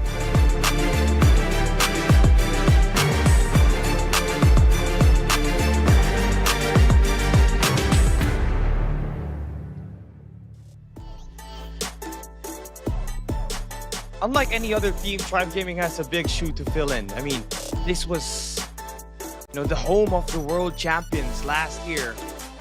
And they definitely are still in play. This is going to be the last game of the season. And in this day 2, in this quarterfinals itself, and one thing more than likely, let's take a look at our head-to-head matchup. It's going to be Solo and Peg. Looking at their statistics so far for Tribe and Wolves, you know, it is going to be a definite map victory for the side of Wolves. They only got 1 map loss in the entire day 1 match that they got here today and yesterday. So looking at the stats, how are you feeling? It's going to be very, very difficult for Tribe. I mean, look at that. All the statistics is in favor of the players on the side of Wolves, and up against that, it's going to be pretty intimidating. But then again, you know, the players or the teams that each of these teams have gone up against, the previous matches that they've been faced with are very different from what they're going to be facing up to against each other today. But right now, we are finally going to see the map picks and bans. Game 1 is going to be Hacienda, followed by Meltdown, Search and Destroy, and Standoff Control, and later on Apocalypse for map number 2 and Tunisia for map number 5. If ever we do get a little bit more action from these teams in comparison to the last couple of series that we've had. Yeah, Hardpoint's, the maps are going to be interesting. Hacienda, although it has been great for Tribe, it is definitely not great for Wolves. Apocalypse, let's not even talk about how Q9 dominated Wolves in this map yesterday.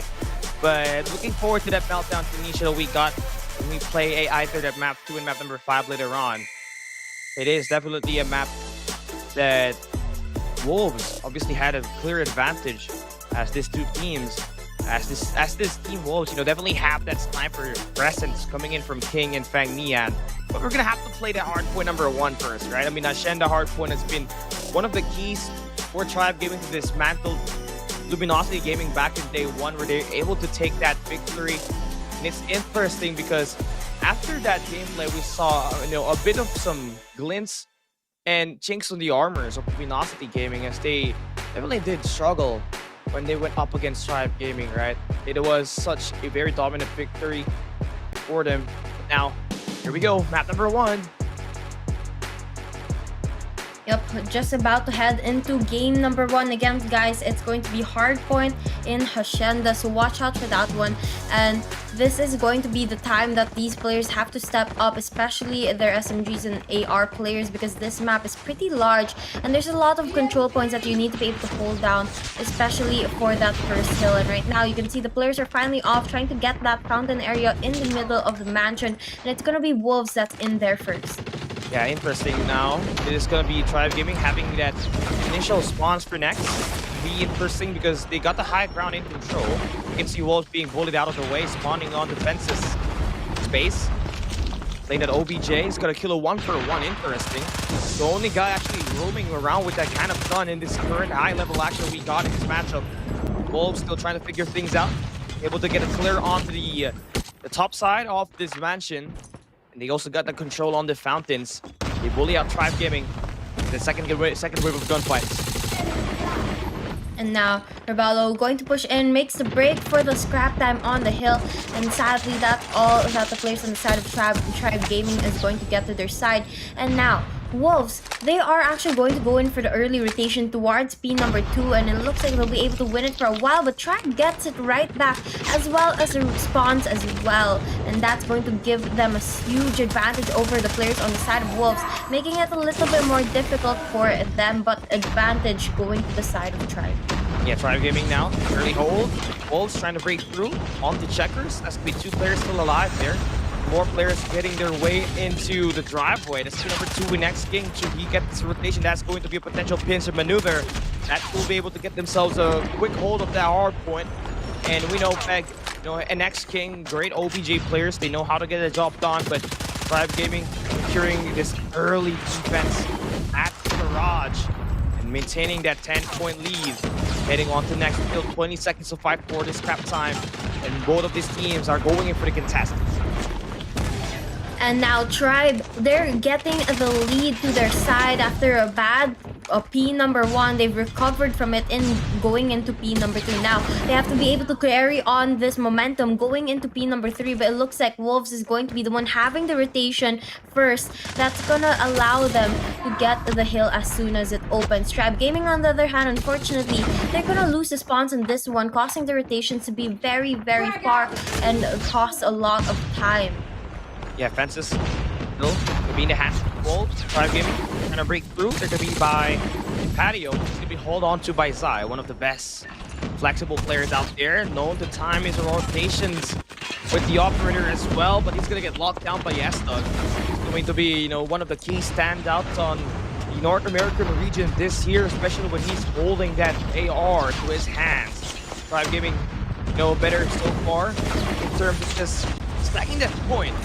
Finding a lot of his operators into good use. Rivalo finding a triple, and they're holding down with the Annihilator. Freehand getting a lot of information, but could not get any conversion.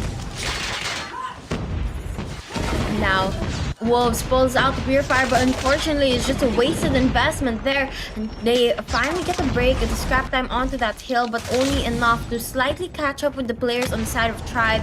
But now, both of these teams at 60 points. It's still a very, very close game, and they fight for this next hill. This is going to be first held down by the side of Tribe Gaming as they rotate around, but they are only to be met by the players on the side of Wolves as they push in and take the hill right from the clutches of Tribe. Gonna be a lead change here. Wolves able to control the both house spawns from Tribe Gaming. They are not going to be able to land that spiral shot to get themselves the stand inside the point to bully out Israel on this one. Tribe bringing out the equalizer. Actually, it's gonna be a big way for them to intercept the guys on the mid map, but he's gonna get gunned down, and this is gonna be a multi-angle push by Wolves. Being important, killed it for Peck, finding a triple. They're going to be able to get the break inside a hill.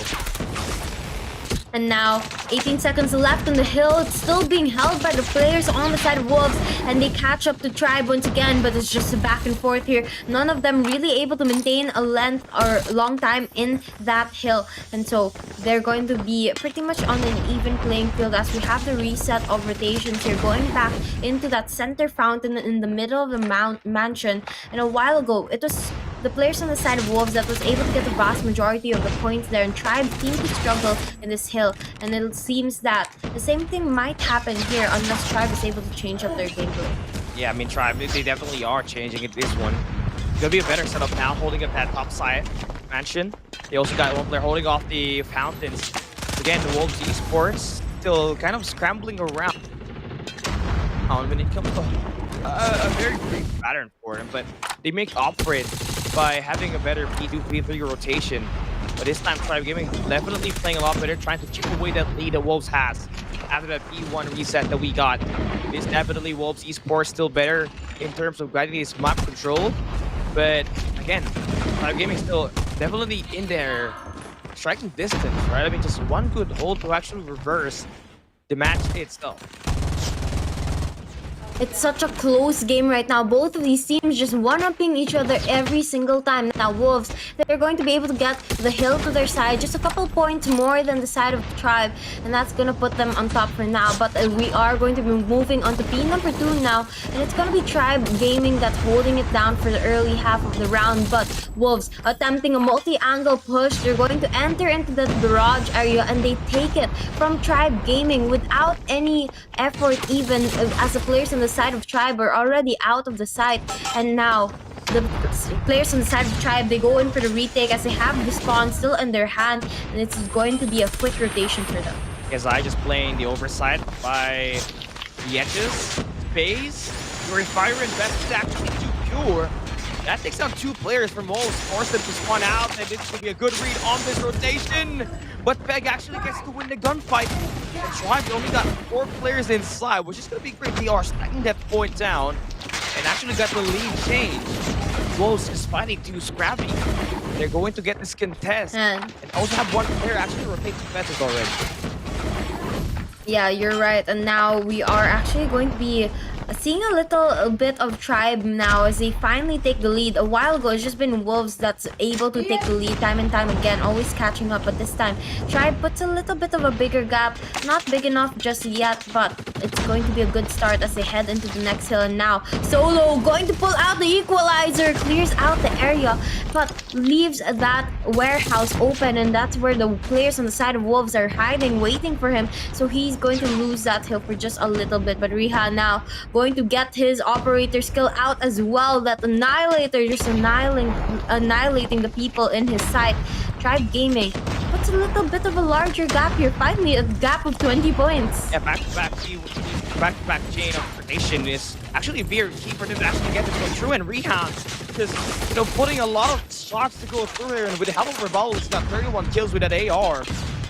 Tribe Gaming, proving why they are one of the best extended teams when it comes to playing this Hardpoint. Wolves going signs of struggle. They have to force the rotation early at B4 by the God Rock is where we have to see them actually stand out. Tribe Gaming actually just got that momentum to carry over, but they're only gone by being one inside the point. That's gonna be Wolves Esports. Tribe Gaming on the checkers, about to make that push. It's gonna be Wolves finding that right read at the right time. But all of their players actually getting gunned down by S-Dog, who's finding that double. That's Tribe Gaming gaining back-to-back Hardpoints now. It's a very, very good recovery from them after how many close hills. They're finally able to set themselves apart from the players on the side of Wolves. And now they inch closer towards that 200-point mark, and they just might be able to run away with it if they keep their consistency up. But now Wolves is going to break into the hill, taking it from Tribe, and they are holding it down. Tribe forced to enter from one area. It's going to be easy for the side of Wolves to just knock them down one by one and keep them out of that side, and that's exactly how they play it. Yeah, this is insane. Tribe. This is expected because if they can beat Luminosity Gaming and Ascenda Hardpoint, they can beat anybody. The team is so stacked. And Tribe Gaming living to the hype, being the defending champions despite them being most of their former selves. This new roster with Rebalo and S-Dog is definitely putting a huge fight and giving Wolves a great run for their money. We're heading back into reset once again. Tribe Gaming a much tighter setup this time. Better map control and the power position is going to be held on through. But Wolves Esports able to get right back into it. And Wolves trying to play catch up now. They're going to try and maximize this hill number one. We've seen them be very consistent with it in comparison to Tribe here. So hopefully they'll be able to play catch up. But then again, Tribe has stepped up their game once again, taking the hill from the side of Wolves and finally hitting that 200-point mark. They inch closer towards ending the game, and Wolves is not liking it. They are trying their best right now. They're trying to occupy that second floor. They are trying to get the hill to their side, but it is not working in their favor. Yeah, kick back for Wolves. Again, it's just all about this early rotation. They gotta find some way to actually anchor down the driveway and give him that unlimited reinforcements he had. He has been popping up. He's got 28, but his teammate King, we expect for us to actually play a lot more significant in terms of finding his skills on the long range. Has not been able to pop off at the moment. They can bring out that start fully up to last player alive despite the point. That's gonna be a big break that Wolves actually needs to get right back into this game. It is also an essential Hardpoint to actually stop Tribe Gaming from getting that 250-point mark to their hands. And this is gonna be a quick clean, forcing Tribe Gaming to spawn in multi-angles. Yeah, it is such a big hill for the players on the side of Wolves, and so far they've done really well, but they lose it to Tribe as Tribe pulls out their operator skills, and now they just need a couple more points. They'll be able to close this up in the next hill, if not now, and Wolves is too far to be able to rotate. They're able to get the spawn to their side, but not able enough to go in for the push, and now Tribe, like 20 points away from claiming the win now. Even if they give this a point up to the players on the side of Wolves, going to their next rotation, starting off early is going to be so beneficial for Tribe to be able to end the game, but it seems that they want the last contestant to that hill before the rotation, and unfortunately that's a mistake that's going to give an opportunity to Wolves to a push for another hill. Yeah, two operators going to be invested potentially here by Wolves, and they bring out Gravity for this first just to find his eliminations, forcing Tribe Gaming to force themselves to spot at the statue.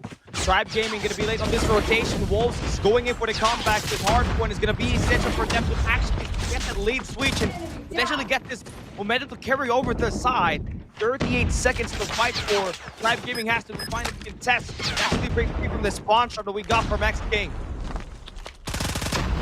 Both of the teams up at 200 points already. Tribe leading by just a slight amount of points, and Wolves playing catch up now. They're just so close to getting and catching up with the players on the side of Tribe, but Tribe gets a hill, but the Predator missile says no and denies it, and it goes back to the side of Wolves. They inch closer, only 5 points away from catching up to Tribe and ending up the game as well, but it looks like we'll have to wait till the next hill before we see who exactly is going to be able to close this up. And this is the mistake that Tribe made a while ago. They didn't go for the early rotations from Garage to P number 3, and that is a wasted opportunity on their side. It's all about this rotation. Who's gonna win it early? Gunfight won by Tribe Gaming on P4. 233 to 233. It's equalizer time for Solo. He finds this essential kills to bully out Wolves.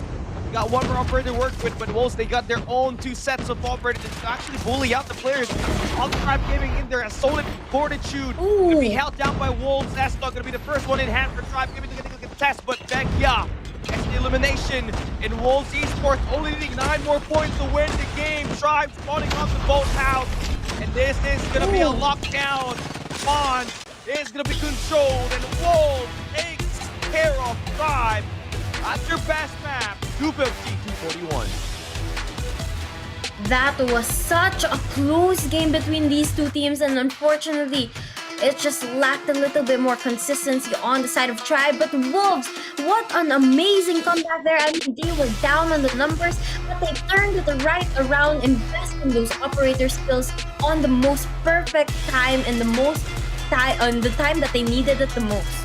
Yeah, I mean, this is insane, right? I mean, 179 to 223. You actually, you know, like the moment that Tribe Gaming actually lost P2, coming in from our last set of Hardpoint rotation, that's where you actually spot that Wolves is trying to build up some sort of momentum, right?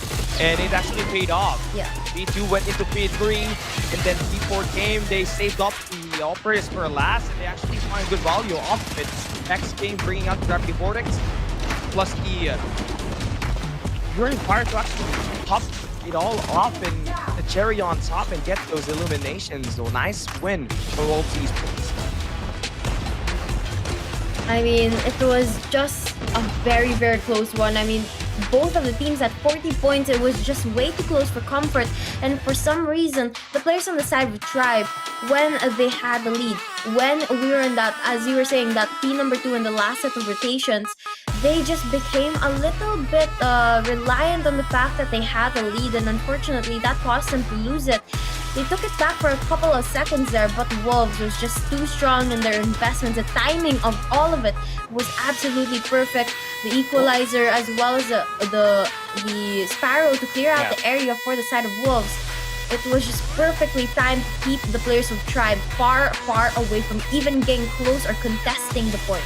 X King gonna be the MVP here for this Hardpoint agenda, and to think that everybody is dissing this guy to be the one of the worst players in Wolves, and look at him popping up with 54 and 39 deaths. That's gonna be a very great KD for him. But what stands out is that he got a minute and 39 being the primary objective player for the side of Wolves. It's gonna be a 1-0 now on their series. SMD Meltdown is coming right up next. This is where you expect those snipers to pop out.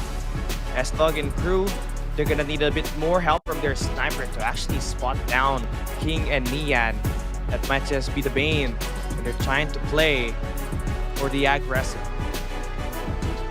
Xing's absolutely crazy. I mean, not only was he playing the Slayer role, but he was also playing objective.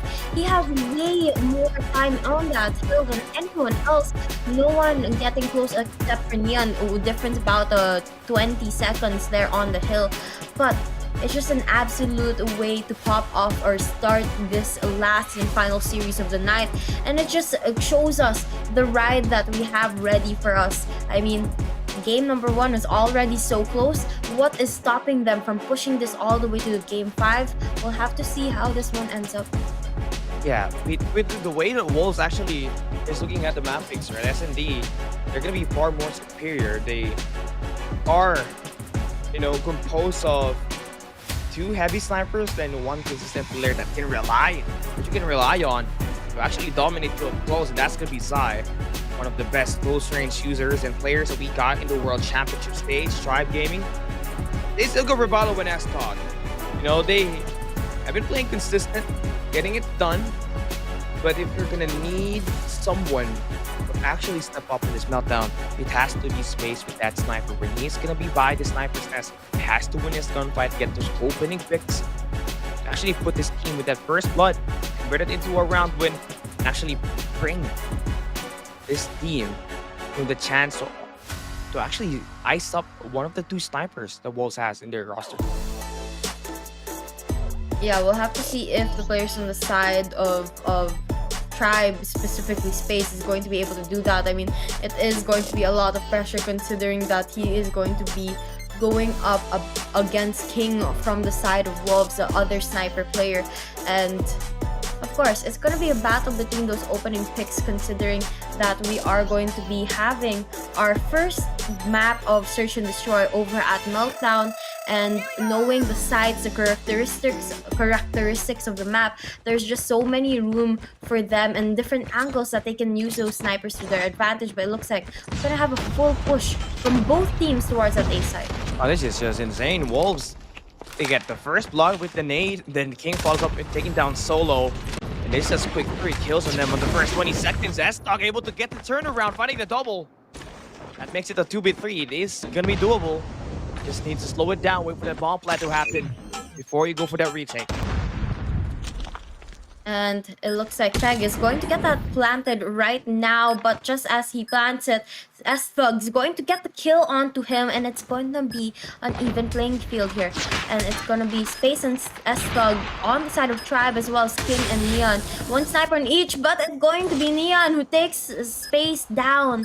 And it's on to that A side that S-Thug has to make his way towards, careful and silently, as the players are waiting for him. As soon as he picks out Neon, spots him, takes him down. And the first point of the game going to the side of Wolves. Yeah, that's interesting. I just, you know, I was wondering why these players are just trying to go and challenge Wolves Esports at the Reactor Core, where we saw Neon actually just was able to deliver the first few bloods, right? I mean, it's kind of interesting. At least if you're gonna try to enter, you have to use the smoke at least to actually remove this player down. Here comes another gun splits. You can have at the Reactor. And a lot of the players on the side of Wolves, unfortunately, going to get eliminated by the players on the side of Tribe now. They have the numbers advantage this time around. And it looks like they have a very good hold of the bomb that's been dropped onto that A site as well. All they have to do is make sure that Wolves isn't going to be able to get that bomb from them. They just need to watch the area, and that's exactly what they're doing. They're making sure that the entrances are blocked and no one is around that area. Wolves, on the other hand, they have to go and pick that up as well as get the plant. And with only 2 players on their side, it's going to be more difficult for them to do so. S-Log, this guy's been playing great. Back-to-back double kills for him in his first 2 rounds. Could potentially get 3 kills in this round itself, but King has to hit this shot. Rebalo gets a haircut, makes this a 2v2 situation. But one thing more than likely, Peg has to check every corner that he can actually check. If he does find this kill onto S-Talk, it's going to be automatically a 1v2 situation. But on the other side, it's a 1v1, sniper versus sniper. The pistol was brought down. No! Not fair, man. You gotta win your sniper battle, but if you want to win, you gotta have the advantage by pulling out the pistol. It's a smart play from him, but then we would have loved to see that 1v1 sniper. But, you know, sometimes you can't play that risky. Sometimes you gotta confirm that kill as soon as possible. And that's why the pistol is your secondary weapon when you're a sniper. But now, more battles happening onto the Reactor Core. Over here at the A side is gonna be a cross between the 2 teams, and S-Thug gets taken out first. Leon, I mean, he's using the sniper here this time, trying to change it up a bit. But you can really see, you know, the difference between the range that Wolves can just really provide. 7 kills combined by King and Neon. Space and Rehan, 0 kills in total. That's not going to be a good sight. And you also have Solo, who's playing that SMG up close. Cannot really get anything in the first 3 rounds, and the bomb plant is going to be on.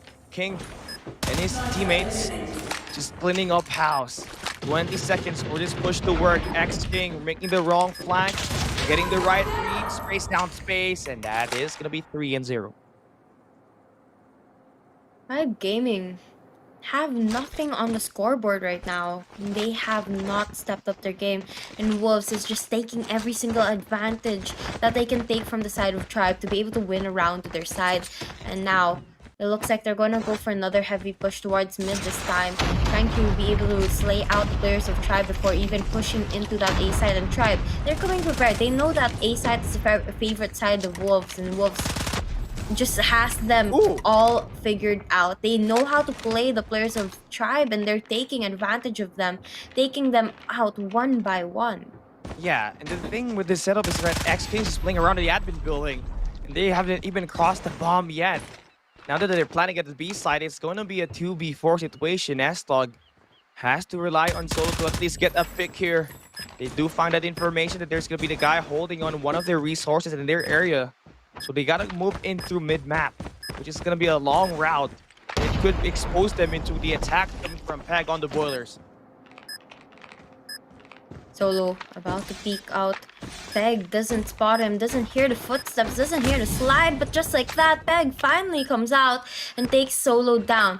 Only 18 seconds left on the clock, but it's gonna be all down to S-Thug to clutch it up, and he gets taken down immediately. 4 points to the side of Wolves. They are getting very, very close to 7-0 here. And if Tribe doesn't change something now, it looks like it might just be the end of them for this one. I mean, they definitely need a round win just to stop that bleeding and just stopping that snowball to happen. Wolves, should they ever get that 5th round, it's looking like impossible for Tribe Gaming to actually climb as the winner gets steeper and steeper moving forward. The B side is going to be where we're going to see the bomb be planted. And the thing that we're 5 rounds in, and Rehan and Solo could not get any shots here to connect just yet. Just speaks a lot on the underperformance and the pressure that they are getting from the sniper. Plus the connection with the SMG with X-King and Zai just providing that for you with the help of Peg as well. And it's going to be all of the players actually moving around, but Wolves choosing is going to go actually for the plant right now, knowing that the area is pretty cleared out and there's not too many opponents around them. But Space getting a huge grenade kill there on Neon and taking him down. It's gonna be 4v5 here, numbers advantage on the side of Tribe, but Peg evens it out, and the bomb still not planted until now. Yeah, they're taking their time playing for picks. It's exactly what Wolves was trying to bait Tribe Gaming from. They were thinking that this guy might just be holding in that admin building, so why not take that push? This is going to be working for them now as they got a number advantage. Tribe Gaming has to work their way in into a 3v4 retake. And it looks like it's not going to be in favor of the side of Tribe no more, because they're down to 2 players left, Space and S-Thug, to clutch it up. But Peg just going straight for those kills, takes them down. And now 5 points to the side of Wolves, and we were talking about this is not looking good for the side of Tribe at all. Peg has just been popping off, getting 8 kills already, and he's just so confident when he peeks out of a corner, when he slides into the side, and he gets that kill every single time. Now a little bit of a change of pace as we go back into that A side, but will the side of Tribe finally figure out their plan? S-Thug and crew, I mean, they're gonna have to back away.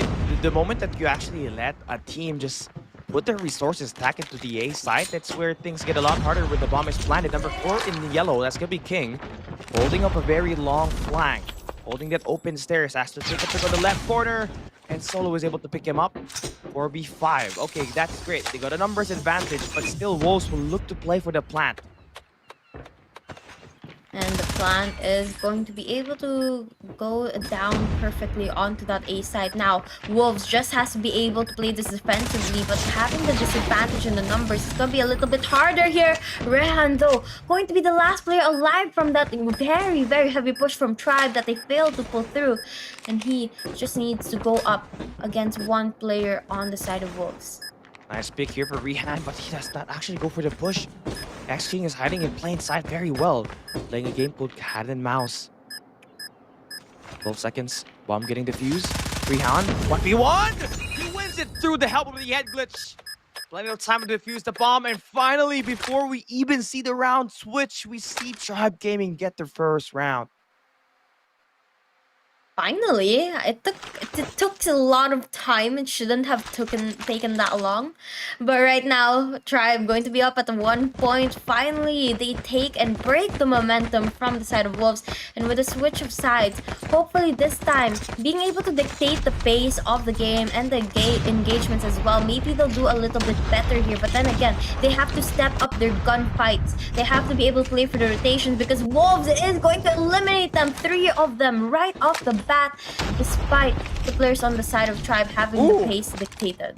What just happened in the first 30 seconds? 4 players eliminated from Tribe. Bravado must be thinking what happened to his teammates. Well, they have met their creator. Peg and crew hunting down the last player. Side there for the final kill. 8 kills for him. But you know what is interesting for me, Sabi?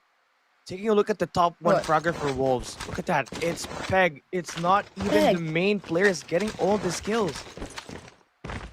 Yeah, I mean, a while ago, even when Wolves was still at 4 points, Peg already had 8 kills, and he's just been so consistent in this search and destroy match. And now they are up at match point. They are so close to ending this this map already, and Tribe hasn't even found their footing just yet. Tribe is going to be able to take 1 player on the side of Wolves out of the equation, but the trade comes right through, and it's going to be down to a 4v4 here. Yeah, 44. Bomb will not be planted just yet. They did take down Peg, who is obviously the bane for them so far, who's got 11 kills in this situation. It is going to be key for them to actually spot down whoever's going to be on the sniper's nest and actually eliminate that guy off of that position. Wolves still got their 2 main snipers alive. You got to be aware of the taken angles that you're going to be putting yourself into. They might just be able to take you off in the long run. And now Zai going to be able to get 1, and he goes for the second one right now, but doesn't even spot the one right in front of him. He goes for a more aggressive approach, just slaying every single person he sees. Boxing glove comes down, he just boxes him out of the game. And then easy defuse to the side of Wolves, cleaning out the match. 7-1 standing here. And the thing was that the last 2 kills ended up using and the last 2 kills ended up being secondary kills. 1 through a punching glove and another through a pistol. Wolves taking commanding 2-0 victory in the series so far. And to think that, we expected a bit more traction for the side of Tribe Gaming on that S&D. It took them 5 rounds, no, even 6 rounds to actually win their first map before we actually switched the side. Wolves is coming up prepared.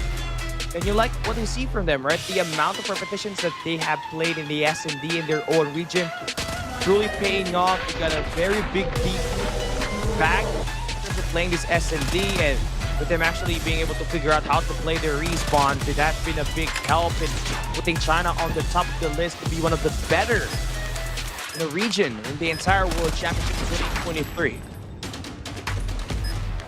Absolutely crazy plays from Peg. I mean, back to back, he was able to get several kills time and time again, just so consistently.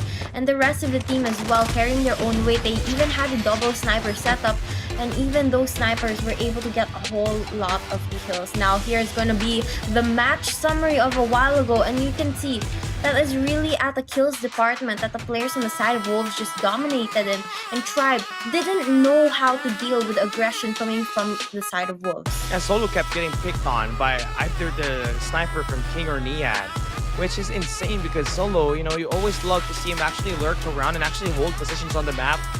That will help Tribe Gaming actually push for, certain important map control. Especially in that meltdown, you expect him to have steady presence on that overpass. But they could not get it to go, knowing that this player is aiming high and getting all of these kills.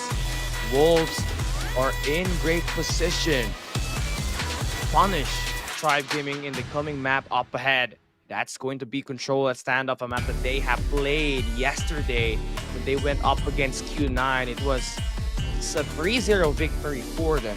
But if you try to take a look at Tribe's win rate record when it comes to playing this Control, they did play 1 map up against Mayhem. It was also a 3-0.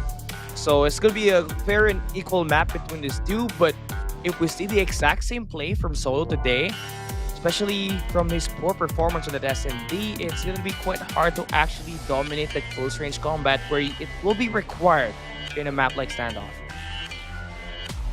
Yeah, and you have to also take into consideration that the players on the side of Wolves also won out that hardpoint match, even if it was just ever so slightly. It's just about that last minute thinking, that quick thinking, the decision making that they're able to pull off in situations where they're in a disadvantage is what puts them over the players on the side of Tribe Gaming.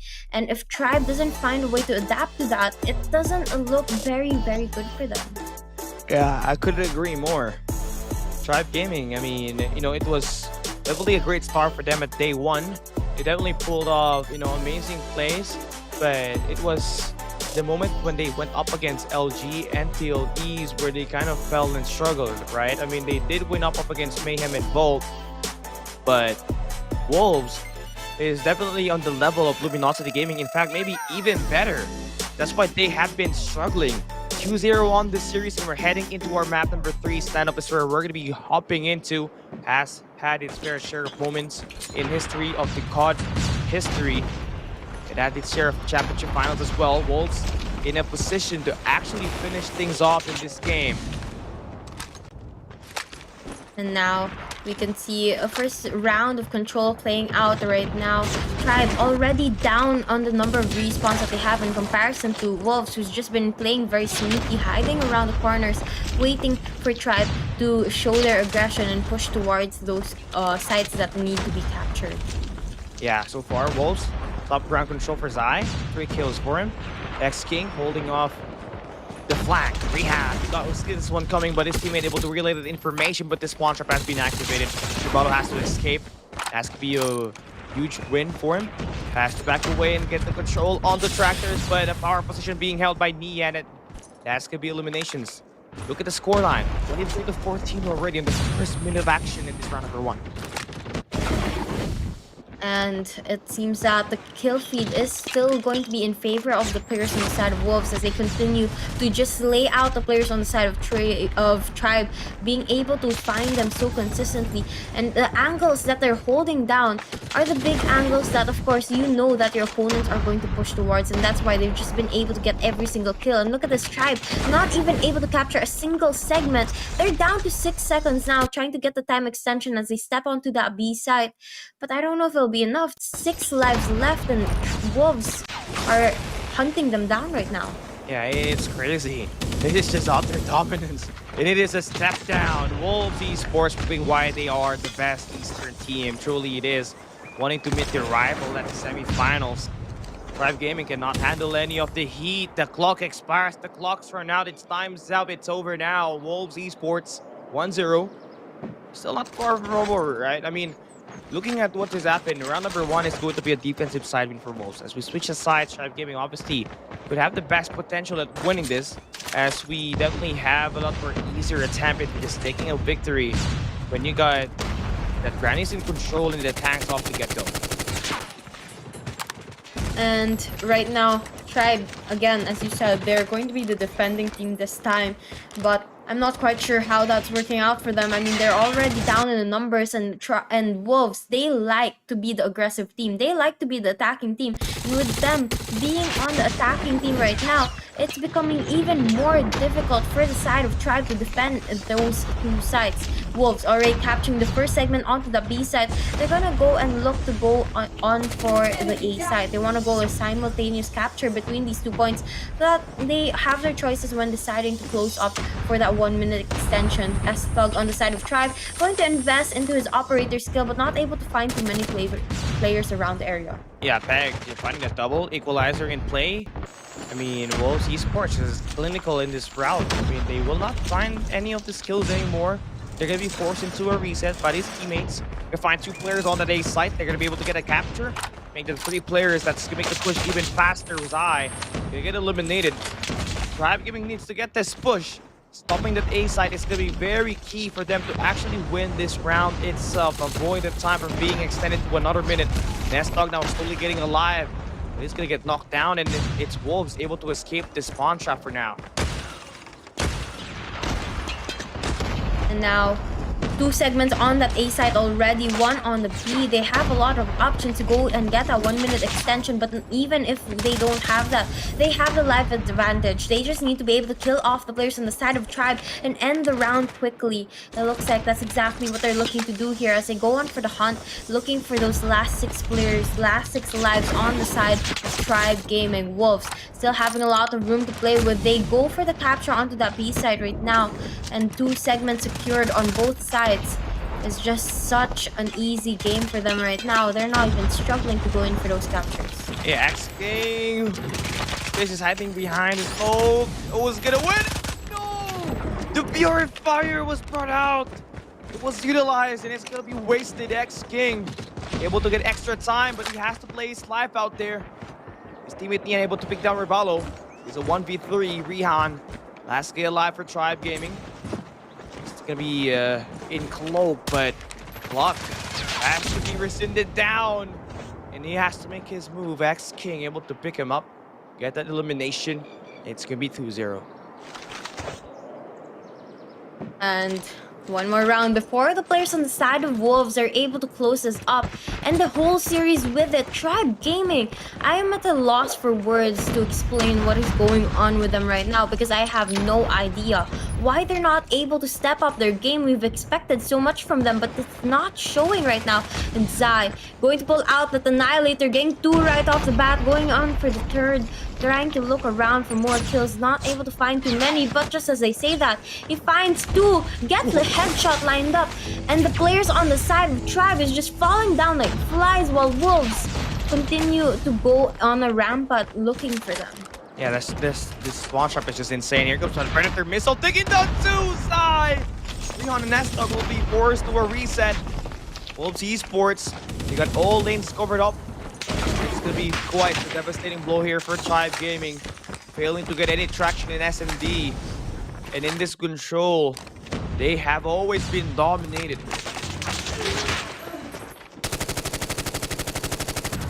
And just a couple more kills before the players inside of Wolves able to close up the series here. But they're gonna go in for A capture, trying to get a 1-minute extension right now. And it seems that they'll be able to capture that A side very, very quickly, as none of the players on the side of Tribe are looking to defend it. Of the side of Wolves are looking to defend it. Tribe Gaming actually stepping up their game here on the 3rd round, but I don't quite think it will be enough. Looking at the way that the respawn numbers are going down right now, it's still going to be in favor of Wolves, but they even out the playing field now, and this might just be an opportunity to get at least a point on the scoreboard. Yeah, nice fight back there, added into their clock. But they gotta worry about their lives. They have pushed way forward towards the tank side. Wolves' Eye is gonna be cutting across that mid-map open as soon as he spots any of the players.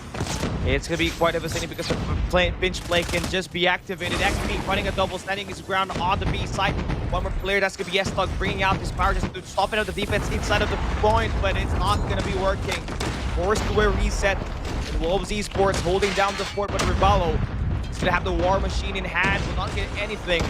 Does remove that trophy system. Just help his team actually use those utilities to push out this area. And now, 5 lives on the side of Tribe, make that 4, and 5 on the side of Wolves. It's just a back and forth between the two, but Wolves winning out their gunfights. Tribe going to be down to 2 players left. Right around the corner, there are going to be 2 players on those tractors, but the players on the side of Wolves, they're going to spot them out. 2 versus 1 situation, but Enzo gets spotted. Wolves going to be able to close up the series, and they take the win. They head on to the semifinals. Another 3-0.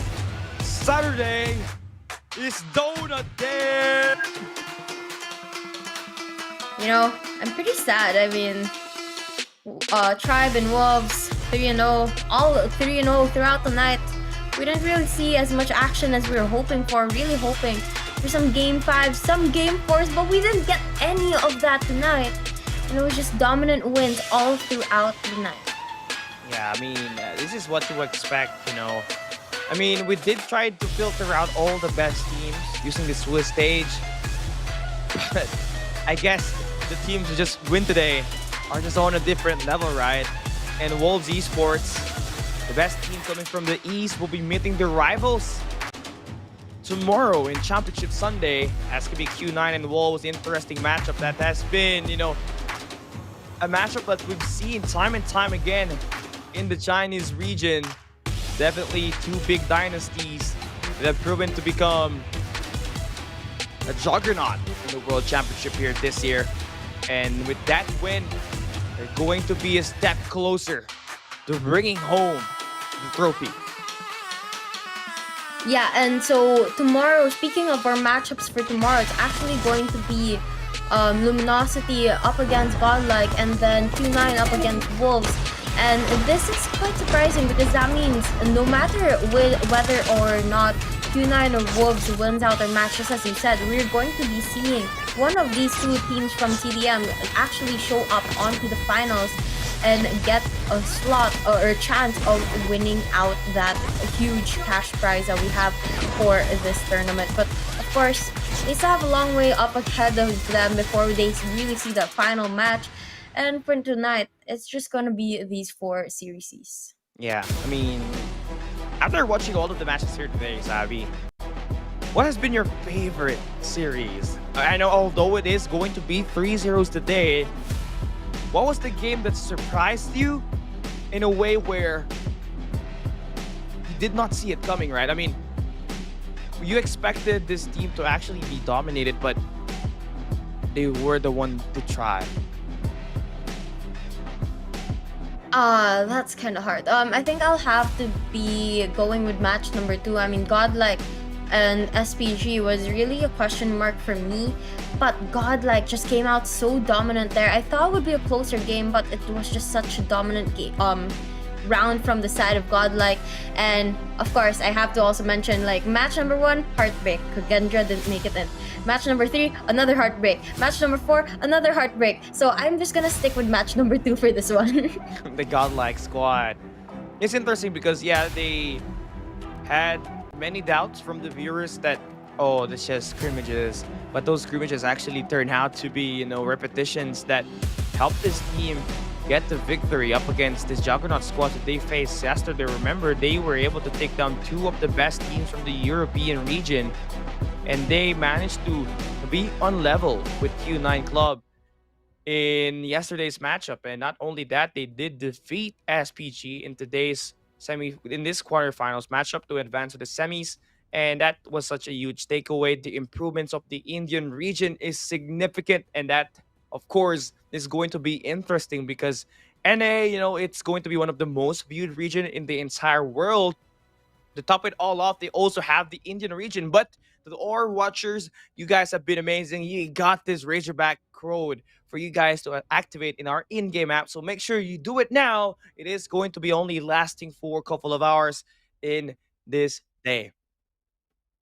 Yep, guys, so make sure you go claim that code right now and make sure you get your free Razorback skin, because I'm sure a lot of you guys have been waiting for these codes. I mean, I read the comments all the time and all I see is code. So Yeah. I'm sure you guys are very, very happy to see this one. But of course, that also brings us to the end of our stream here, Cali, and it's going to be the end of the quarterfinals as well. Tomorrow is going to be the last and final day of the tournament. But before we end today's stream, is there anything else you would like to say? Well, it's great that, these teams are actually able to advance to the semifinals now. It is going to be the end of today's matches. It kind of ended fast. We were expecting a 3-hour, 6-hour round, right? But everybody just went in and said, okay, I want a 3-0. Let's get this 3-0 today. And it just ended up just like that, right? I mean, all of these talented teams just going down without a fight, and this other team just going with a dominance.